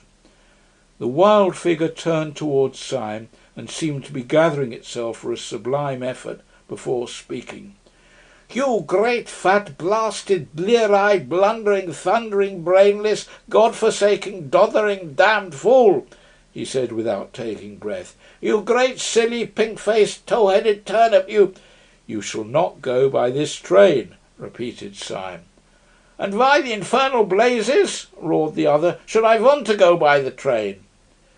"We know all," said the Professor sternly. "You are going to Paris to throw a bomb." "Going to Jericho to throw a Jabberwock," cried the other, tearing his hair, which came off easily. "Have you all gone softening of the brain, that you don't realise what I am? Did you really think I wanted to catch that train? 20 Paris trains might go by for me. Damn Paris trains!" "Then what did you care about?" began the professor.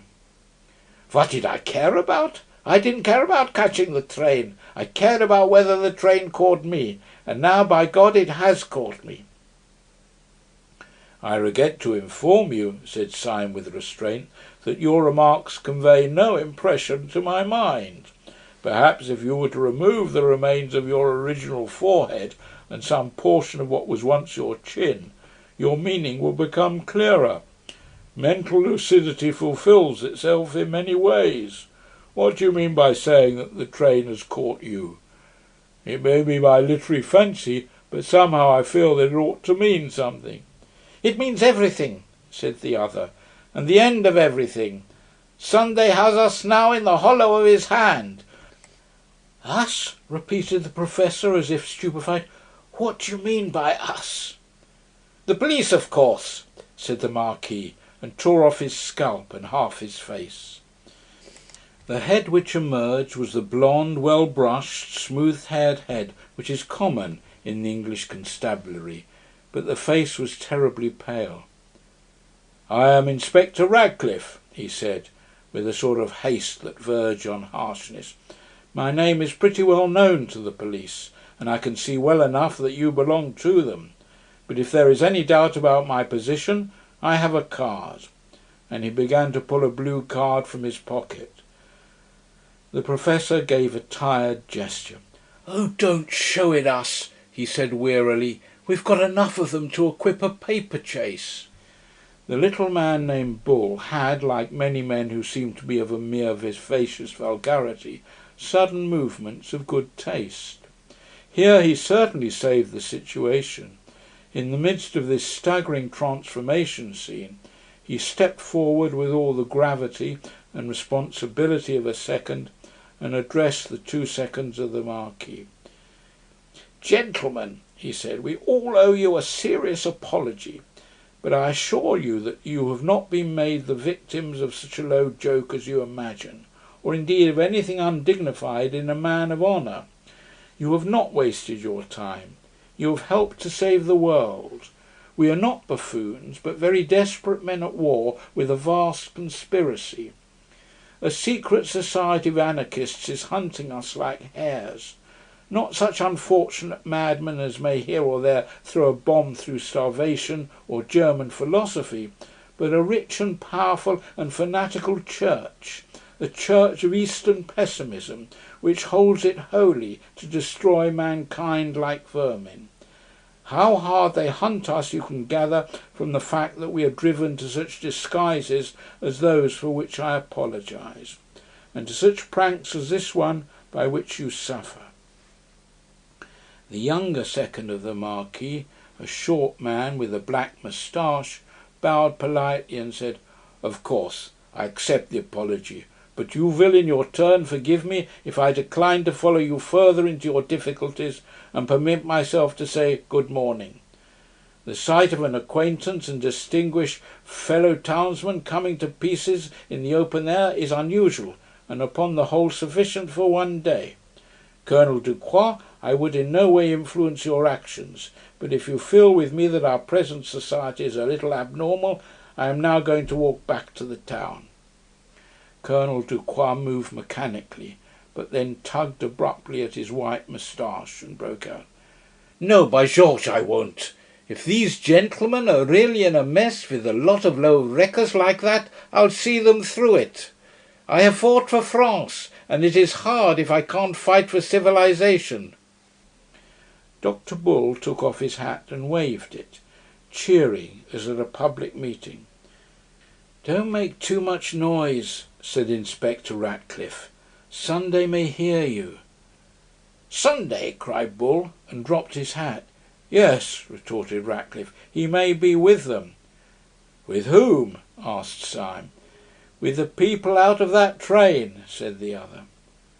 "What you say seems utterly wild," began Syme. "Why, as a matter of fact...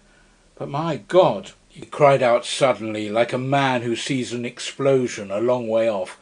"By God, if this is true, the whole bally lot of us on the anarchist council were against anarchy. Every born man was a detective, except the President and his personal secretary. What can it mean?" "Mean?" said the new policeman with incredible violence. "It means that we are struck dead. Don't you know Sunday? Don't you know that his jokes are always so big and simple that one has never thought of them? Can you think of anything more like Sunday than this, that he should put all his powerful enemies on the Supreme Council, and then take care that it was not supreme? I tell you, he has bought every trust, he has captured every cable, he has control of every railway line, especially of that railway line." And he pointed a shaking finger towards the small wayside station. "The whole movement was controlled by him. Half the world was ready to rise for him, but there were just 5 people, perhaps, who would have resisted him. And the old devil put them on the Supreme Council to waste their time in watching each other. Idiots that we are, he planned the whole of our idiocies. Sunday knew that the professor would chase Syme through London, and that Syme would fight me in France. And he was combining great masses of capital and seizing great lines of telegraphy, while we 5 idiots were running after each other like a lot of confounded babies playing blind man's buff." "Well?" asked Simon with a sort of steadiness. "Well," replied the other with sudden serenity, "he has found us playing blind man's buff today in a field of great rustic beauty and extreme solitude. He has probably captured the world. It only remains to him to capture this field and all the fools in it. And since you really want to know what was my objection to the arrival of that train, I will tell you. My objection was that Sunday, or his secretary, has just this moment got out of it." Syme uttered an involuntary cry, and they all turned their eyes towards the far-off station. It was quite true that a considerable bulk of people seemed to be moving in their direction, but they were too distant to be distinguished in any way. "It was a habit of the late Marquis de Saint-Eustache," said the new policeman, producing a leather case, "always to carry a pair of opera glasses. Either the President or the Secretary is coming after us with that mob. They have caught us in a nice quiet place where we are under no temptations to break our oaths by calling the police. Dr. Bull, I have a suspicion that you will see better through these than through your own highly decorative spectacles." He handed the field glasses to the doctor, who immediately took off his spectacles and put the apparatus to his eyes. "It cannot be as bad as you say," said the professor, somewhat shaken. "There are a good number of them, certainly, but they may easily be ordinary tourists." "Do ordinary tourists," asked Bull, with the field glasses to his eye, "wear black masks halfway down the face?" Syme almost tore the glasses out of his hand and looked through them. Most men in the advancing mob really looked ordinary enough, but it was quite true that 2 or 3 of the leaders in front wore black half masks almost down to their mouths. This disguise is very complete, especially at such a distance, and Syme found it impossible to conclude anything from the clean-shaven jaws and chins of the men talking in the front. But presently, as they talked, they all smiled, and one of them smiled on one side. End of chapter 10. The criminals chase the police.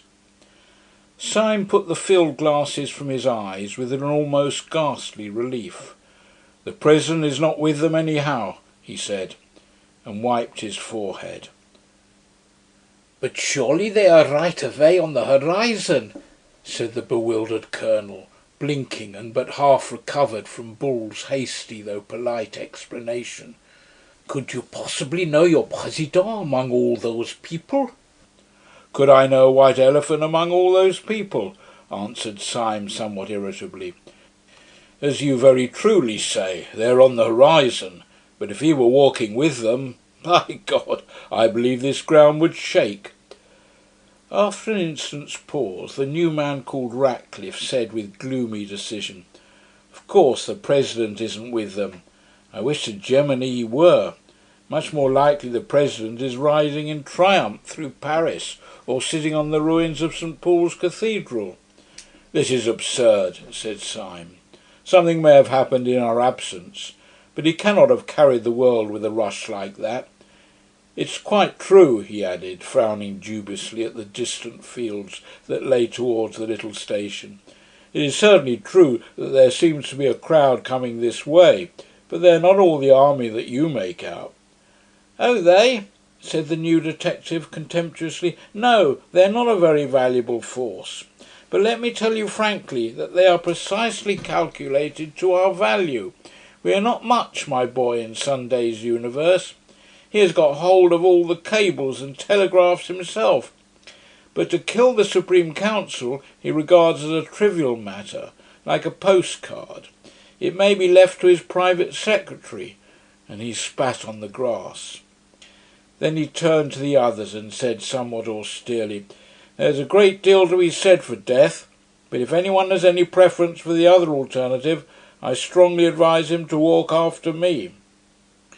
With these words he turned his broad back and strode with silent energy towards the wood. The others gave one glance over their shoulders and saw that the dark cloud of men had detached itself from the station and was moving with a mysterious discipline across the plain. They saw already, even with the naked eye, black blots on the foremost faces which marked the masks they wore. They turned and followed their leader, who had already struck the wood and disappeared among the twinkling trees. The sun on the grass was dry and hot, so in plunging into the wood they had a cool shock of shadow, as of divers who plunge into a dim pool. The inside of the wood was full of shattered sunlight and shaken shadows. They made a sort of shuddering veil, almost recalling the dizziness of a cinematograph. Even the solid figures walking with him Syme could hardly see for the patterns of sun and shade that danced upon them. Now a man's head was lit as with a light of Rembrandt, leaving all else obliterated. Now again he had strong and staring white hands with the face of a negro. The ex-Marquis had pulled the old straw hat over his eyes, and the black shade of the brim cut his face so squarely in two that it seemed to be wearing one of the black half-masks of their pursuers. The fancy tinted Syme's overwhelming sense of wonder. Was he wearing a mask? Was anyone wearing a mask? Was anyone anything? This wood of witchery, in which men's faces turned black and white by turns, in which their figures first swelled into sunlight and then faded into formless night, this mere chaos of chiaroscuro after the clear daylight outside, seemed to Syme a perfect symbol of the world in which he had been moving for 3 days. This world where men took off their beards and their spectacles and their noses and turned into other people. That tragic self-confidence which he had felt when he believed that the Marquis was a devil had strangely disappeared now that he knew that the Marquis was a friend. He felt almost inclined to ask, after all these bewilderments, what was a friend and what an enemy? Was there anything that was apart from what it seemed? The Marquis had taken off his nose and turned out to be a detective. Might he not just as well take off his head and turn out to be a hobgoblin? Was not everything, after all, like this bewildering woodland, this dance of dark and light? Everything only a glimpse, the glimpse always unforeseen and always forgotten.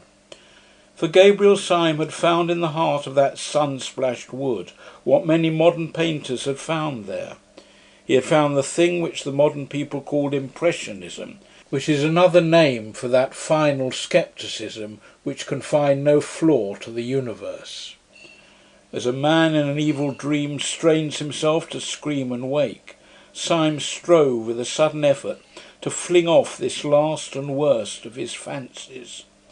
With 2 impatient strides he overtook the man in the Marquis's straw hat, the man whom he had come to address as Ratcliffe. In a voice exaggeratively loud and cheerful, he broke the bottomless silence and made conversation. "May I ask," he said, "where on earth we are all going to?" So genuine had been the doubts of his soul that he was quite glad to hear his companion speak in an easy human voice. "We must get down through the town of Lancy to the sea," he said. "I think that part of the country is least likely to be with them." "What can you mean by all this?" cried Syme. "They can't be running the real world in that way. Surely not many working men are anarchists, and surely if they were, mere mobs could not beat modern armies and police." "Mere mobs?" repeated his new friend with a snort of scorn. "So you talk about mobs and the working classes as if they were the question. You've got that eternal idiotic idea that if anarchy came it would come from the poor. Why should it? The poor have been rebels, but they have never been anarchists. They have more interest than anyone else in there being some decent government. The poor man really has a stake in the country. The rich man hasn't. He can go away to New Guinea in a yacht. The poor have sometimes objected to being governed badly. The rich have always objected to being governed at all. Aristocrats are always anarchists, as you can see from the Barons' War." "As a lecture on English history for the little ones," said Syme, "this is all very nice, but I have not yet grasped its application." "Its application is," said his informant, "that most of old Sunday's right-hand men are South African and American millionaires. That's why he has got hold of all the communications, and that is why the last 4 champions of the anti-anarchist police force are running through a wood like rabbits." "Millionaires I can understand," said Syme thoughtfully. "They are nearly all mad. But getting hold of a few wicked old gentlemen with hobbies is one thing. Getting hold of great Christian nations is another. I will bet the nose off my face, forgive the allusion, that Sunday would stand perfectly helpless before the task of converting any ordinary healthy person anywhere." "Well," said the other, "it rather depends what sort of person you mean." "Well, for instance," said Syme, "he could never convert that person," and he pointed straight in front of him.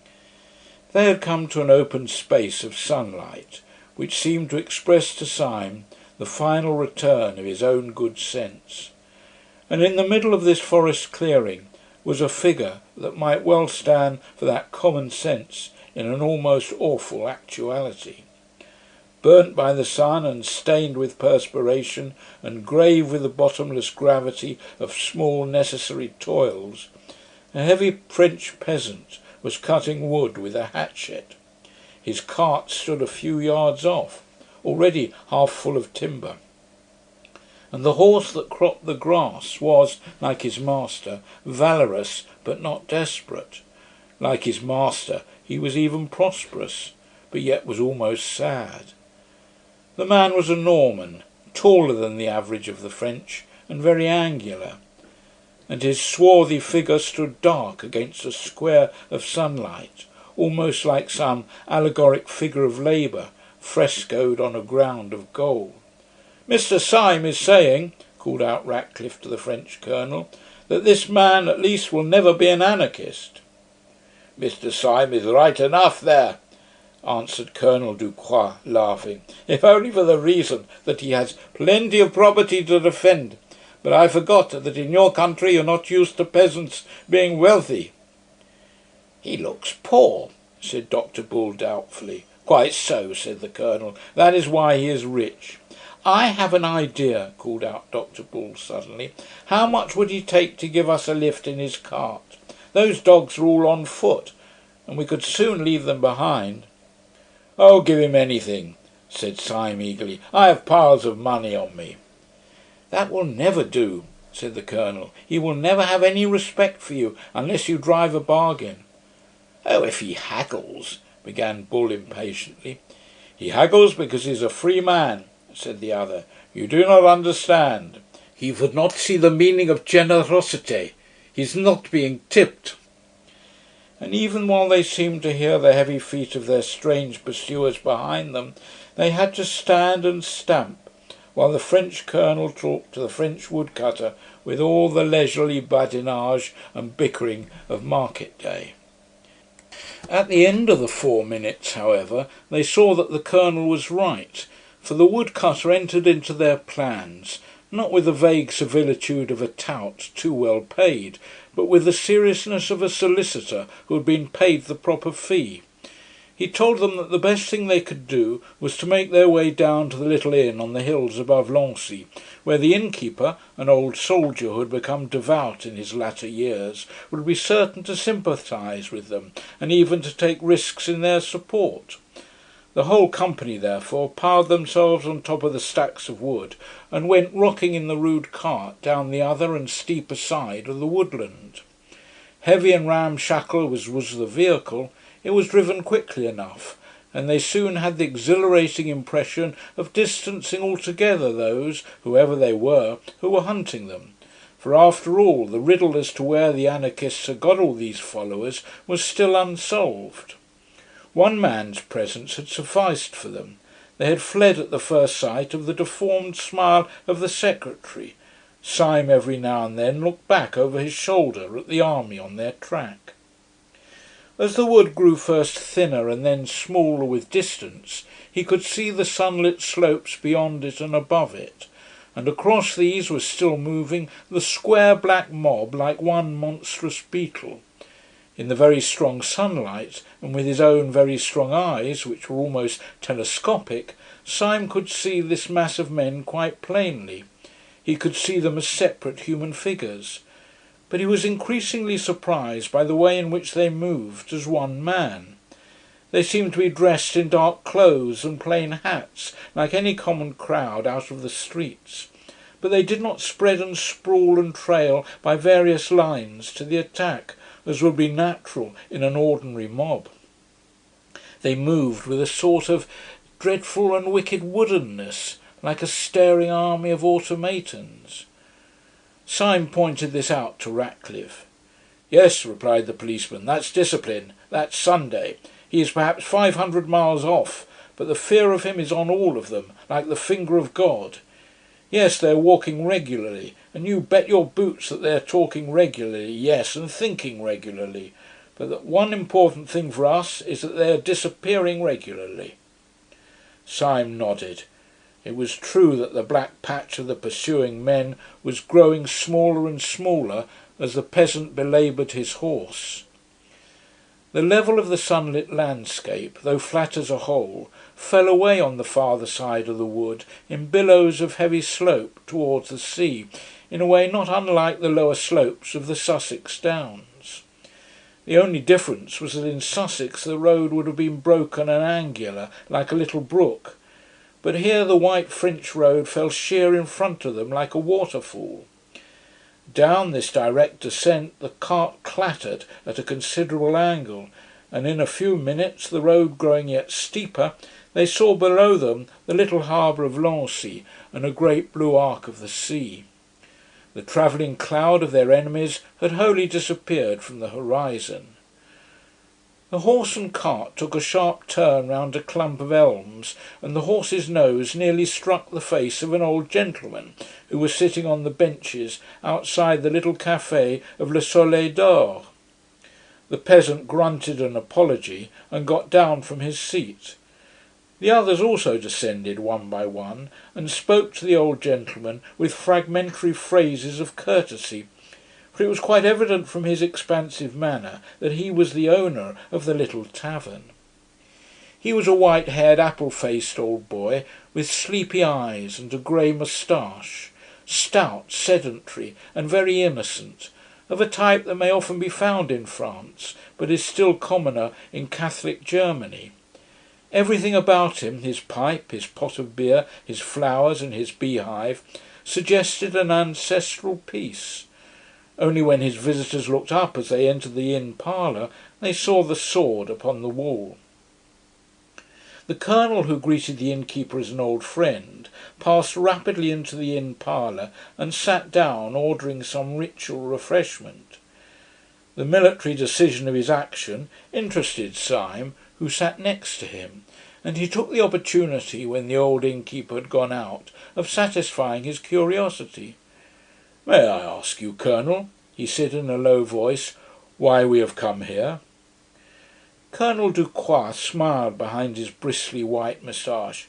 "For two reasons, sir," he said, "and I will give first, not the most important, but the most utilitarian. We came here because this is the only place within 20 miles in which we can get horses." "Horses?" repeated Syme, looking up quickly. "Yes," replied the other. "If you people are really to distance your enemies, it is horses or nothing for you, unless of course you have bicycles and motor cars in your pocket." "And where do you advise us to make for?" asked Syme doubtfully. "Beyond question," replied the Colonel. "You had better make all haste to the police station beyond the town. My friend, whom I seconded under somewhat deceptive circumstances, seems to me to exaggerate very much the possibility of a general rising, but even he would hardly maintain, I suppose, that you were not safe with the gendarmes." Syme nodded gravely. Then he said abruptly, "And your other reason for coming here?" "My other reason for coming here," said Ducroix soberly, "is that it is just as well to see a good man or two when one is possibly near to death." Syme looked up at the wall and saw a crudely painted and pathetic religious picture. Then he said, "You're right," and then almost immediately afterwards, "Has anyone seen about the horses?" "Yes," answered Ducroix. "You've made quite certain that I gave orders the moment I came in. Those enemies of yours gave no impression of hurry, but they were really moving wonderfully fast, like a well-trained army. I had no idea that the anarchists had so much discipline. You have not a moment to waste." Almost as he spoke, the old innkeeper with the blue eyes and white hair came ambling into the room and announced that 6 horses were saddled outside. By Ducroix's advice, the 5 others equipped themselves with some portable form of food and wine, and keeping their duelling swords as the only weapons available, they clattered away down the steep white road. The 2 servants who had carried the Marquis's luggage, when he was a Marquis, were left behind to drink at the café by common consent, and not at all against their own inclination. By this time the afternoon sun was slanting westward, and by its rays Syme could see the sturdy figure of the old innkeeper growing smaller and smaller, but still standing and looking after them quite silently, the sunshine in his silver hair. Syme had a fixed superstitious fancy, left in his mind by the chance phrase of the Colonel, that this was indeed perhaps the last honest stranger whom he should ever see upon the earth. He was still looking at this dwindling figure, which stood as a mere grey blot touched with a white flame against the great green wall of the steep down behind him. And as he stared over the top of the down behind the innkeeper, there appeared an army of black-clad and marching men. They seemed to hang above the good man and his house like a black cloud of locusts. The horses had been saddled none too soon. End of chapter 11. The earth in anarchy. Urging the horses to a gallop, without respect to the rather rugged descent of the road, the horsemen soon regained their advantage over the men on the march, and at last the bulk of the first buildings of Lancy cut off the sight of their pursuers.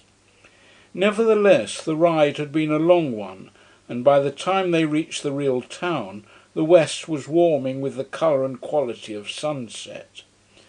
The Colonel suggested that before making finally for the police station, they should make the effort, in passing, to attach to themselves one more individual who might be useful. 4 out of the 5 rich men in this town, he said, are common swindlers. I suppose the proportion is pretty equal all over the world. The 5th is a friend of mine and a very fine fellow, and what is even more important from our point of view, he owns a motor car. "I'm afraid," said the Professor in his mirthful way, looking back along the white road on which the black crawling patch might appear at any moment, "I'm afraid we have hardly time for afternoon calls." "Dr. Renard's house is only 3 minutes off," said the Colonel. "Our danger," said Dr. Bull, "is not 2 minutes off." "Yes," said Syme. "If we ride on fast we must leave them behind, for they are on foot." "He has a motor car," said the Colonel. "But we may not get it," said Bull. "Yes, he is quite on your side, but he might be out." "Hold your tongue," said Syme suddenly. "What is that noise?" For a second they all sat as still as equestrian statues, and for a second, for 2 or 3 or 4 seconds, heaven and earth seemed equally still. Then all their ears, in an agony of attention, heard along the road that indescribable thrill and throb that means only one thing: horses. The Colonel's face had an instantaneous change, as if lightning had struck it, and yet left it scatheless. "They've done us," he said, with brief military irony. "Prepare to receive cavalry." "Where can they have got the horses?" asked Syme, as he mechanically urged his steed to a canter. The Colonel was silent for a little, then he said in a strained voice, "I was speaking with strict accuracy when I said that the Solidor was the only place where one can get horses within 20 miles. "No," said Syme violently, "I don't believe he'd do it. Not with all that white hair." "He may have been forced," said the Colonel gently. "They must be at least 100 strong, for which reason we are all going to see my friend Renard, who has a motor car."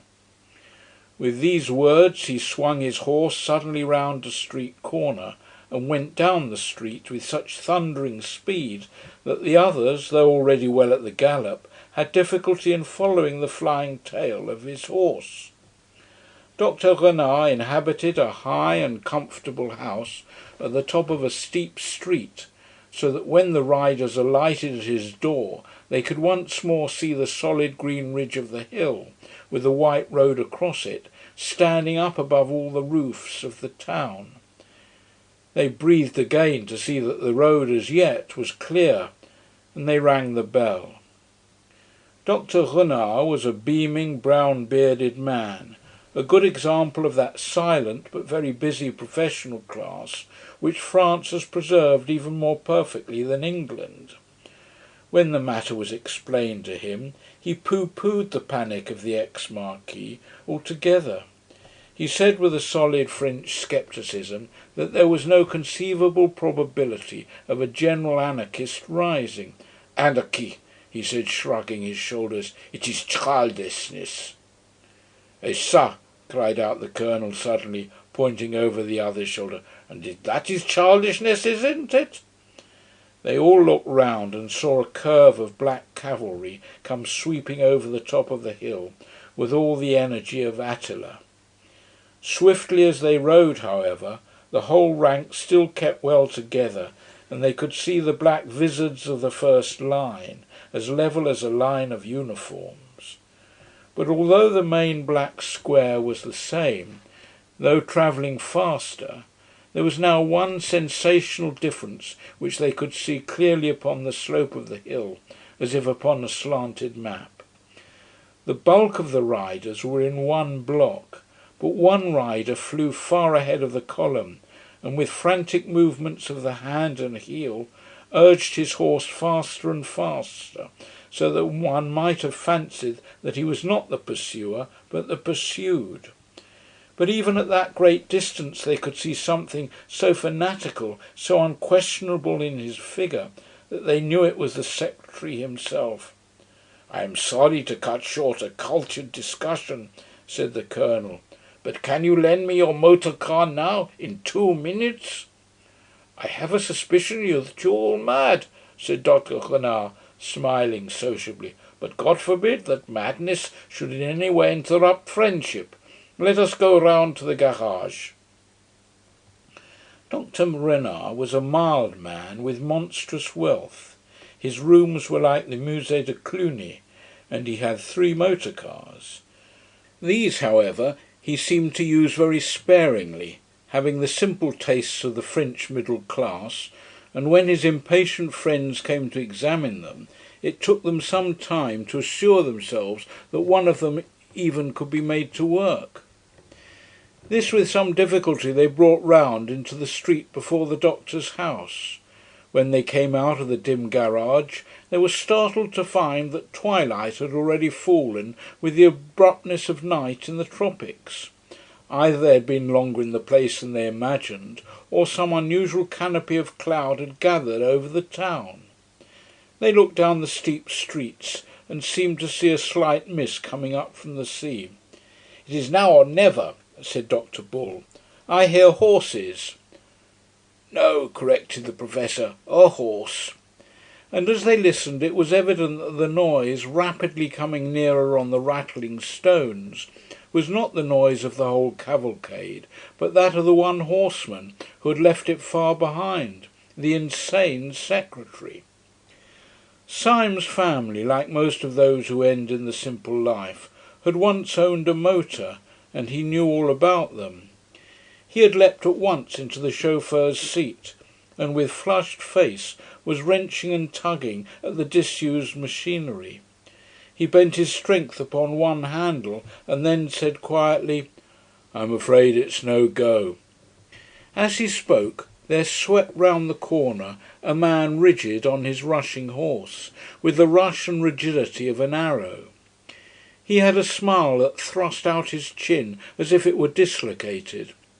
He swept alongside of the stationary car into which its company had crowded and laid his hand on the front. It was the secretary, and his mouth went quite straight in the solemnity of triumph. Syme was leaning hard upon the steering wheel, and there was no sound but the rumble of the other pursuers riding into the town. Then there came quite suddenly a scream of scraping iron, and the car leapt forward. It plucked the secretary clean out of his saddle as a knife is whipped out of its sheath, trailed him kicking terribly for 20 yards, and left him flung flat upon the road far in front of his frightened horse. As the car took the corner of the street with a splendid curve, they could just see the other anarchists filling the street and raising their fallen leader. "I can't understand why it has grown so dark," said the Professor at last in a low voice. "Going to be a storm, I think," said Dr. Bull. "I say, it's a pity we haven't got a light on this car, if only to see by." "We have," said the Colonel, and from the floor of the car he fished up a heavy, old-fashioned carved iron lantern with a light inside it. It was obviously an antique, and it would seem as if its original use had been in some way semi-religious, for there was a rude moulding of a cross upon one of its sides. "Where on earth did you get that?" asked the Professor. "I got it where I got the car," answered the Colonel, chuckling, "from my best friend. While our friend here was fighting with the steering wheel, I ran up the front steps of the house and spoke to Renard, who was standing in his own porch, you'll remember. 'I suppose,' I said, 'there's no time to get a lamp?' He looked up, blinking amiably at the beautiful arched ceiling of his own front hall. From this was suspended by chains of exquisite ironwork this lantern, one of the 100 treasures of his treasure house. By sheer force he tore the lamp out of his own ceiling, shattering the painted panels and bringing down 2 blue vases with his violence. Then he handed the iron lantern, and I put it in the car. Was I not right when I said that Dr. Renaud was worth knowing?" "You were," said Syme seriously, and hung the heavy lantern over the front. There was a certain allegory of their whole position in the contrast between the modern automobile and its strange ecclesiastical lamp. Hitherto they had passed through the quietest part of the town, meeting at most 1 or 2 pedestrians who could give them no hint of the peace or the hostility of the place. Now, however, the windows in the houses began one by one to be lit up, giving a greater sense of habitation and humanity. Dr. Bull turned to the new detective who had led their flight and permitted himself one of his natural and friendly smiles. "These lights make one feel more cheerful." Inspector Ratcliffe drew his brows together. "There's only one set of lights that make me more cheerful," he said, "and they're those lights at the police station, which I can see beyond the town. Please God we may be there in 10 minutes. Then all Bull's boiling good sense and optimism broke suddenly out of him. "Oh, this is all raving nonsense," he cried. "If you really think that ordinary people in ordinary houses are anarchists, you must be madder than an anarchist yourself. If we turned and fought these fellows, the whole town would fight for us." "No," said the other, with an immovable simplicity, "the whole town would fight for them. We shall see." While they were speaking, the Professor had leant forward with sudden excitement. "What is that noise?" he said. "Oh, the horses behind us, I suppose," said the Colonel. "I thought we had got clear of them." "The horses behind us? No," said the Professor. "It is not horses, and it is not behind us." Almost as he spoke, across the end of the street before them, 2 shining and rattling shapes shot past.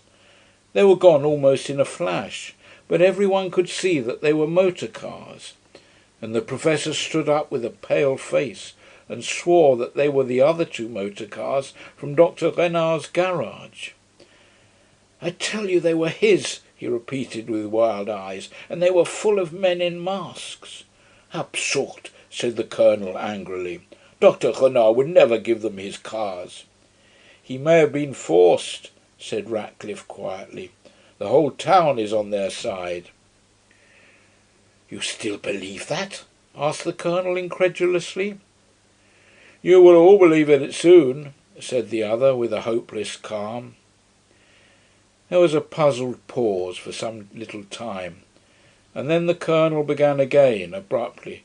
"No, I can't believe it. The thing is nonsense.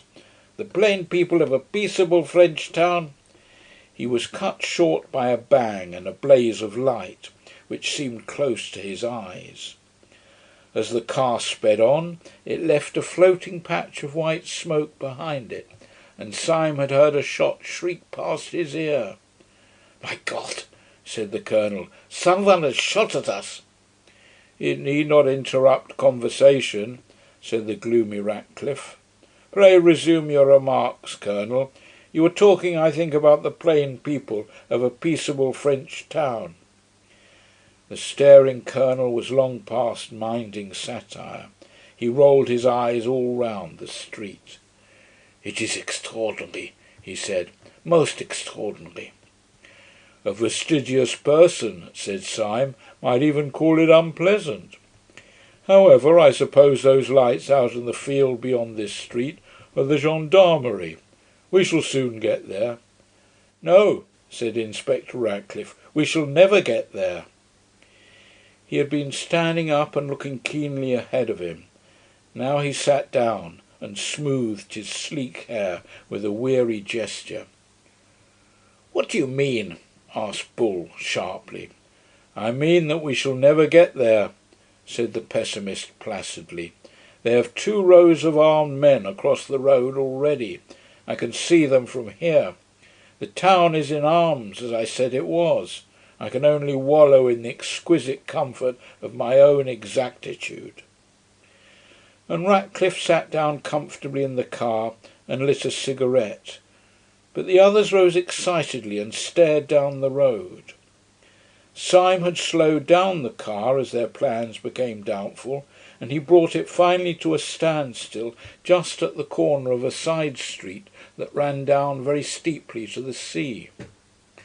The town was mostly in shadow, but the sun had not sunk. Wherever its level light could break through, it painted everything a burning gold.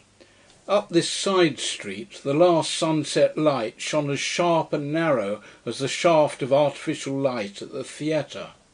It struck the car of the 5 friends and lit it like a burning chariot. But the rest of the street, especially the 2 ends of it, was in the deepest twilight, and for some seconds they could see nothing. Then Syme, whose eyes were the keenest, broke into a little bitter whistle and said, "It is quite true. There is a crowd or an army of some such thing across the end of that street." "Well, if there is," said Bull impatiently, "it must be something else, a sham fight, or the mayor's birthday or something. I cannot and will not believe that plain jolly people in a place like this walk about with dynamite in their pockets. Get on a bit, Syme, and let us look at them." The car crawled about 100 yards farther, and then they were all startled by Dr. Bull breaking into a high crow of laughter. "Why, you silly mugs," he cried, "what did I tell you? That crowd's as law-abiding as a cow, and if it weren't, it's on our side." "How do you know?" asked the Professor, staring. "You blind bat," cried Bull, "don't you see who is leading them?" They peered again, and then the Colonel, with a catch in his voice, cried out, "Why, it's Renard!" There was indeed a rank of dim figures running across the road, and they could not be clearly seen. But far enough in front to catch the accident of the evening light was stalking up and down the unmistakable Dr. Renard in a white hat, stroking his long brown beard and holding a revolver in his left hand. "What a fool I've been!" exclaimed the Colonel.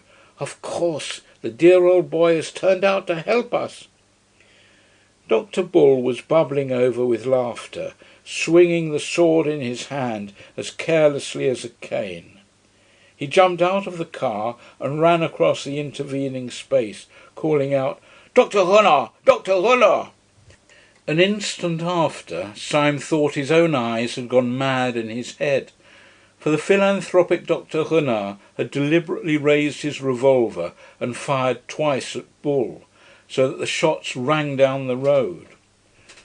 Almost at the same second as a puff of white cloud went up from this atrocious explosion, a long puff of white cloud went up also from the cigarette of the cynical Ratcliffe. Like all the rest, he turned a little pale, but he smiled.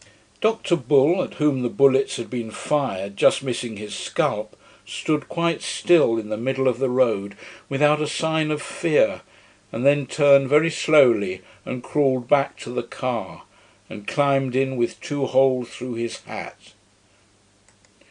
"Well," said the cigarette smoker slowly, "what do you think now?" "I think," said Dr. Bull with precision, "that I am lying in bed at number 217 Peabody Buildings, and that I shall soon wake up with a jump.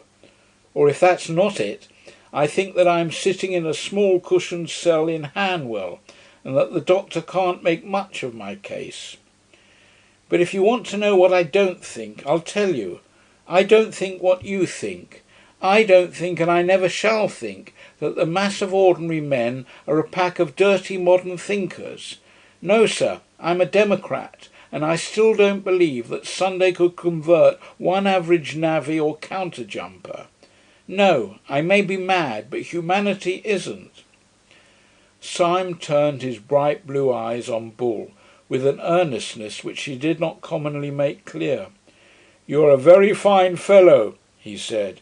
"You can believe in a sanity which is not merely your sanity. And you're right enough about humanity, about peasants and people like that jolly old innkeeper. But you're not right about Renard. I suspected him from the first. He's rationalistic, and what's worse, is rich. When duty and religion are really destroyed, it will be by the rich." "They are really destroyed now," said the man with a cigarette, and rose with his hands in his pockets. "The devils are coming on." The men in the motor car looked anxiously in the direction of his dreamy gaze, and they saw that the whole regiment at the end of the road was advancing upon them, Dr. Renard marching furiously in front, his beard flying in the breeze. The Colonel sprang out of the car with an intolerant exclamation. "Gentlemen," he cried, "the thing is incredible. It must be a practical joke. If you knew Renard as I do, it's like calling Queen Victoria a dynamiter. If you had got the man's character into your head... Dr. Bull, said Syme sardonically, has at least got it into his hat. I tell you it can't be, cried the Colonel, stamping. When I shall explain it, he shall explain it to me. And he strode forward. Don't be in such a hurry, drawled the smoker. He will very soon explain it to all of us. But the impatient Colonel was already out of earshot, advancing towards the advancing enemy. The excited Dr. Renard lifted his pistol again, but perceiving his opponent, hesitated, and the Colonel came face to face with him with frantic gestures of remonstrance. It is no good, said Syme. He will never get anything out of that old heathen. I vote we drive bang through the thick of them, bang as the bullets went through Bull's hat. We may all be killed, but we must kill a tidy number of them. I won't have it, said Dr. Bull, growing more vulgar in the sincerity of his virtue. The poor chaps may be making a mistake. Give the Colonel a chance. Shall we go back then? Asked the Professor. No, said Ratcliffe in a cold voice. The street behind us is held too. In fact, I seem to see there another friend of yours, Syme. Syme spun round smartly and stared backwards at the track which they had travelled. He saw an irregular body of horsemen gathering and galloping towards them in the gloom. He saw above the foremost saddle the silver gleam of a sword, and then, as it grew nearer, the silver gleam of an old man's hair. The next moment, with shattering violence, he had swung the motor round and sent it dashing down the steep side street to the sea, like a man that desired only to die. "What the devil's up?" cried the Professor, seizing his arm.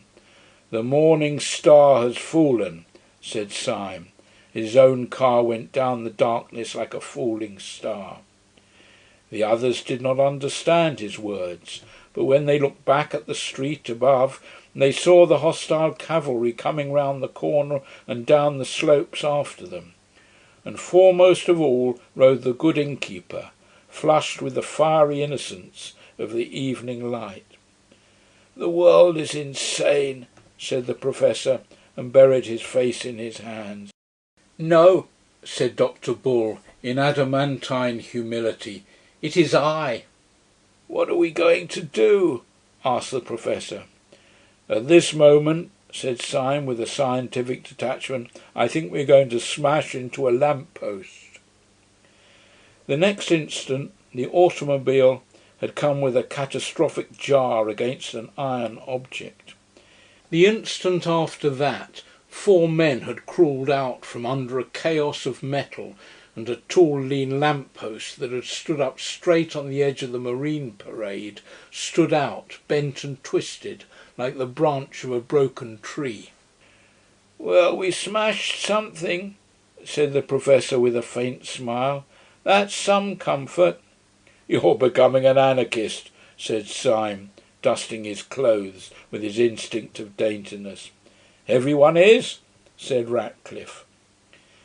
As they spoke, the white-haired horseman and his followers came thundering from above, and almost at the same moment a dark string of men ran shouting along the sea-front. Syme snatched a sword and took it in his teeth. He stuck 2 others under his armpits, took a 4th in his left hand and the lantern in his right, and leapt off the high parade onto the beach below. The others leapt after him, with a common acceptance of such decisive action, leaving the debris and the gathering mob above them. "We have one more chance," said Syme, taking the steel out of his mouth.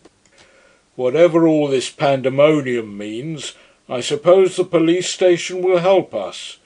We can't get there, for they hold the way, but there's a pier or breakwater runs out into the sea just here, which we could defend longer than anything else, like Horatius and his bridge. We must defend it till the gendarmerie turn out. Keep after me." They followed him as he went crunching down the beach, and in a second or two their boots broke not on the sea gravel, but on broad flat stones. They marched down a long low jetty running out in one arm into the dim boiling sea, and when they came to the end of it they felt that they had come to the end of their story. They turned and faced the town. That town was transfigured with uproar. All along the high parade from which they had just ascended was a dark and roaring stream of humanity, with tossing arms and fiery faces groping and glaring towards them. The long dark line was dotted with torches and lanterns, but even where no flame lit up a furious face, they could see in the farthest figure, in the most shadowy gesture, an organised hate. It was clear that they were the accursed of all men, and they knew not why. 2 or 3 men, looking little and black like monkeys, leapt over the edge as they had done, and dropped on to the beach. These came ploughing down the deep sand, shouting horribly, and strove to wade into the sea at random. The example was followed, and the whole black mass of men began to run and drip over the edge like black treacle. Foremost among the men on the beach, Syme saw the peasant who had driven their cart. He splashed into the surf on a huge cart horse and shook his axe at them. "The peasant!" cried Syme. "They have not risen since the Middle Ages." "Even if the police do come now," said the Professor mournfully, "they can do nothing with this mob." "Nonsense," said Bull desperately. "There must be some people left in the town who are human." "No," said the hopeless inspector. "The human being will soon be extinct. We are the last of mankind." "It may be," said the Professor absently. Then he added in his dreamy voice, "What is all that at the end of the Dunciad? Nor public flame, nor private dares to shine, nor human light is left, nor glimpse divine. Lo, thy dread empire chaos is restored. Light dies before thine uncreating word. Thy hand, great Anarch, lets the curtain fall, and universal darkness buries all." "Stop!" cried Bull suddenly. "The gendarmes are out." The low lights of the police station were indeed blotted and broken with hurrying figures, and they heard through the darkness the clash and jingle of a disciplined cavalry. "They are charging the mob!" cried Bull, in ecstasy or alarm. "No," said Syme, "they are formed along the parade." "They have unslung their carbines!" cried Bull, dancing with excitement. "Yes," said Ratcliffe, "and they're going to fire on us." As he spoke there came a long crackle of musketry, and bullets seemed to hop like hailstones on the stones in front of them. "The gendarmes have joined them!" cried the Professor, and struck his forehead. "I am in the padded cell," said Bull solidly. There was a long silence, and then Ratcliffe said, looking out over the swollen sea, all a sort of grey purple, "What does it matter who is mad or who is sane? We shall all be dead soon." Syme turned to him and said, "You're quite hopeless then?" Mr. Ratcliffe kept a stony silence. Then at last he said quietly, "No, oddly enough, I'm not quite hopeless. There is one insane little hope that I cannot get out of my mind. The power of this whole planet is against us, yet I cannot help wondering whether this one silly little hope is hopeless yet." "In what or whom is your hope?" asked Syme with curiosity. "In a man I never saw," said the other, looking at the leaden sea. "I know what you mean," said Syme in a low voice. "The man in the dark room. But Sunday must have killed him by now." "Perhaps," said the other steadily. "But if so, he was the only man whom Sunday found it hard to kill." "I heard what you said," said the Professor with his back turned. "I also am holding hard on to the thing I never saw." All of a sudden Syme, who was standing as if blind with introspective thought, swung round and cried out like a man waking from sleep, "Where is the Colonel? I thought he was with us." "The Colonel, yes," cried Bull. "Where on earth is the Colonel?" "He went to speak to Renard," said the Professor. "We cannot leave him among all those beasts," cried Syme. "Let us die like gentlemen, if—" "Do not pity the Colonel," said Ratcliffe with a pale sneer. "He is extremely comfortable. He is—" "No, no, no," cried Syme in a kind of frenzy. "Not the Colonel too. I will never believe it." "Will you believe your eyes?" asked the other, and pointed to the beach. Many of their pursuers had waded into the water, shaking their fists, but the sea was rough and they could not reach the pier. 2 or 3 figures, however, stood on the beginning of the stone footway and seemed to be cautiously advancing down it. The glare of a chance lantern lit up the faces of the 2 foremost. One face wore a black half mask, and under it the mouth was twisting about in such a madness of nerves that the black tuft of beard wriggled round and round like a restless living thing. The other was the red face and white moustache of Colonel Ducroix. They were in earnest consultation. "Yes, he has gone too," said the Professor, and sat down on a stone. "Everything's gone. I'm gone. I can't trust my own bodily machinery. I feel as if my own hand might fly up and strike me." "When my hand flies up," said Syme, "it will strike somebody else." And he strode along the pier towards the Colonel, the sword in one hand and the lantern in the other. As if to destroy the last hope or doubt, the Colonel, who saw him coming, pointed his revolver at him and fired. The shot missed Syme, but struck his sword, breaking it short at the hilt. Syme rushed on and swung the iron lantern above his head. "Judas before Herod," he said, and struck the Colonel down upon the stones. Then he turned to the secretary, whose frightful mouth was almost foaming now, and held the lamp high with so rigid and arresting a gesture that the man was, as it were, frozen for a moment and forced to hear. "Do you see this lantern?" cried Syme in a terrible voice. "Do you see the cross carved on it and the flame inside? You did not make it. You did not light it. Better men than you, men who could believe and obey, twisted the entrails of iron and preserved the legend of fire. There is not a street you walk on, there is not a thread you wear that was not made as this lantern was, by denying your philosophy of dirt and rats. You can make nothing. You can only destroy. You will destroy mankind. You will destroy the world. Let that suffice you. Yet this one old Christian lantern you shall not destroy. It shall go where your empire of apes will never have the wit to find it." He struck the secretary once with the lantern so that he staggered, and then whirling it twice round his head, sent it flying far out to sea, where it flared like a roaring rocket and fell. "Swords!" shouted Syme, turning his flaming face to the 3 behind him. "Let us charge these dogs, for our time has come to die." His 3 companions came after him, sword in hand. Syme's sword was broken, but he rent a bludgeon from the fist of a fisherman, flinging him down.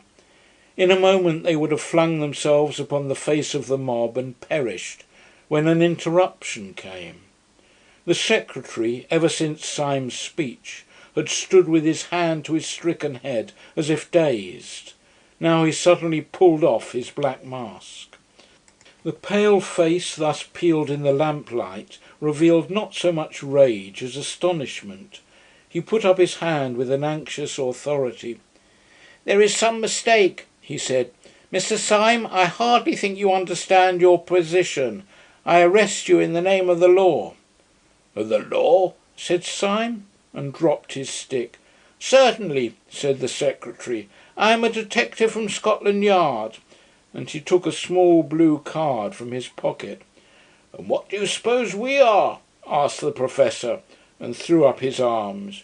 "You," said the secretary stiffly, "are, as I know for a fact, members of the Supreme Anarchist Council.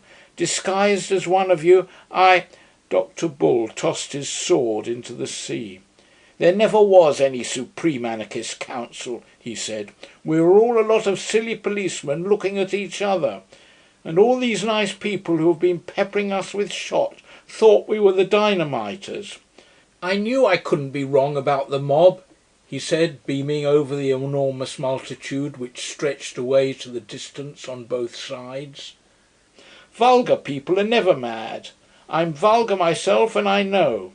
I am now going on shore to stand a drink to everybody here." End of chapter 12. The pursuit of the President. Next morning 5 bewildered but hilarious people took the boat for Dover. The poor old colonel might have had some cause to complain, having been first forced to fight for 2 factions that didn't exist, and then knocked down with an iron lantern. But he was a magnanimous old gentleman, and being much relieved that neither party had anything to do with dynamite, he saw them off on the pier with great geniality. The 5 reconciled detectives had 100 details to explain to each other. The secretary had to tell Syme how they had come to wear masks originally in order to approach the supposed enemy as fellow conspirators. Syme had to explain how they had fled with such swiftness through a civilised country. But above all these matters of detail which could be explained, rose the central mountain of the matter that they could not explain. What did it all mean? If they were all harmless officers, what was Sunday? If he had not seized the world, what on earth had he been up to? Inspector Ratcliffe was still gloomy about this. "I can't make head or tail of old Sunday's little game any more than you can," he said. "But whatever else Sunday is, he isn't a blameless citizen. Damn it! Do you remember his face?" "I grant you," answered Syme, "that I have never been able to forget it." "Well," said the secretary, "I suppose we can find out soon, for tomorrow we have our next general meeting. You will excuse me," he said with a rather ghastly smile, "for being well acquainted with my secretarial duties." "I suppose you are right," said the professor reflectively. "I suppose we might find it out from him, but I confess that I should feel a bit afraid of asking Sunday who he really is." "Why?" asked the secretary. "For fear of bombs?" "No," said the professor, "for fear he might tell me." "Let us have some drinks," said Dr. Bull, after a silence. Throughout their whole journey by boat and train they were highly convivial, but they instinctively kept together. Dr. Bull, who had always been the optimist of the party, endeavoured to persuade the other 4 that the whole company could take the same hansom cab from Victoria, but this was overruled, and they went in a 4-wheeler, with Dr. Bull on the box singing. They finished their journey at an hotel in Piccadilly Circus, so as to be close to the early breakfast next morning in Leicester Square. Yet even then the adventures of the day were not entirely over. Dr. Bull, discontented with the general proposal to go to bed, had strolled out of the hotel at about 11 to see and taste some of the beauties of London. 20 minutes afterwards, however, he came back and made quite a clamour in the hall. Syme, who tried at first to soothe him, was forced at last to listen to his communication with quite new attention. "I tell you I've seen him," said Dr. Bull with thick emphasis. "Whom?" asked Syme quickly. "Not the President?" "Not so bad as that," said Dr. Bull with unnecessary laughter. "Not so bad as that. I've got him here." "Got whom here?" asked Syme impatiently. "Hairy man," said the other lucidly. "Man that used to be hairy man, Gogol. Here he is." And he pulled forward by a reluctant elbow the identical young man who 5 days before had marched out of the council with thin red hair and a pale face, the first of all the sham anarchists who had been exposed. "Why do you worry with me?" he cried. "You've expelled me as a spy." "We are all spies," whispered Syme. "We're all spies," shouted Dr. Bull. "Come and have a drink." Next morning the battalion of the reunited Six marched stolidly towards the hotel in Leicester Square. "This is more cheerful," said Dr. Bull. "We are 6 men going to ask one man what he means." "I think it's a bit queerer than that," said Syme. "I think it is 6 men going to ask one man what they mean." They turned in silence into the square, and though the hotel was in the opposite corner, they saw at once the little balcony and a figure that looked too big for it. He was sitting alone with bent head, poring over a newspaper. But all his councillors, who had come to vote him down, crossed that square as if they were watched out of heaven by 100 eyes. They had disputed much upon their policy, about whether they should leave the unmasked Gogol without and begin diplomatically, or whether they should bring him in and blow up the gunpowder at once. The influence of Syme and Bull prevailed for the latter course, though the secretary to the last asked them why they attacked Sunday so rashly. "My reason is quite simple," said Syme. "I attack him rashly because I am afraid of him." They followed Syme up the dark stair in silence, and they all came out simultaneously into the broad sunlight of the morning and the broad sunlight of Sunday's smile. "Delightful," he said. "So pleased to see you all. What an exquisite day it is. Is the Tsar dead?" The secretary, who happened to be foremost, drew himself together for a dignified outburst. "No, sir," he said sternly, "there's been no massacre. I bring you news of no such disgusting spectacles." "Disgusting spectacles?" repeated the President with a bright, inquiring smile. "You mean Dr. Bull's spectacles?" The secretary choked for a moment, and the President went on with a sort of smooth appeal. "Of course, we all have our opinions and even our eyes, but really to call them disgusting before the man himself—" Dr. Bull tore off his spectacles and broke them on the table. "My spectacles are blackguardly," he said, "but I'm not. Look at my face." "I dare say it's a sort of face that grows on one," said the President. "In fact, it grows on you, and who am I to quarrel with the wild fruits upon the tree of life? I dare say it will grow on me some day." "We have no time for tomfoolery," said the secretary, breaking in savagely. "We have come to know what all this means. Who are you? What are you? Why did you get us all here? Do you know who and what we are? Are you a half-witted man playing the conspirator, or are you a clever man playing the fool? Answer me, I tell you." "Candidates," murmured Sunday, "are only required to answer 8 out of the 17 questions on the paper. As far as I can make out, you want me to tell you what I am, and what you are, and what this table is, and what this council is, and what this world is, for all I know. Well, I will go so far as to rend the veil of one mystery. If you want to know what you are a set of highly well-intentioned young jackasses." "And you?" said Syme, leaning forward. "What are you?"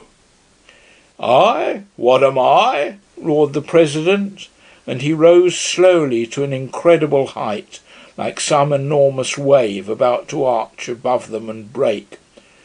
"You want to know what I am, do you? Bull, you're a man of science. Grub in the roots of those trees and find out the truth about them. Syme, you are a poet. Stare at those morning clouds. But I tell you this, that you will have found out the truth of the last tree and the topmost cloud before the truth about me. You will understand the sea, and I shall be still a riddle. You shall know what the stars are and not know what I am. Since the beginning of the world, all men have hunted me like a wolf. Kings and sages and poets and lawgivers, all the churches and all the philosophies. but I have never been caught yet, and the skies will fall in the time I turn to bay.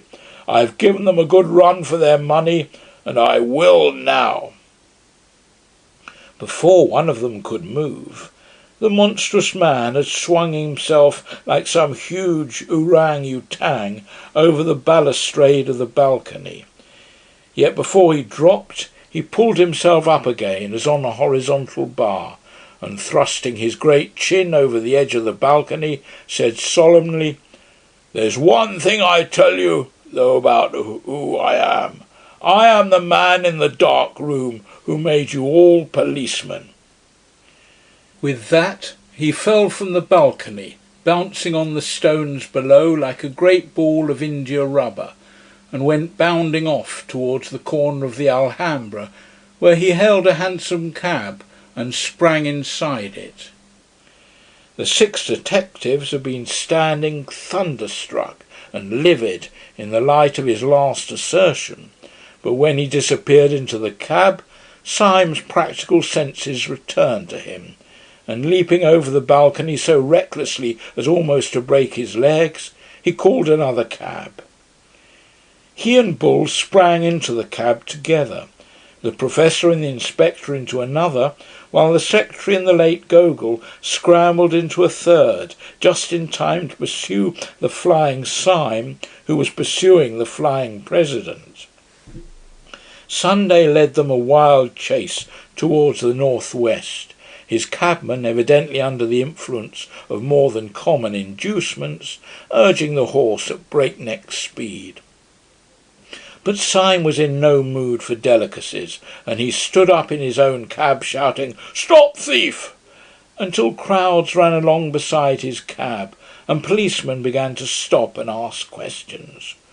All this had its influence upon the President's cabman, who began to look dubious and to slow down to a trot.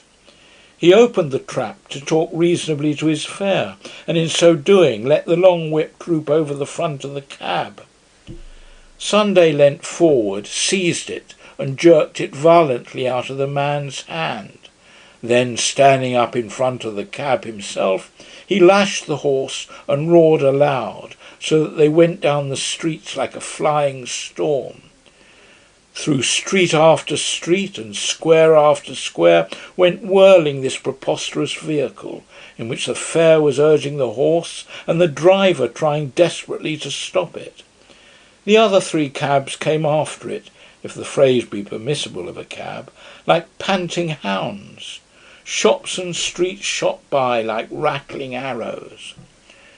At the highest ecstasy of speed, Sunday turned round on the splashboard where he stood, and sticking his great grinning head out of the cab, with white hair whistling in the wind, he made a horrible face at his pursuers, like some colossal urchin. Then, raising his right hand swiftly, he flung a ball of paper in Syme's face and vanished. Syme caught the thing while instinctively warding it off, and discovered that it consisted of 2 crumpled papers. One was addressed to himself, and the other to Dr. Bull, with a very long, and it is to be feared, partly ironical, string of letters after his name. Dr. Bull's address was, at any rate, considerably longer than his communication, for the communication consisted entirely of the words, "What about Martin Tupper now?" "What does the old maniac mean?" asked Bull, staring at the words. "What does yours say, Syme?" Syme's message was at any rate longer, and ran as follows. "No one would regret anything in the nature of an interference by the Archdeacon more than I. I trust it will not come to that. But for the last time, where are your galoshes? The thing is too bad, especially after what Uncle said." The President's cabman seemed to be regaining some control over his horse, and the pursuers gained a little as they swept round into the Edgware Road. And here there occurred what seemed to the Allies a providential stoppage. Traffic of every kind was swerving to right or left, or stopping. for down the long road was coming the unmistakable roar announcing the fire engine, which in a few seconds went by like a brazen thunderbolt. But quick as it went by, Sunday had bounded out of his cab, sprung at the fire engine, caught it, slung himself onto it, and was seen as he disappeared in the noisy distance, talking to the astonished fireman with explanatory gestures. "After him!" howled Syme. "He can't go astray now. There's no mistaking a fire engine." The three cabmen, who had been stunned for a moment, whipped up their horses and slightly decreased the distance between themselves and their disappearing prey. The President acknowledged this proximity by coming to the back of the car, bowing repeatedly, kissing his hand, and finally flinging a neatly folded note into the bosom of Inspector Ratcliffe. When that gentleman opened it, not without impatience, he found it contained the words, "Fly at once. The truth about your trouser stretchers is known. A friend." The fire engine had struck still farther to the north, into a region that they did not recognise, and as it ran by a line of high railings shadowed with trees, the six friends were startled, but somewhat relieved, to see the President leap from the fire engine, though whether through another whim or the increasing protest of his entertainers they could not see. Before the three cabs, however, could reach up to the spot, he had gone up the high railings like a huge grey cat, tossed himself over and vanished in a darkness of leaves. Syme, with a furious gesture, stopped his cab, jumped out, and sprang also to the escalade. When he had one leg over the fence and his friends were following, he turned a face on them which shone quite pale in the shadow. "What place can this be?" he asked. "Can it be the old devil's house? I've heard he has a house in North London." "All the better," said the secretary grimly, planting a foot in a foothold. "We shall find him at home." "No, but it isn't that," said Syme, knitting his brows. "I hear the most horrible noises, like devils laughing and sneezing and blowing their devilish noses." "His dog's barking, of course," said the secretary. "Why not say his black beetle's barking?" said Syme furiously. "Snails barking, geraniums barking. Did you ever hear a dog bark like that?" He held up his hand, and there came out of the thicket a long growling roar that seemed to get under the skin and freeze the flesh. A low thrilling roar that made a throbbing in the air all about them. "The dogs of Sunday will be no ordinary dogs," said Gogol, and shuddered. Syme had jumped down on the other side, but he still stood listening impatiently. "Well, listen to that," he said. "Is that a dog? Anybody's dog?" There broke upon their ear a hoarse screaming, as of things protesting and clamouring in sudden pain, and then far off like an echo, what sounded like a long nasal trumpet. "Well, his house ought to be hell," said the secretary, "and if it is hell, I'm going in."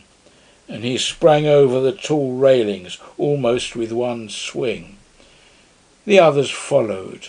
They broke through a tangle of plants and shrubs and came out on an open path. Nothing was in sight, but Dr. Bull suddenly struck his hands together.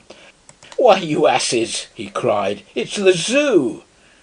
As they were looking round wildly for any trace of their wild quarry, a keeper in uniform came running along the path with a man in plain clothes. "Has it come this way?" gasped the keeper. "Has what?" asked Syme. "The elephant," cried the keeper. "An elephant has gone mad and run away." "He has run away with an old gentleman," said the other stranger breathlessly. "A poor old gentleman with white hair." "What sort of old gentleman?" asked Syme with great curiosity. "A very large and fat old gentleman in light grey clothes," said the keeper eagerly. "Well," said Syme, If he's that particular kind of old gentleman, if you're quite sure that he's a large and fat old gentleman in grey clothes, you may take my word for it that the elephant has not run away with him. He has run away with the elephant. The elephant is not made by God that could run away with him if he did not consent to the elopement. And by thunder, there he is." There was no doubt about it this time. Clean across the space of grass, about 200 yards away, with a crowd screaming and scampering vainly at his heels, went a huge grey elephant at an awful stride, with his trunk thrown out as rigid as a ship's bowsprit, and trumpeting like the trumpet of doom. On the back of the bellowing and plunging animal sat President Sunday, with all the placidity of a sultan, but goading the animal to a furious speed with some sharp object in his hand. "Stop him!" screamed the populace. "He'll be out of the gate." "Stop a sandslide," said the keeper. "He is out of the gate." And even as he spoke, a final crash and roar of terror announced that the great grey elephant had broken out of the gates of the Zoological Gardens and was careering down Albany Street like a new and swift sort of omnibus. "Great Lord!" cried Bull. "I never knew an elephant could go so fast. Well, it must be hansom cabs again if we're to keep him in sight." As they raced along to the gate out of which the elephant had vanished, Syme felt a glaring panorama of the strange animals in the cages which they passed. Afterwards he thought it queer that he should have seen them so clearly. He remembered especially seeing pelicans with their preposterous pendant throats. He wondered why the pelican was the symbol of charity, except it was that it wanted a good deal of charity to admire a pelican. He remembered a hornbill, which was simply a huge yellow beak with a small bird tied on behind it. The whole gave him a sensation, the vividness of which he could not explain, that nature was always making quite mysterious jokes. Sunday had told them that they would understand him when they had understood the stars. He wondered whether even the archangels understood the hornbill. The 6 unhappy detectives flung themselves into cabs and followed the elephant, sharing the terror which he spread through the long stretch of the streets. This time Sunday did not turn round, but offered them the solid stretch of his unconscious back, which maddened them, if possible, more than his previous mockeries. Just before they came to Baker Street, however, he was seen to throw something far up into the air, as a boy does a ball, meaning to catch it again. But at their rate of racing it fell far behind, just by the cab containing Gogol. And in faint hope of a clue, or for some impulse unexplainable, he stopped his cab so as to pick it up. It was addressed to himself and was quite a bulky parcel. On examination, however, its bulk was found to consist of 33 pieces of paper of no value, wrapped one round the other. When the last covering was torn away, it reduced itself to a small slip of paper on which was written, "The word, I fancy, should be pink." The man once known as Gogol said nothing, but the movements of his hands and feet were like those of a man urging a horse to renewed efforts. Through street after street, through district after district, went the prodigy of the flying elephant, calling crowds to every window and driving the traffic left and right. And still, through all this insane publicity, the 3 cabs toiled after it, until they came to be regarded as part of a procession, and perhaps the advertisement of a circus. They went at such a rate that distances were shortened beyond belief, and Syme saw the Albert Hall in Kensington when he thought that he was still in Paddington. The animal's pace was even more fast and free through the empty aristocratic streets of South Kensington, and he finally headed towards that part of the skyline where the enormous wheel of Earl's Court stood up in the sky. The wheel grew larger and larger till it filled heaven like the wheel of stars. The beast outstripped the cabs. They lost him round several corners, and when they came to one of the gates of the Earl's Court Exhibition, they found themselves finally blocked. In front of them was an enormous crowd. In the midst of it was an enormous elephant, heaving and shuddering as such shapeless creatures do. But the President had disappeared. "Where has he gone to?" asked Syme, slipping to the ground. "Gentlemen rushed into the exhibition, sir," said an official in a dazed manner. Then he added in an injured voice, "Funny gentleman, sir, asked me to hold his horse and gave me this." He held out with distaste a piece of folded paper addressed to the Secretary of the Central Anarchist Council.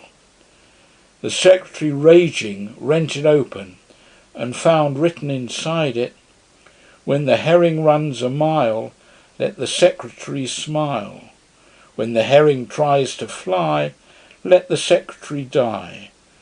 Rustic proverb. "Why, the eternal crikey," began the Secretary, "did you let the man in? Do people commonly come to your exhibition riding on mad elephants? Do—" "Look!" shouted Syme suddenly. "Look over there." "Look at what?" asked the Secretary savagely. "Look at the captive balloon," said Syme, and pointed in a frenzy. "Why the blazes should I look at a captive balloon?" demanded the Secretary. "What is there queer about a captive balloon?" "Nothing," said Syme, "except that it isn't captive." They all turned their eyes to where the balloon swung and swelled above the exhibition on a string, like a child's balloon. A second afterwards the string came in two, just under the car, and the balloon, broken loose, floated away with the freedom of a soap bubble. "10,000 devils!" shrieked the Secretary. "It's got into it!" And he shook his fists at the sky. The balloon, borne by some chance wind, came right above them, and they could see the great white head of the President peering over the side and looking benevolently down on them. "God bless my soul," said the Professor, with the elderly manner that he could never disconnect from his bleached beard and parchment face. "God bless my soul. I seem to fancy that something fell on the top of my hat." He put up a trembling hand and took from that shelf a piece of twisted paper, which he opened absently, only to find it inscribed with a true lover's knot, and the words, "Your beauty has not left me indifferent, from little Snowdrop." There was a short silence, and then Syme said, biting his beard, "I'm not beaten yet. The blasted thing must come down somewhere. Let's follow it." End of chapter 13. The Six Philosophers. Across green fields and breaking through blooming hedges toiled six draggled detectives about 5 miles out of London. The optimist of the party had at first proposed that they should follow the balloon across South England in hansom cabs, but he was ultimately convinced of the persistent refusal of the balloon to follow the roads, and the still more persistent refusal of the cabman to follow the balloon. Consequently, the tireless though exasperated travellers broke through black thickets and ploughed through ploughed fields till each was turned into a figure too outrageous to be mistaken for a tramp. Those green hills of Surrey saw the final collapse and tragedy of the admirable light grey suit in which Syme had set out from Saffron Park. His silk hat was broken over his nose by a swinging bough. His coat-tails were torn to the shoulder by arresting thorns. The clay of England was splashed up to his collar, but he still carried his yellow beard forward with a silent and furious determination, and his eyes were still fixed on that floating ball of gas, which in the full flush of sunset seemed coloured like a sunset cloud. "After all," he said, "it is very beautiful." "It is singularly and strangely beautiful," said the Professor. "I wish the beastly gas bag would burst." "No," said Dr. Bull. "I hope it won't. It might hurt the old boy." "Hurt him?" said the vindictive Professor. "Hurt him? Not as much as I'd hurt him if I could get up with him, little snowdrop." "I don't want him hurt, somehow," said Dr. Bull. "What?" cried the Secretary bitterly. "Do you believe all that tale about his being our man in the dark room? Sunday would say he was anybody." "I don't know whether I believe it or not," said Dr. Bull, "but it isn't that I mean. I can't wish old Sunday's balloon to burst because—" "Well," said Syme impatiently, "because?" "Well, because he's so jolly like a balloon himself," said Dr. Bull desperately. "I don't understand a word of all that idea of his being the same man who gave us all our blue cards. It seems to make everything nonsense. But I don't care who knows it. I always had a sympathy for old Sunday himself, wicked as he was, just as if he was a great bouncing baby. How can I explain what my queer sympathy was? It didn't prevent my fighting him like hell. Shall I make it clear if I say that I liked him because he was so fat?" "You will not," said the Secretary. "I've got it now," cried Bull. "It was because he was so fat and so light, just like a balloon. We always think of fat people as heavy, but he could have danced against a sylph. I see now what I mean. Moderate strength is shown in violence, supreme strength is shown in levity. It was like the old speculations. What would happen if an elephant could leap up in the sky like a grasshopper?" "Our elephant," said Syme, looking upwards, "has leapt into the sky like a grasshopper." "And somehow," concluded Bull, "that's why I can't help liking old Sunday. No, it's not an admiration of force, or any silly thing like that. There's a kind of gaiety in the thing, as if he were bursting with some good news. Haven't you sometimes felt it on a spring day? You know nature plays tricks, but somehow that day proves they are good-natured tricks. I never read the Bible myself, but that part they laugh at is literal truth. Why leap ye high hills? The hills do leap, at least they try to. Why do I like Sunday? How can I tell you? Because it's such a bounder." There was a long silence, and then the Secretary said in a curious, strained voice, "You do not know Sunday at all. Perhaps it is because you are better than I, and do not know hell. I was a fierce fellow, and a trifle morbid from the first. The man who sits in darkness, and who chose us all, chose me, because I had all the crazy look of a conspirator, because my smile went crooked, and my eyes were gloomy, even when I smiled. But there must have been something in me that answered to the nerves in all these anarchic men. For when I first saw Sunday, he expressed to me not your airy vitality, but something both gross and sad in the nature of things. I found him smoking in a twilight room, a room with brown blind down, infinitely more depressing than the genial darkness in which our master lives. He sat there on a bench, a heap of a man, dark and out of shape. He listened to all my words without speaking or even stirring. I poured out my most passionate appeals and asked my most eloquent questions. Then, after a long silence, the thing began to shake, and I thought it was shaken by some secret malady. It shook like a loathsome and living jelly. It reminded me of everything I had ever read about the base bodies that are the origin of life, the deep sea lumps and protoplasm. It seemed like the final form of matter, the most shapeless and the most shameful. I could only tell myself from its shudderings that it was something at least, that such a monster could be miserable. And then it broke upon me that the bestial mountain was shaking with a lonely laughter, and the laughter was at me. Do you ask me to forgive him that? It is no small thing to be laughed at by something at once lower and stronger than oneself." "Surely you fellows are exaggerating wildly," cut in the clear voice of Inspector Ratcliffe. President Sunday is a terrible fellow for one's intellect, but he is not such a Barnum's freak physically as you make out. He received me in an ordinary office, in a grey check coat, in broad daylight. He talked to me in an ordinary way, but I'll tell you what is a trifle creepy about Sunday. His room is neat, his clothes are neat, everything seems in order, but he's absent-minded. Sometimes his great bright eyes go quite blind. For hours he forgets that you are there. Now absent-mindedness is just a bit too awful in a bad man. We think of a wicked man as vigilant. We can't think of a wicked man who is honestly and sincerely dreamy, because we daren't think of a wicked man alone with himself. An absent-minded man means a good-natured man. It means a man who, if he happens to see you, will apologise.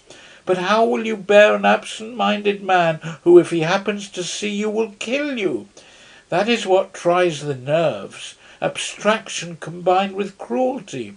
Men have felt it sometimes when they went through wild forests and felt that the animals there were at once innocent and pitiless. They might ignore or slay. How would you like to pass 10 mortal hours in a parlour with an absent-minded tiger? "And what do you think of Sunday, Gogol?"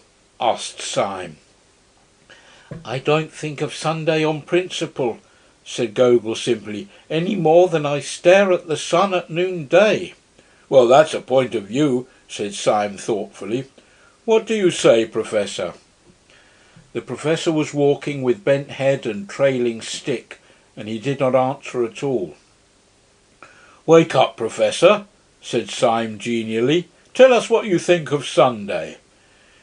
The Professor spoke at last, very slowly. "I think something," he said, "that I cannot say clearly. Or rather, I think something that I cannot even think clearly. But it is something like this. My early life, as you know, was a bit too large and loose. Well, when I saw Sunday's face, I thought it was too large. Everybody does. But I also thought it was too loose. The face was so big that one couldn't focus it or make it a face at all. The eye was so far away from the nose that it wasn't an eye.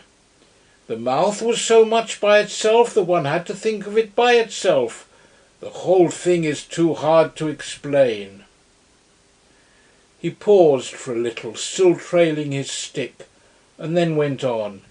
"But put it this way, walking up a road at night, I have seen a lamp and a lighted window and a cloud make together a most complete and unmistakable face.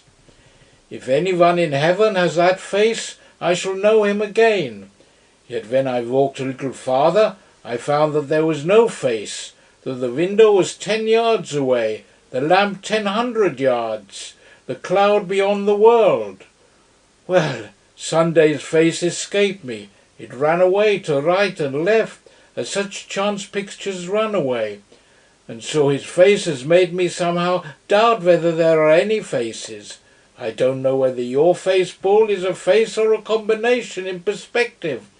Perhaps one black disc of your beastly glasses is quite close and another 50 miles away.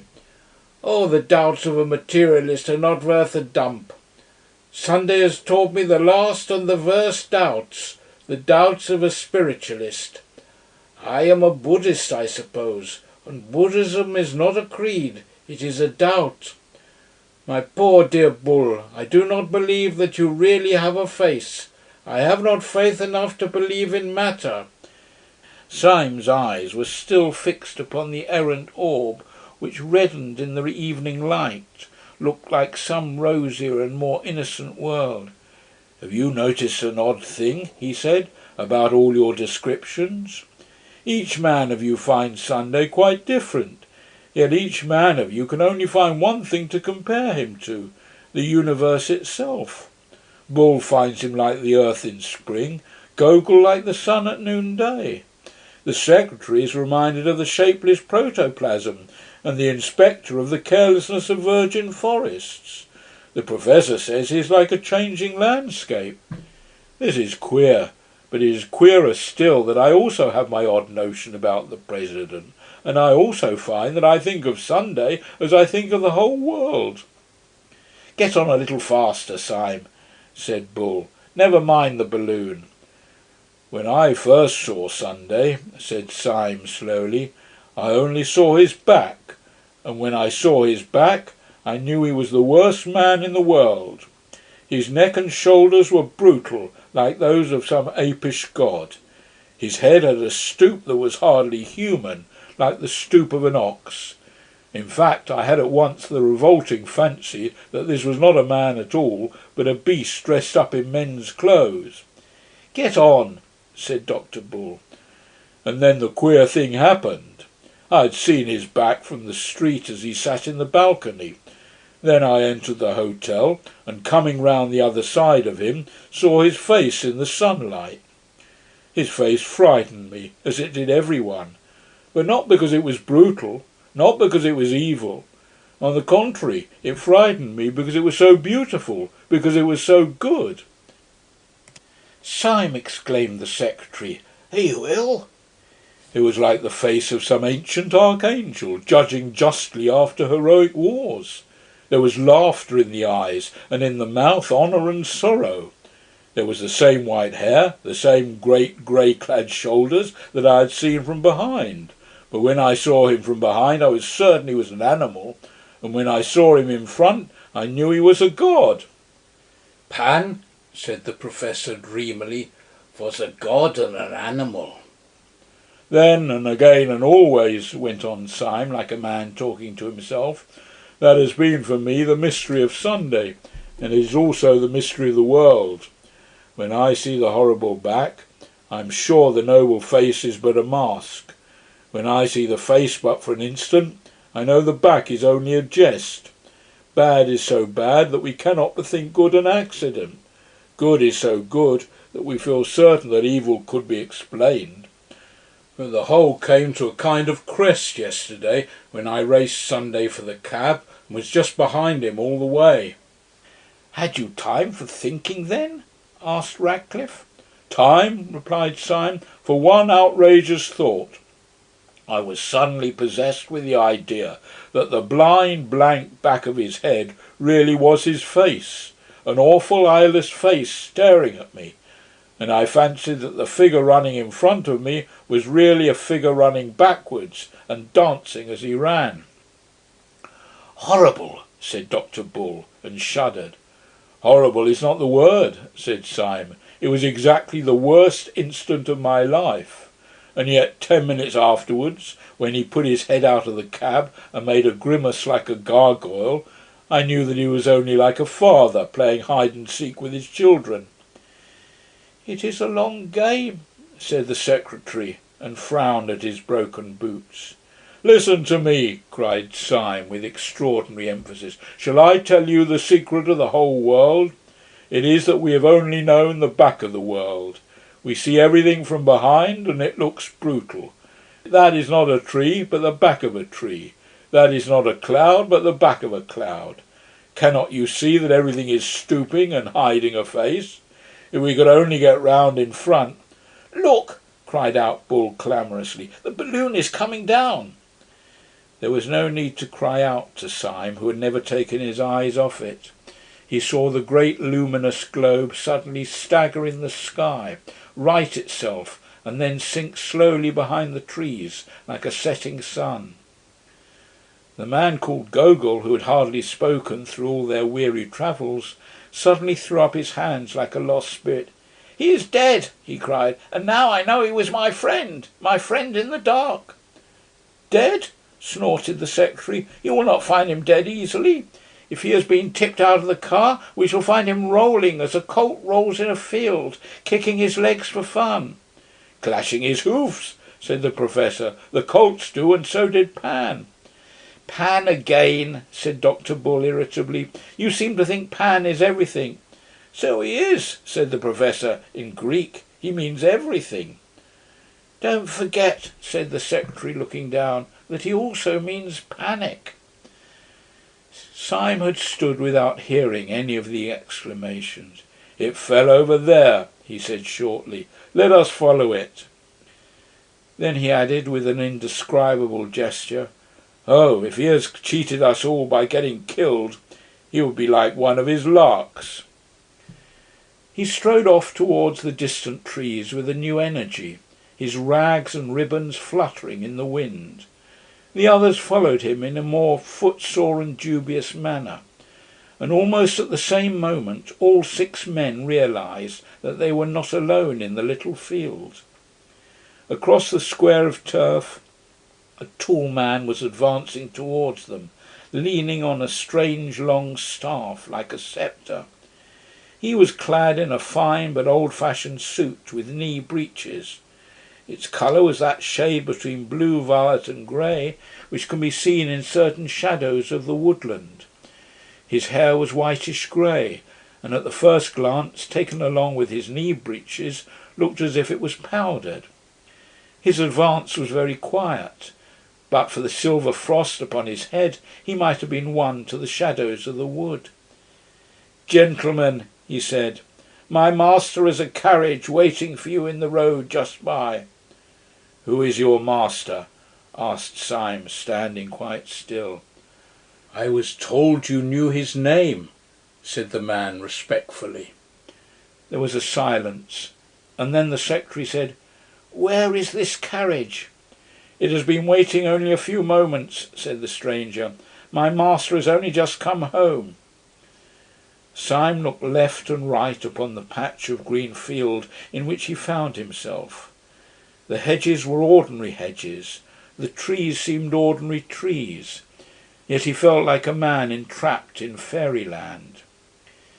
He looked the mysterious ambassador up and down, but he could discover nothing except that the man's coat was the exact colour of the purple shadows, and that the man's face was the exact colour of the red and brown and golden sky. "Show us the place," Syme said briefly, and without a word the man in the violet coat turned his back and walked towards a gap in the hedge, which let in suddenly the light of a white road. As the 6 wanderers broke out upon this thoroughfare, they saw the white road blocked by what looked like a long row of carriages, such a row of carriages as might close the approach to some house in Park Lane.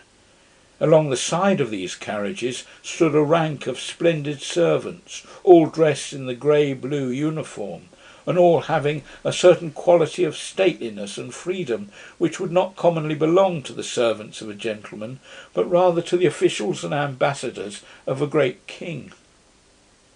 There were no less than 6 carriages waiting, one for each of the tattered and miserable band.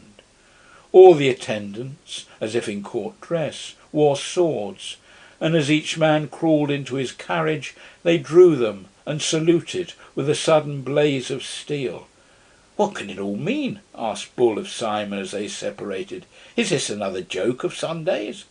"I don't know," said Syme, as he sank wearily back in the cushions of his carriage. "But if it is, it's one of the jokes you talk about. It's a good-natured one." The 6 adventurers had passed through many adventures, but not one had carried them so utterly off their feet as this last adventure of comfort. They had all become inured to things going roughly, but things suddenly going smoothly swamped them. They could not even feebly imagine what the carriages were. It was enough for them to know that they were carriages, and carriages with cushions. They could not conceive who the old man was who had led them, but it was quite enough that he had certainly led them to the carriages. Syme drove through a drifting darkness of trees in utter abandonment. It was typical of him that while he had carried his bearded chin forward fiercely so long as anything could be done, when the whole business was taken out of his hands, he fell back on the cushions in a frank collapse. Very gradually and very vaguely he realised into what rich roads the carriage was carrying him. He saw that they passed the stone gates of what might have been a park, that they began gradually to climb a hill which, while wooded on both sides, was somewhat more orderly than a forest. Then there began to grow upon him, as upon a man slowly waking from a healthy sleep, a pleasure in everything. He felt that the hedges were what hedges should be, living walls, that a hedge is like a human army, disciplined, but all the more alive. He saw high elms behind the hedges, and vaguely thought how happy boys would be climbing there. Then his carriage took a turn off the path, and he saw suddenly and quietly, like a long low sunset cloud, a long low house, mellow in the mild light of sunset. All the 6 friends compared notes afterwards and quarrelled, but they all agreed that in some unaccountable way the place reminded them of their boyhood. It was either this elm top or that crooked path. It was either this scrap of orchard or that shape of a window. But each man of them declared that he could remember this place before he could remember his mother. When the carriages eventually rolled up to a large, low, cavernous gateway, another man in the same uniform, but wearing a silver star on the grey breast of his coat, came out to meet them. This impressive person said to the bewildered Syme, "Refreshments are provided for you in your room."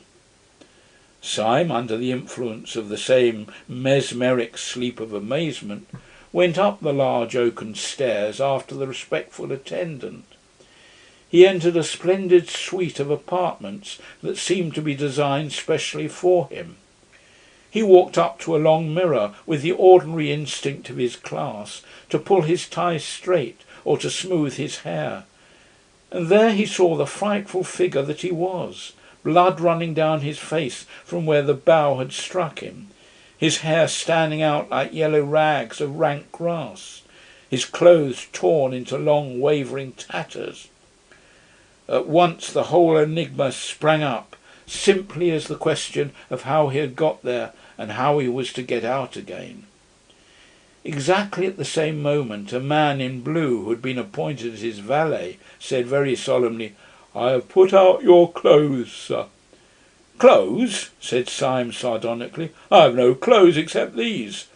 And he lifted 2 long strips of his frock coat in fascinating festoons, and made a movement as if to twirl, like a ballet girl. "My master asked me to say," said the attendant, "that there is a fancy dress ball tonight, and that he desires you to put on the costume that I have laid out. Meanwhile, sir, there is a bottle of Burgundy and some cold pheasant, which he hopes you will not refuse, as it is some hours before supper." "Cold pheasant is a good thing," said Syme reflectively, "and Burgundy is a spanking good thing. But really I do not want either of them so much as I want to know what the devil all this means, and what sort of costume you have got laid out for me. Where is it?"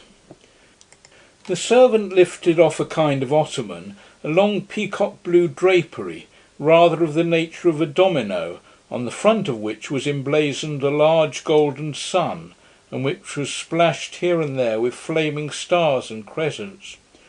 "You are to be dressed as Thursday, sir," said the valet somewhat affably. "Dressed as Thursday?" said Syme in meditation. "It doesn't sound a warm costume." "Oh yes, sir," said the other eagerly. "The Thursday costume is quite warm, sir. It fastens up to the chin." "Well, I don't understand anything," said Syme, sighing. "I have been used so long to uncomfortable adventures that comfortable adventures knock me out. Still, I may be allowed to ask why I should be particularly like Thursday in a green frock spotted all over with the sun and moon. Those orbs, I think, shine on other days. I once saw the moon on Tuesday, I remember." "Beg pardon, sir," said the valet. "Bible also provided for you," and with a respectful and rigid finger he pointed out a passage in the 1st chapter of Genesis. Syme read it, wondering. It was that in which the 4th day of the week is associated with the creation of the sun and moon. Here, however, they reckon from a Christian Sunday. "This is getting wilder and wilder," said Syme, as he sat down in a chair. "Who are these people who provide cold pheasant and Burgundy, and green clothes and Bibles? Do they provide everything? Yes, sir, everything, said the attendant gravely. Shall I help you on with your costume? Oh, hitch the bally thing on, said Syme impatiently. But though he affected to despise the mummery, he felt a curious freedom and naturalness in his movements as the blue and gold garment fell about him, and when he found that he had to wear a sword, it stirred a boyish dream. As he passed out of the room, he flung the folds across his shoulder with a gesture. His sword stood out at an angle, and he had all the swagger of a troubadour. For these disguises did not disguise, but reveal. End of chapter 14. The Accuser. As Syme strode along the corridor, he saw the secretary standing at the top of a great flight of stairs. The man had never looked so noble. He was draped in a long robe of starless black, down the centre of which fell a band or broad stripe of pure white, like a single shaft of light. The whole looked like some very severe ecclesiastical vestment. There was no need for Syme to search his memory or the Bible in order to remember that the first day of creation marked the mere creation of light out of darkness. The vestment itself would alone have suggested the symbol, and Syme felt also how perfectly this pattern of pure white and black expressed the soul of the pale and austere secretary, with his inhuman veracity and his cold frenzy, which made him so easily make war on the anarchists, and yet so easily pass for one of them. Syme was scarcely surprised to notice that amid all the ease and hospitality of their new surroundings, this man's eyes were still stern. No smell of ale or orchards could make the secretary cease to ask a reasonable question. If Syme had been able to see himself, he would have realised that he too seemed to be for the first time himself and no one else. For if the secretary stood for that philosopher who loves the original and formless light, Syme was a type of the poet who seeks always to make the light in special shapes, to split it up into sun and star. The philosopher may sometimes love the infinite, the poet always loves the finite. For him the great moment is not the creation of light, but the creation of the sun and moon. As they descended the broad stairs together, they overtook Ratcliffe, who was clad in spring green like a huntsman, and the pattern upon whose garment was a green tangle of trees. For he stood for that third day on which the earth and green things were made, and his square, sensible face, with its not unfriendly cynicism, seemed appropriate enough to it. They were led out of another broad and low gateway into a very large old English garden, full of torches and bonfires, by the broken light of which a vast carnival of people were dancing in motley dress. Syme seemed to see every shape in nature imitated in some crazy costume. There was a man dressed as a windmill with enormous sails, a man dressed as an elephant, a man dressed as a balloon. The two last, together, seemed to keep the thread of their farcical adventures. Syme even saw, with a queer thrill, one dancer dressed like an enormous hornbill, with a beak twice as big as himself, the queer bird which had fixed itself on his fancy like a living question while he was rushing down the long road at the Zoological Gardens.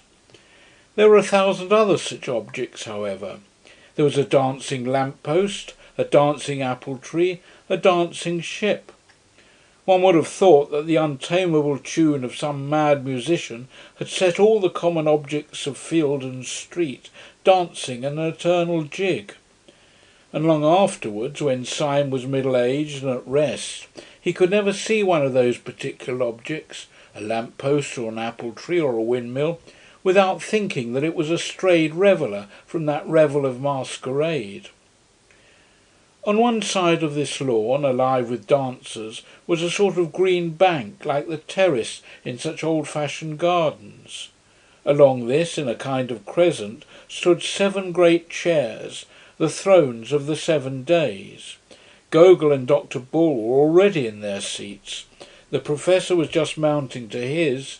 Gogol or Tuesday had his simplicity well symbolised by a dress designed upon the division of the waters, a dress that separated upon his forehead and fell to his feet, grey and silver, like a sheet of rain.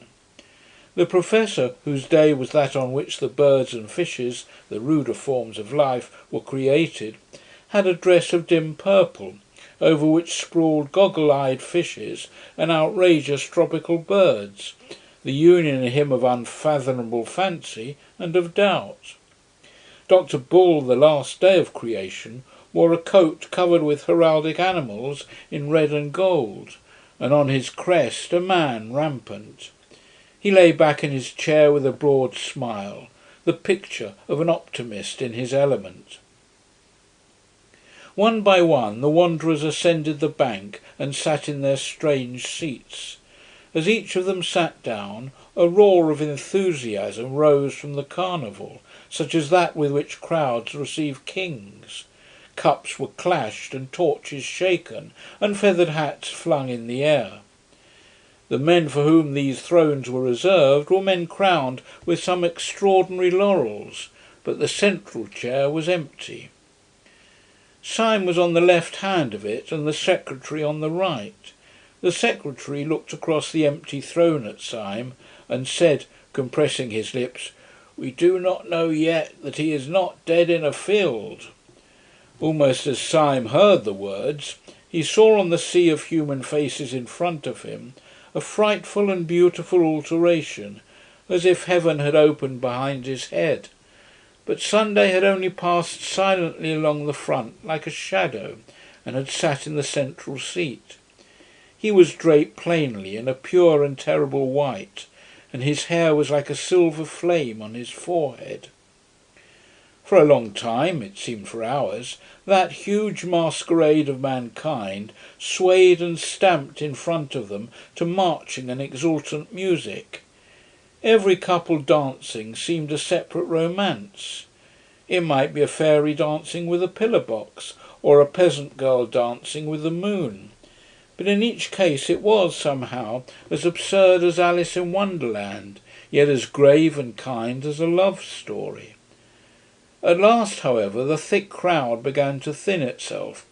Couples strolled away into the garden walks, or began to drift towards that end of the building where stood smoking, in huge pots like fish kettles, some hot and scented mixtures of old ale or wine.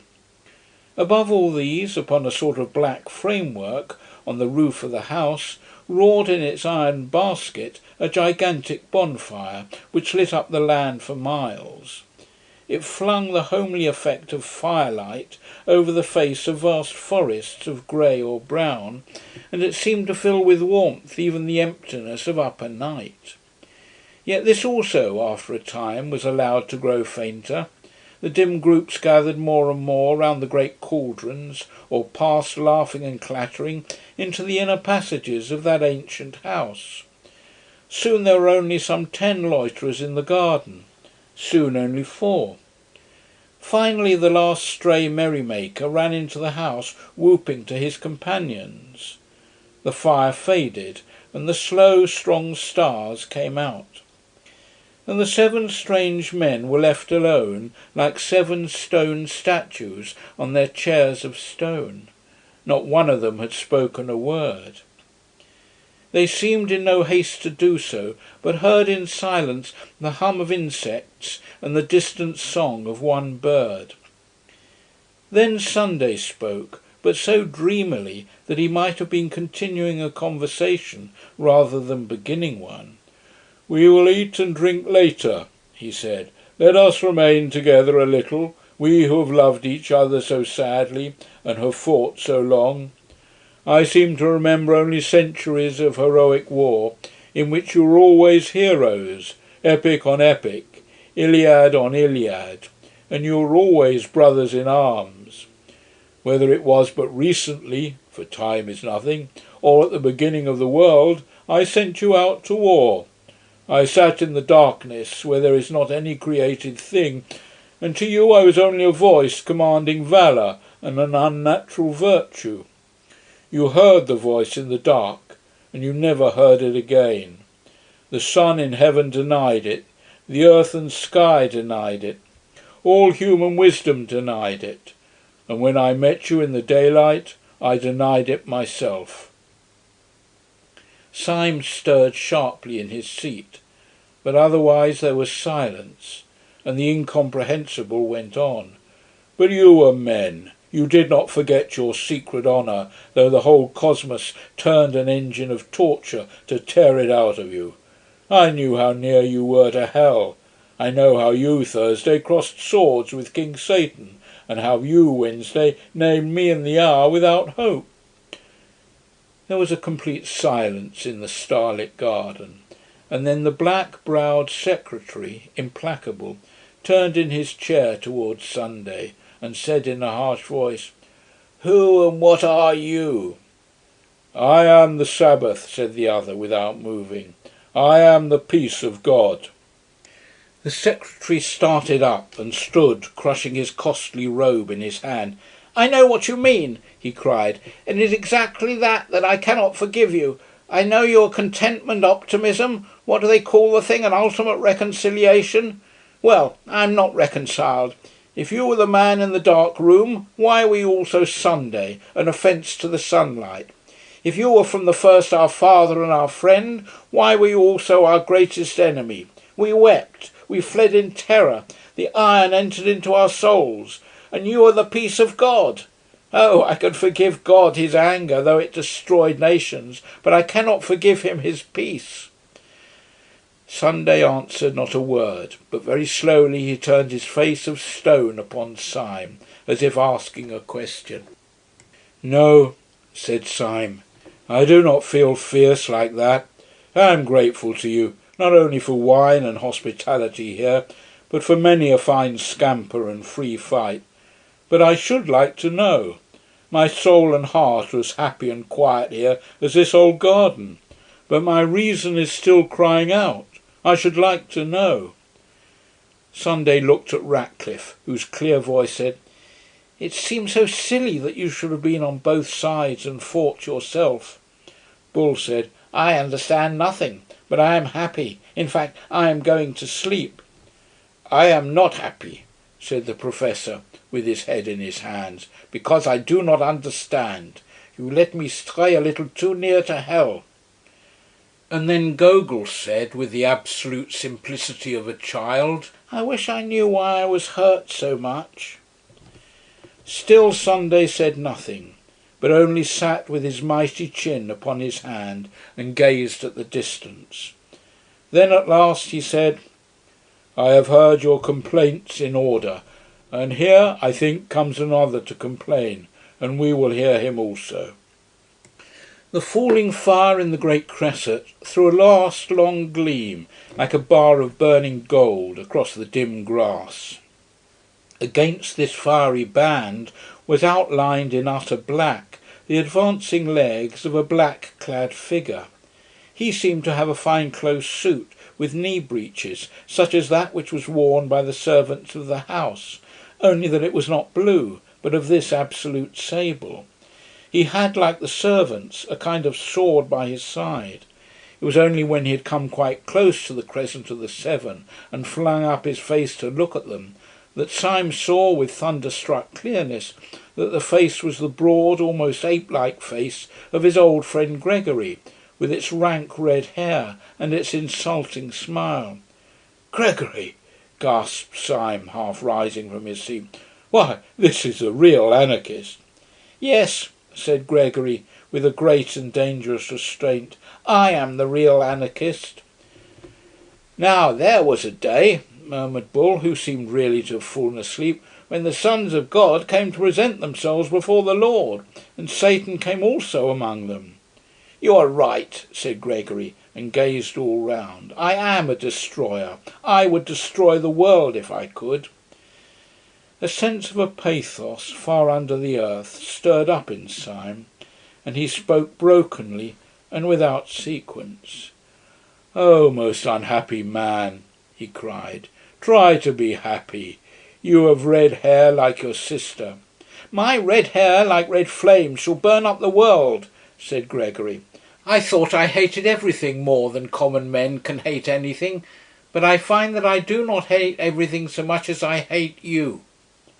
I never hated you, said Syme very sadly. Then out of this unintelligible creature the last thunders broke. You, he cried, you never hated because you never lived. I know what you are, all of you, from first to last. You are the people in power. You are the police, the great fat smiling men in blue and buttons. You are the law, but you have never been broken. But is there a free soul alive that does not long to break you, only because you have never been broken? We in revolt talk all kinds of nonsense, doubtless about this crime or that crime of the government. It is all folly. The only crime of the government is that it governs. The unpardonable sin of the supreme power is that it is supreme. I do not curse you for being cruel. I do not curse you, though I might, for being kind. I curse you for being safe. You sit in your chairs of stone and have never come down from them. You are the 7 angels of heaven, and you have had no troubles. Oh, I could forgive you everything, you that rule all mankind, if I could feel for once that you had suffered for 1 hour a real agony such as I... Syme sprang to his feet, shaking from head to foot. I see everything, he cried, everything that there is. Why does each thing on the earth war against each other thing? Why does each small thing in the world have to fight against the world itself? Why does a fly have to fight the whole universe? Why does a dandelion have to fight the whole universe? For the same reason that I had to be alone in the dreadful councils of the days, so that each thing that obeys law may have the glory and isolation of the anarchist, so that each man fighting for order may be as brave and good a man as the dynamiter, so that the real lie of Satan may be flung back in the face of the blasphemer, so that by tears and torture we may earn the right to say to this man, you lie. No agonies can be too great to buy the right to say to this accuser, we also have suffered. It is not true that we have never been broken. We have been broken upon the wheel. It is not true that we have never descended from these thrones. We have descended into hell. We were complaining of unforgettable miseries, even at the very moment when this man entered insolently to accuse us of happiness. I repel the slander. We have not been happy. I can answer for every one of the great guards of law whom he has accused. At least... He had turned his eyes so as to see suddenly the great face of Sunday, which wore a strange smile. "Have you?" he cried in a dreadful voice. "Have you ever suffered?"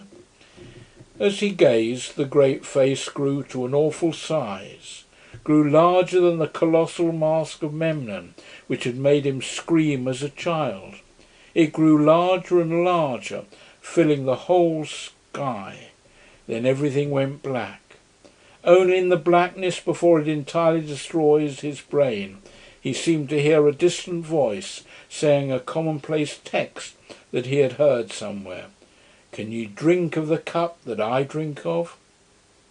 When men in books awake from a vision, they commonly find themselves in some place in which they might have fallen asleep.